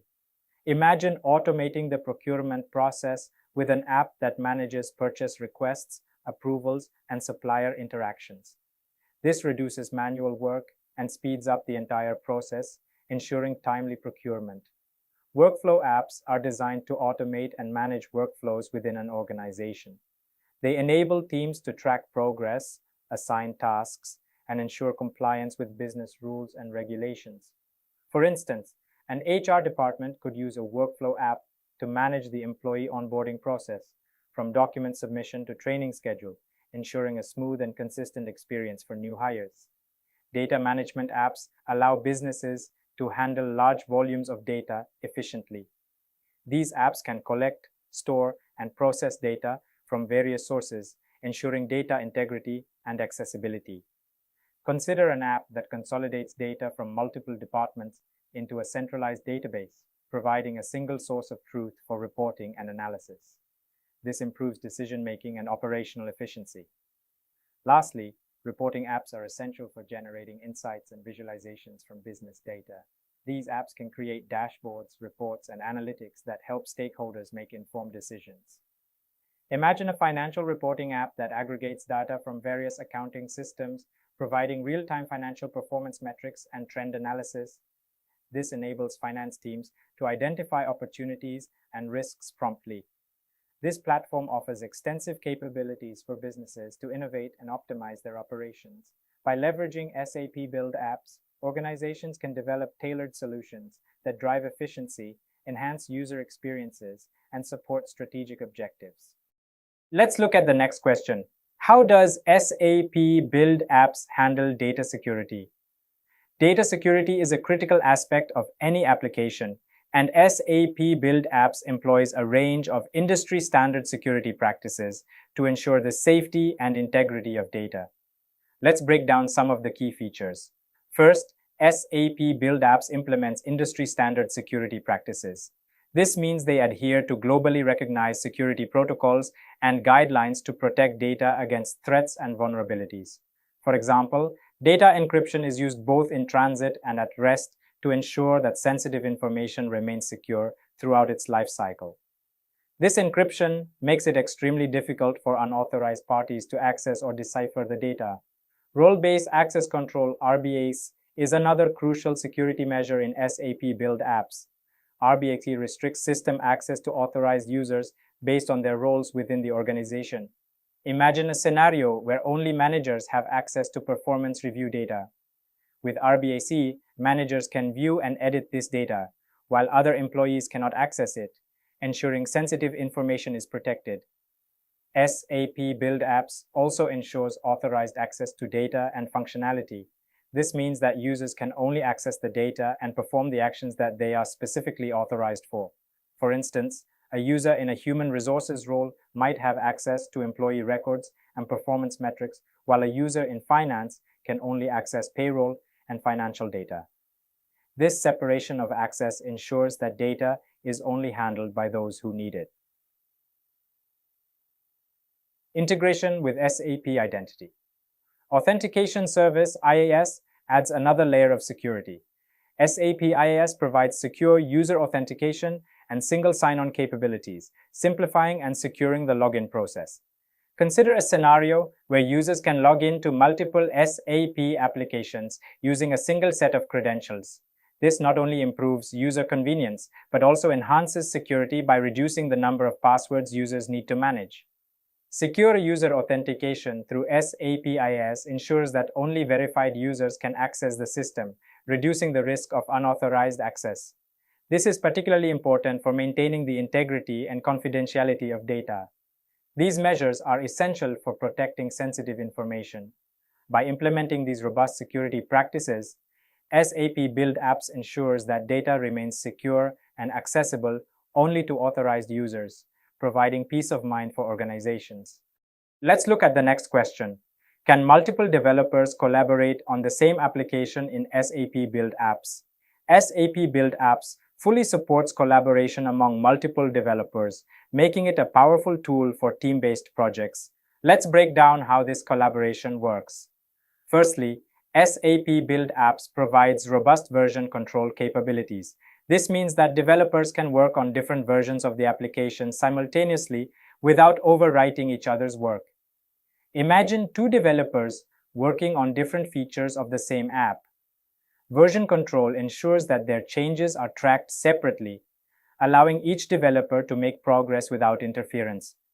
Moreover, SAP Build Apps allows developers to seamlessly merge their changes. When both developers finish their tasks, the system can combine their updates into a single, cohesive version of the application. For example, if one developer is improving the user interface while another is adding new functionality, SAP Build Apps ensures these changes integrate smoothly, resulting in a unified application. Another key feature is the ability to work on different versions of the application. This is particularly useful for larger teams or complex projects where multiple iterations or testing environments are needed. Consider a scenario where a team needs to test new features without affecting the live version of the app. Developers can create and work on a separate version, ensuring stability and continuity for end users. Additionally, SAP Build Apps includes features like commenting and task assignments. Developers can leave comments on specific parts of the code or design, providing feedback and suggestions in real time. For instance, if a developer encounters a challenge or has a question, they can leave a comment directly within the app. Team members can then respond, fostering collaboration and knowledge sharing. Task assignments are also crucial for managing project workflows. Team leaders can assign specific tasks to developers, track progress, and ensure that everyone is aligned with the project's goals and deadlines. It sounds like a very efficient system for team-based development. By supporting version control, seamless merging, and communication features, SAP Build Apps enables developers to collaborate effectively and deliver high-quality applications. Let's look at the next question. Is it possible to customize the user interface of apps built with SAP Build Apps? Yes, it is possible to customize the user interface of apps built with SAP Build Apps. SAP Build Apps offers a range of pre-built components that you can use to create a customized user interface. These components are designed to be flexible and adaptable, allowing you to tailor the look and feel of your app to meet specific requirements. For example, if you are building an employee performance review app, you can use pre-built components such as forms, buttons, and tables to create a user-friendly interface. You can easily drag and drop these components into your app and configure them to fit your needs. In addition to pre-built components, SAP Build Apps also offers themes that help you achieve the desired aesthetics for your app. Themes allow you to apply consistent styles across your app, ensuring a cohesive and professional appearance. Imagine you want your performance review app to reflect your company's brand colors and fonts. By selecting an appropriate theme, you can quickly apply these design elements throughout the app, creating a visually appealing and branded experience for users.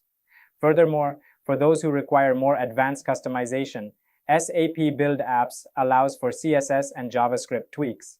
This means you can go beyond the standard settings and fine-tune the appearance and behavior of your app to a very granular level.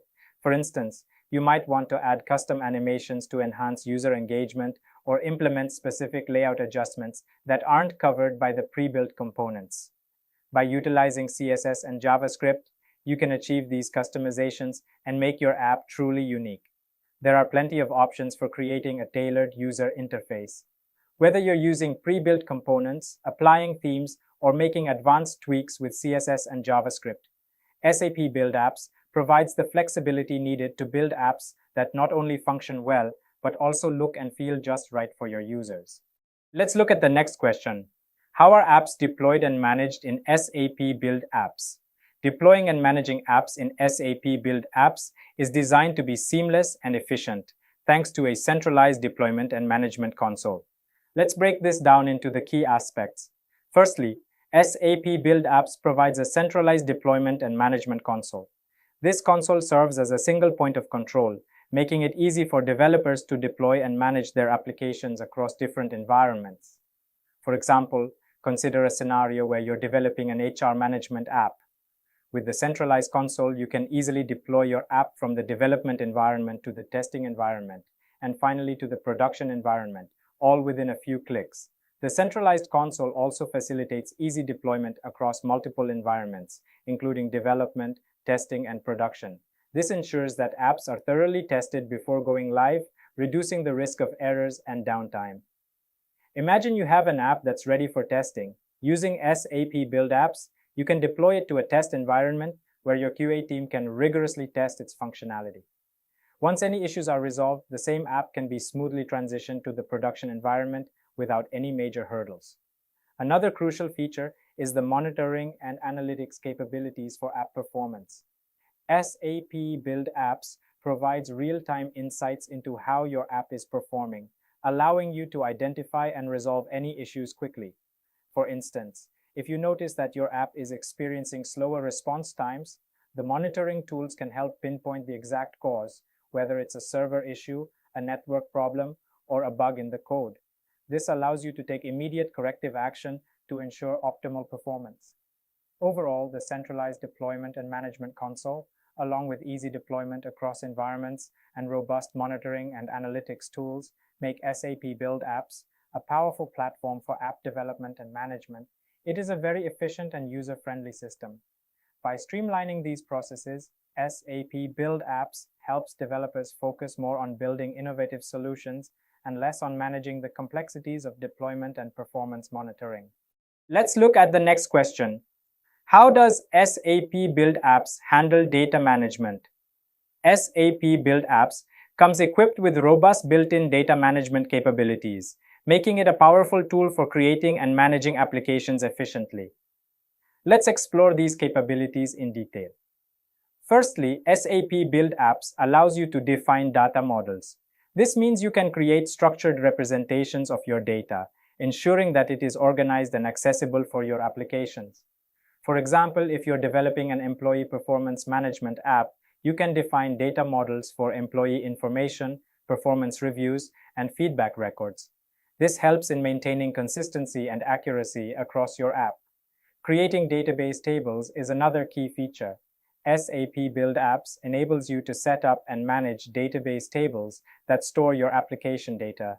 This is crucial for maintaining a scalable and efficient data storage solution. Imagine you need to store employee performance data. With SAP Build Apps, you can create a database table to capture all relevant information, such as employee IDs, review scores, and comments.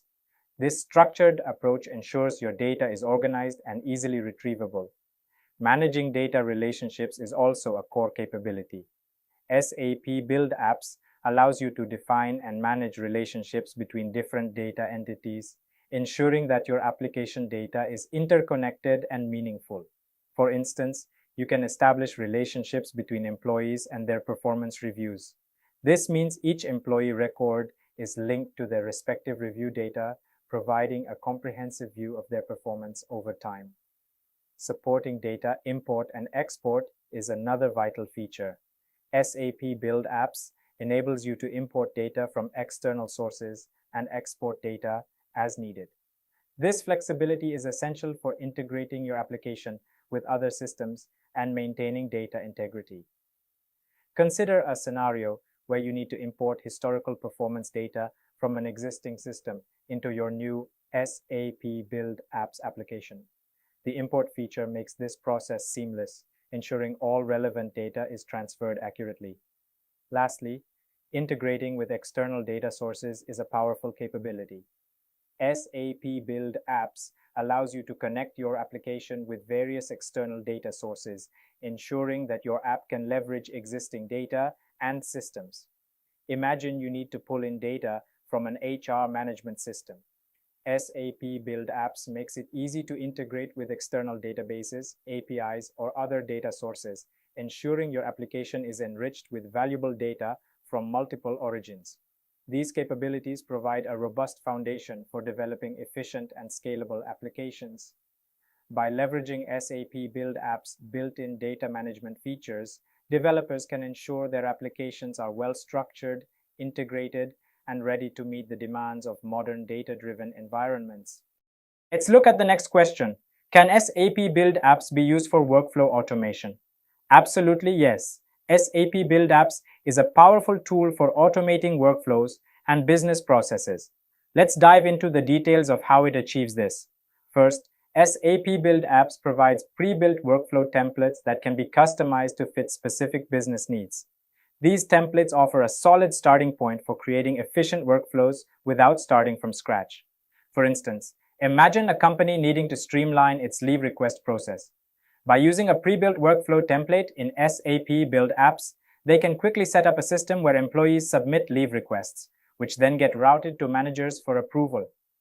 Additionally, SAP Build Apps features a visual designer that makes defining and managing workflows intuitive. This drag-and-drop interface allows users to create and modify workflows with ease, even without deep technical knowledge. Consider a scenario where a business wants to automate its expense approval process. Using the visual designer, they can map out the entire workflow, from expense submission to manager approval, finance review, and final payment processing. One of the key strengths of SAP Build Apps is its ability to handle task assignments, approvals, and notifications seamlessly within the app. This ensures that each step in the workflow is managed efficiently and that all stakeholders are kept informed. For example, in a procurement workflow, once a purchase order is created, the system automatically assigns the task to the purchasing manager for approval. Upon approval, notifications are sent to the finance team for further processing. Furthermore, SAP Build Apps can be integrated with other SAP systems, ensuring that workflows are not isolated but part of a cohesive business process ecosystem. This integration enhances the overall efficiency and visibility of business operations. Imagine integrating a sales order workflow with the inventory management system. When a sales order is approved, the system can automatically check inventory levels and trigger a restock if necessary, streamlining the entire sales and fulfillment process. SAP Build Apps is a robust tool for workflow automation. By leveraging SAP Build Apps, organizations can automate complex workflows, improve efficiency, and ensure that business processes are executed consistently and accurately. Let's look at the next question. How do SAP Build Apps ensure scalability and performance? Ensuring scalability and performance in SAP Build Apps is crucial for handling high data volumes and user traffic efficiently. Let's break this down step by step. First, SAP Build Apps have a scalable architecture designed to manage large amounts of data and numerous users simultaneously.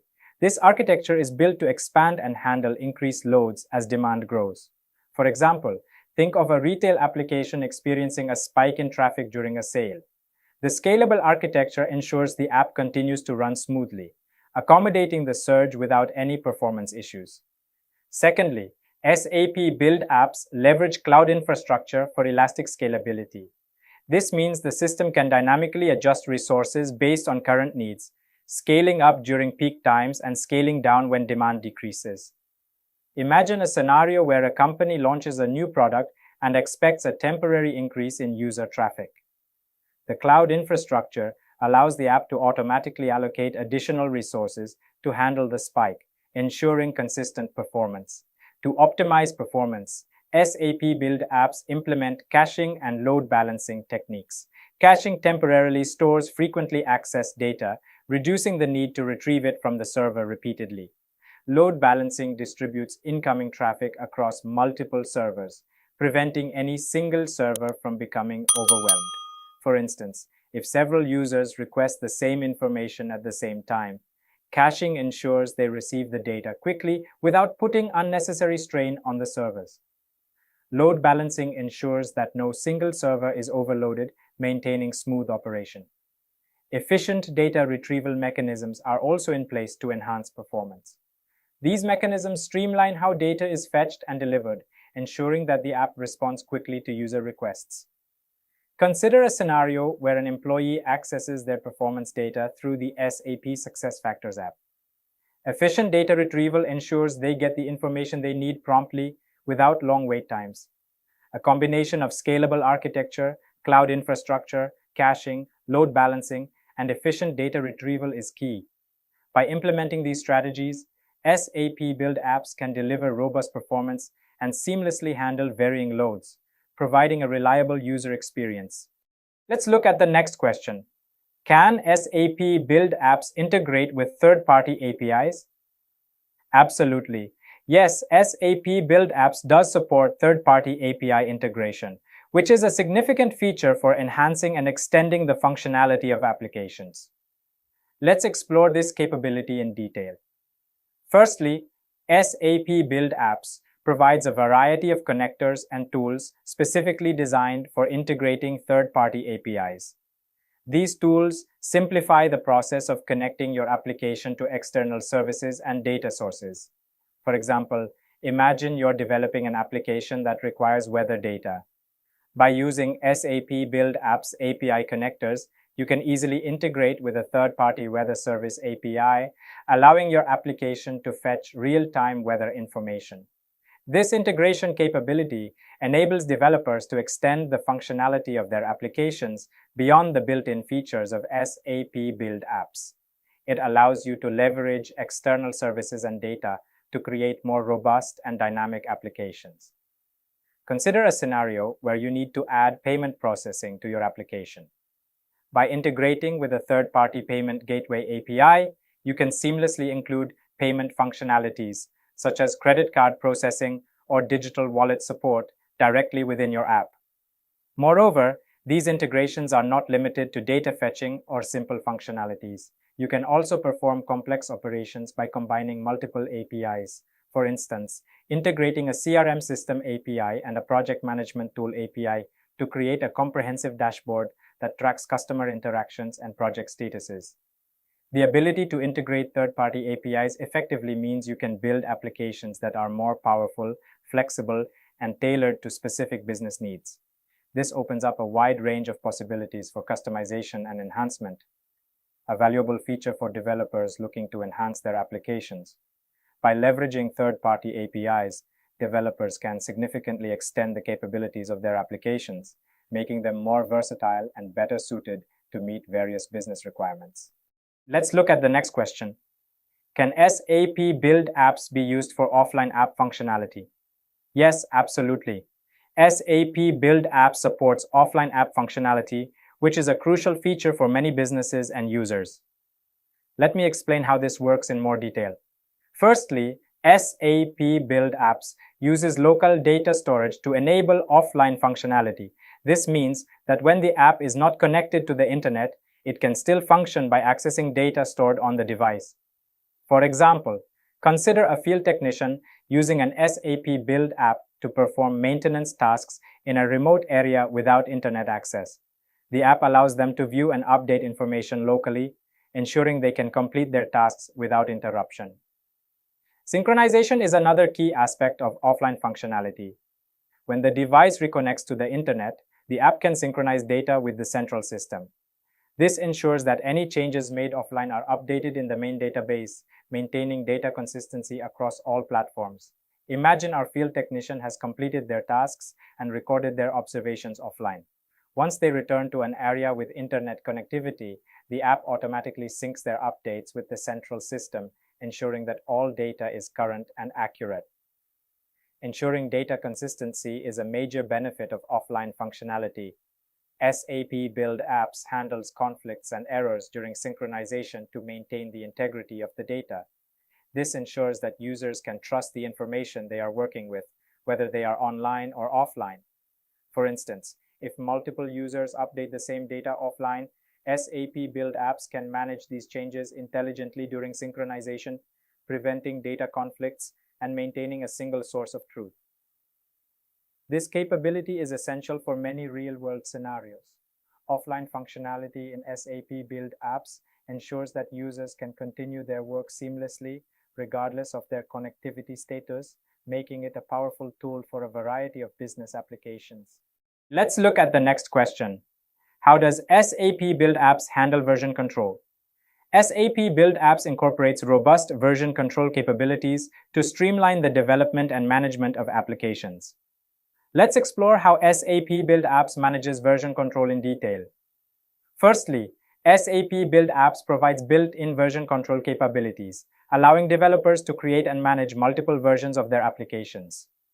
Imagine a scenario where a team of developers is working on an HR application.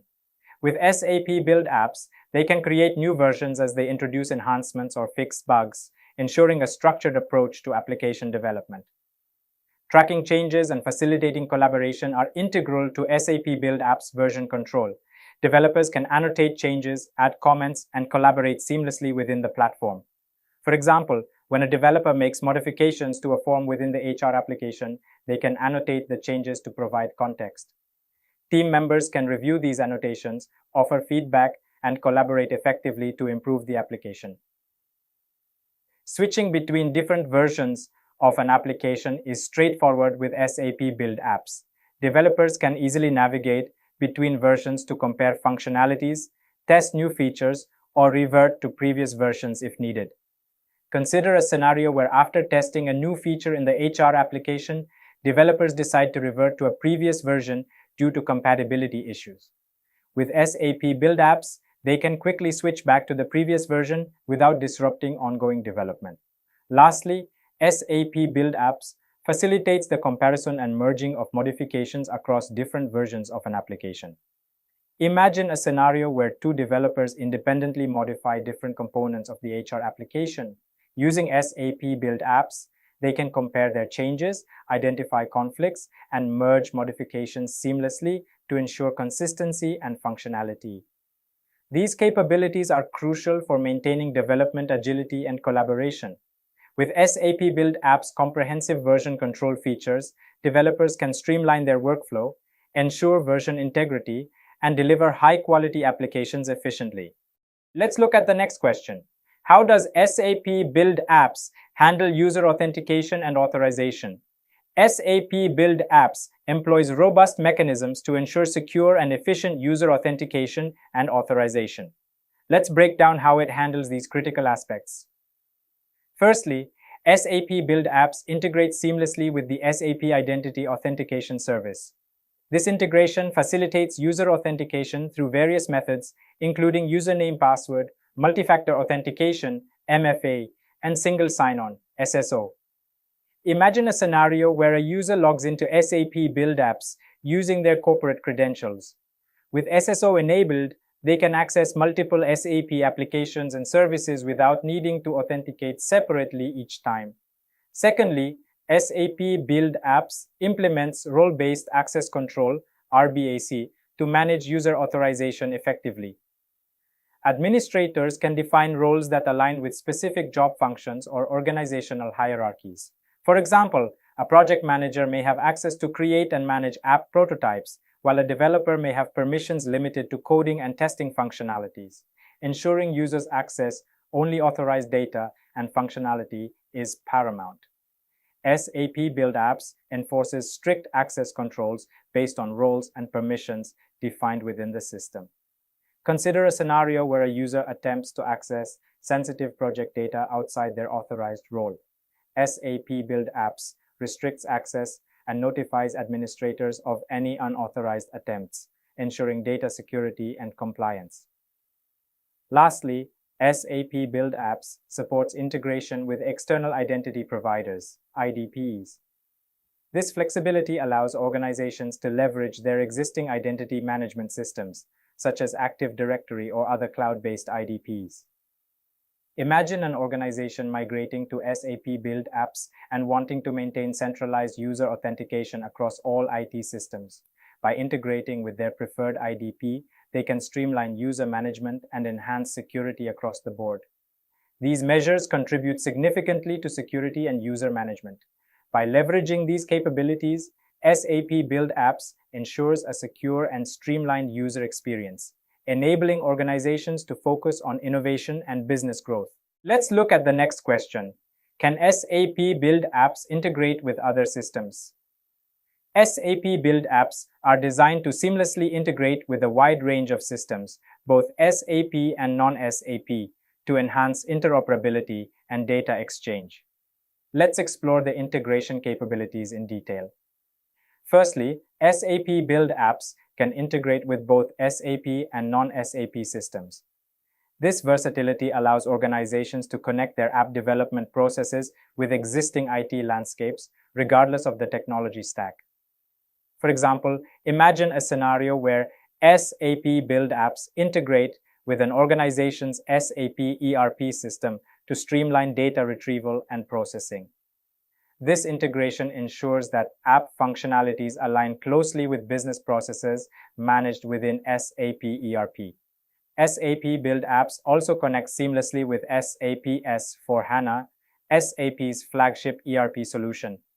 This integration enables apps to leverage real-time data and business logic stored in SAP S/4HANA, enhancing their functionality and responsiveness. Consider a scenario where an organization develops a procurement app using SAP Build Apps. By connecting it to SAP S/4HANA, the app can retrieve vendor information, update purchase orders, and maintain procurement workflows in sync with the ERP system.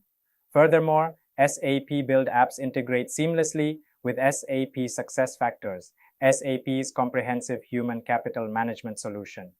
This integration allows apps to leverage employee data, performance metrics, and organizational structures managed within SAP SuccessFactors. Imagine an employee engagement app developed using SAP Build Apps that integrates with SAP SuccessFactors. The app can pull employee performance reviews, training history, and organizational hierarchies to provide personalized content and recommendations.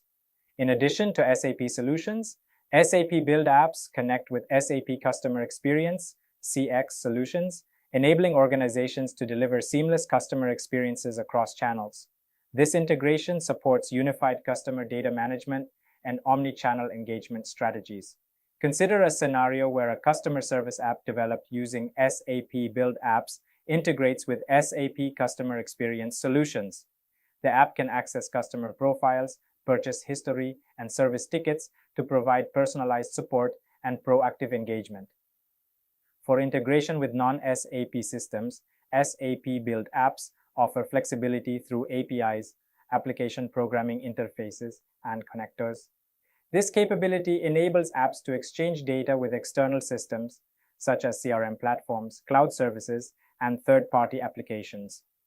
Imagine an analytics app developed using SAP Build Apps that integrates with a third-party cloud-based data warehouse. By leveraging APIs, the app can fetch real-time data analytics and visualize insights from multiple data sources for informed decision-making.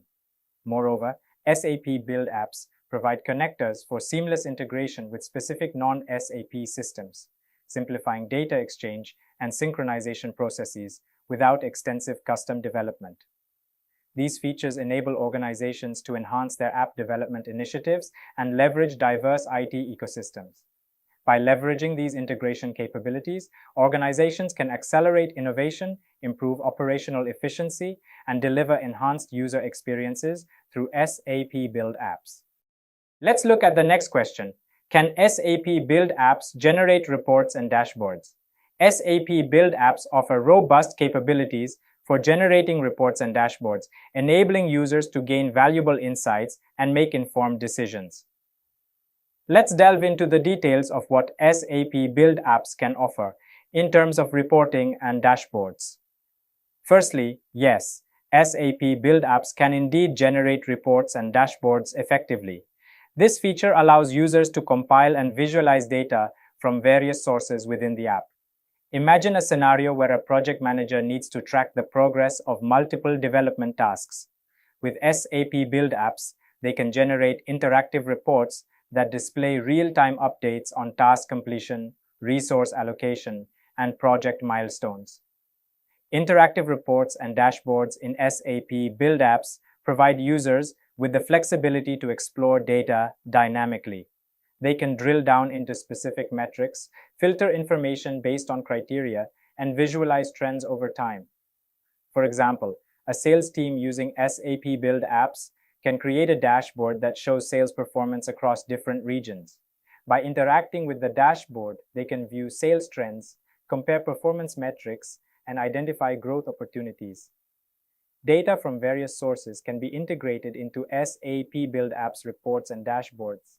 This includes internal databases, external APIs, and other connected systems, ensuring comprehensive and unified data analysis.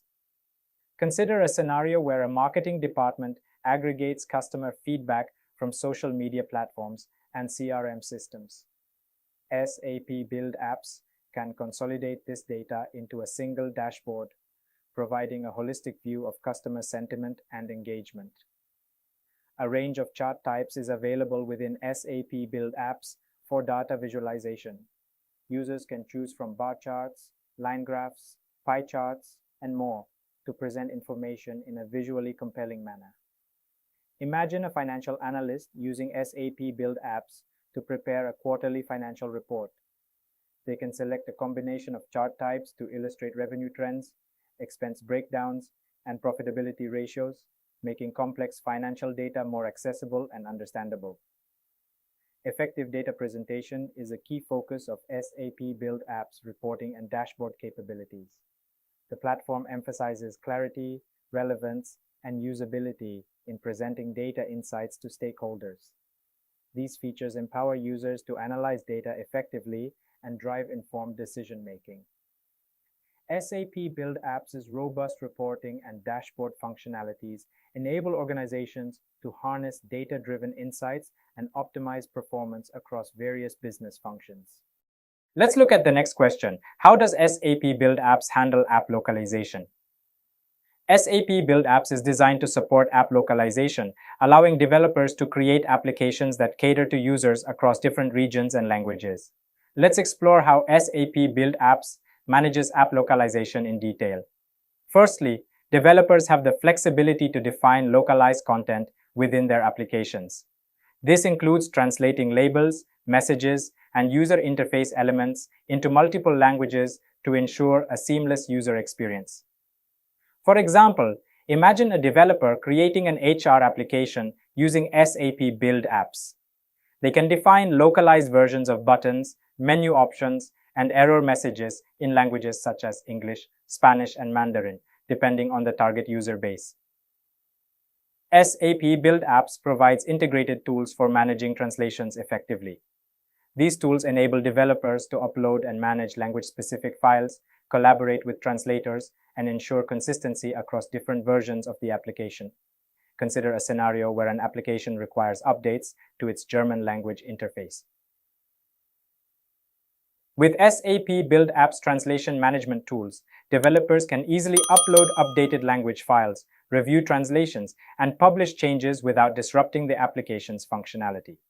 Locale-specific formatting is seamlessly handled by the platform within SAP Build Apps. This ensures that date formats, currency symbols, and other regional preferences are displayed correctly based on the user's location. Imagine a user accessing the HR application from different countries. SAP Build Apps automatically adjusts the date format from MMDDYYY to DDMMYYY based on the user's locale settings, enhancing usability and compliance with local standards. These capabilities are essential for creating user-friendly applications across diverse global markets. By leveraging SAP Build Apps' robust localization features, developers can deliver tailored experiences that resonate with users worldwide, ensuring adoption and satisfaction. Let's look at the next question. Can SAP Build Apps integrate with SAP Fiori? SAP Build Apps can seamlessly integrate with SAP Fiori, enhancing the overall user experience and interface consistency. Let's explore how SAP Build Apps leverages SAP Fiori. Firstly, SAP Build Apps integrates with SAP Fiori, ensuring compatibility and synergy between the two platforms. For example, imagine a scenario where a company develops a new application using SAP Build Apps. By integrating with SAP Fiori, the application inherits Fiori's design principles and UI patterns, providing a familiar and intuitive user interface for end users. SAP Build Apps utilizes Fiori elements, which are predefined UI components and patterns designed to streamline application development and ensure UI consistency across SAP applications. Consider a scenario where developers use Fiori elements such as tables, charts, and forms within SAP Build Apps to create responsive and visually appealing interfaces. This not only accelerates development, but also enhances user satisfaction through a consistent user experience. Integrating with SAP Fiori also enhances user interfaces by leveraging Fiori's responsive design principles. This ensures that applications developed with SAP Build Apps are accessible and perform seamlessly across different devices and screen sizes. This integration enhances usability and consistency in application development. By leveraging SAP Fiori's capabilities, SAP Build Apps enables organizations to deliver modern and user-friendly applications that meet the evolving needs of their users.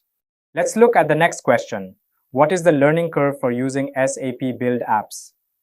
SAP Build Apps is designed with a focus on user-friendly and intuitive features, making it accessible for both business users and developers alike.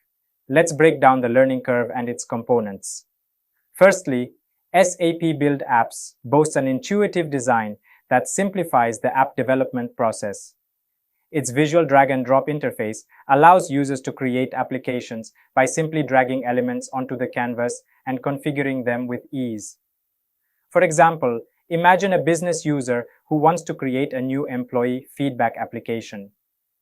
With SAP Build Apps drag-and-drop interface, they can quickly design the application layout, define form fields, and set up workflows without needing extensive technical knowledge.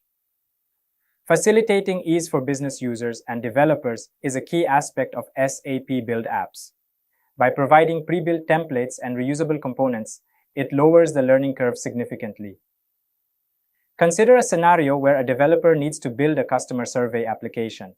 With SAP Build Apps pre-built templates for surveys, they can accelerate development by leveraging ready-made components such as rating scales, text fields, and submit buttons.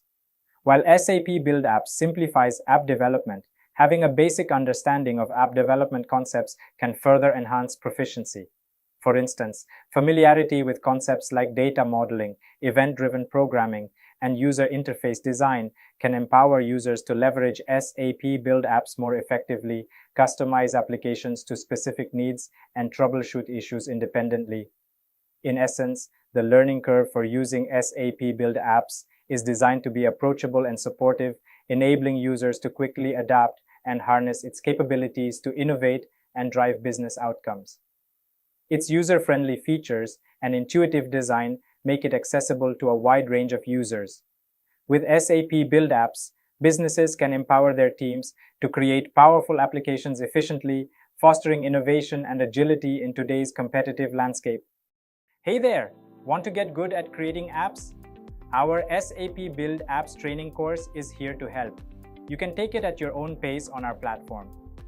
In this course, you'll learn all about SAP Build Apps training. It's like a toolbox for making apps, from designing to deploying them seamlessly. Our course covers everything you need to know, from the basics to more advanced tricks. It's made by experts who know what they're talking about. Your teachers are pros who've been doing this for ages. They're here to help you learn and answer any questions you have. And don't just take our word for it. Our students love the course too.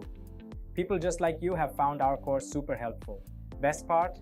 It won't break the bank. This awesome opportunity to learn is affordable. Ready to become an SAP Build Apps Pro? Sign up on our page now.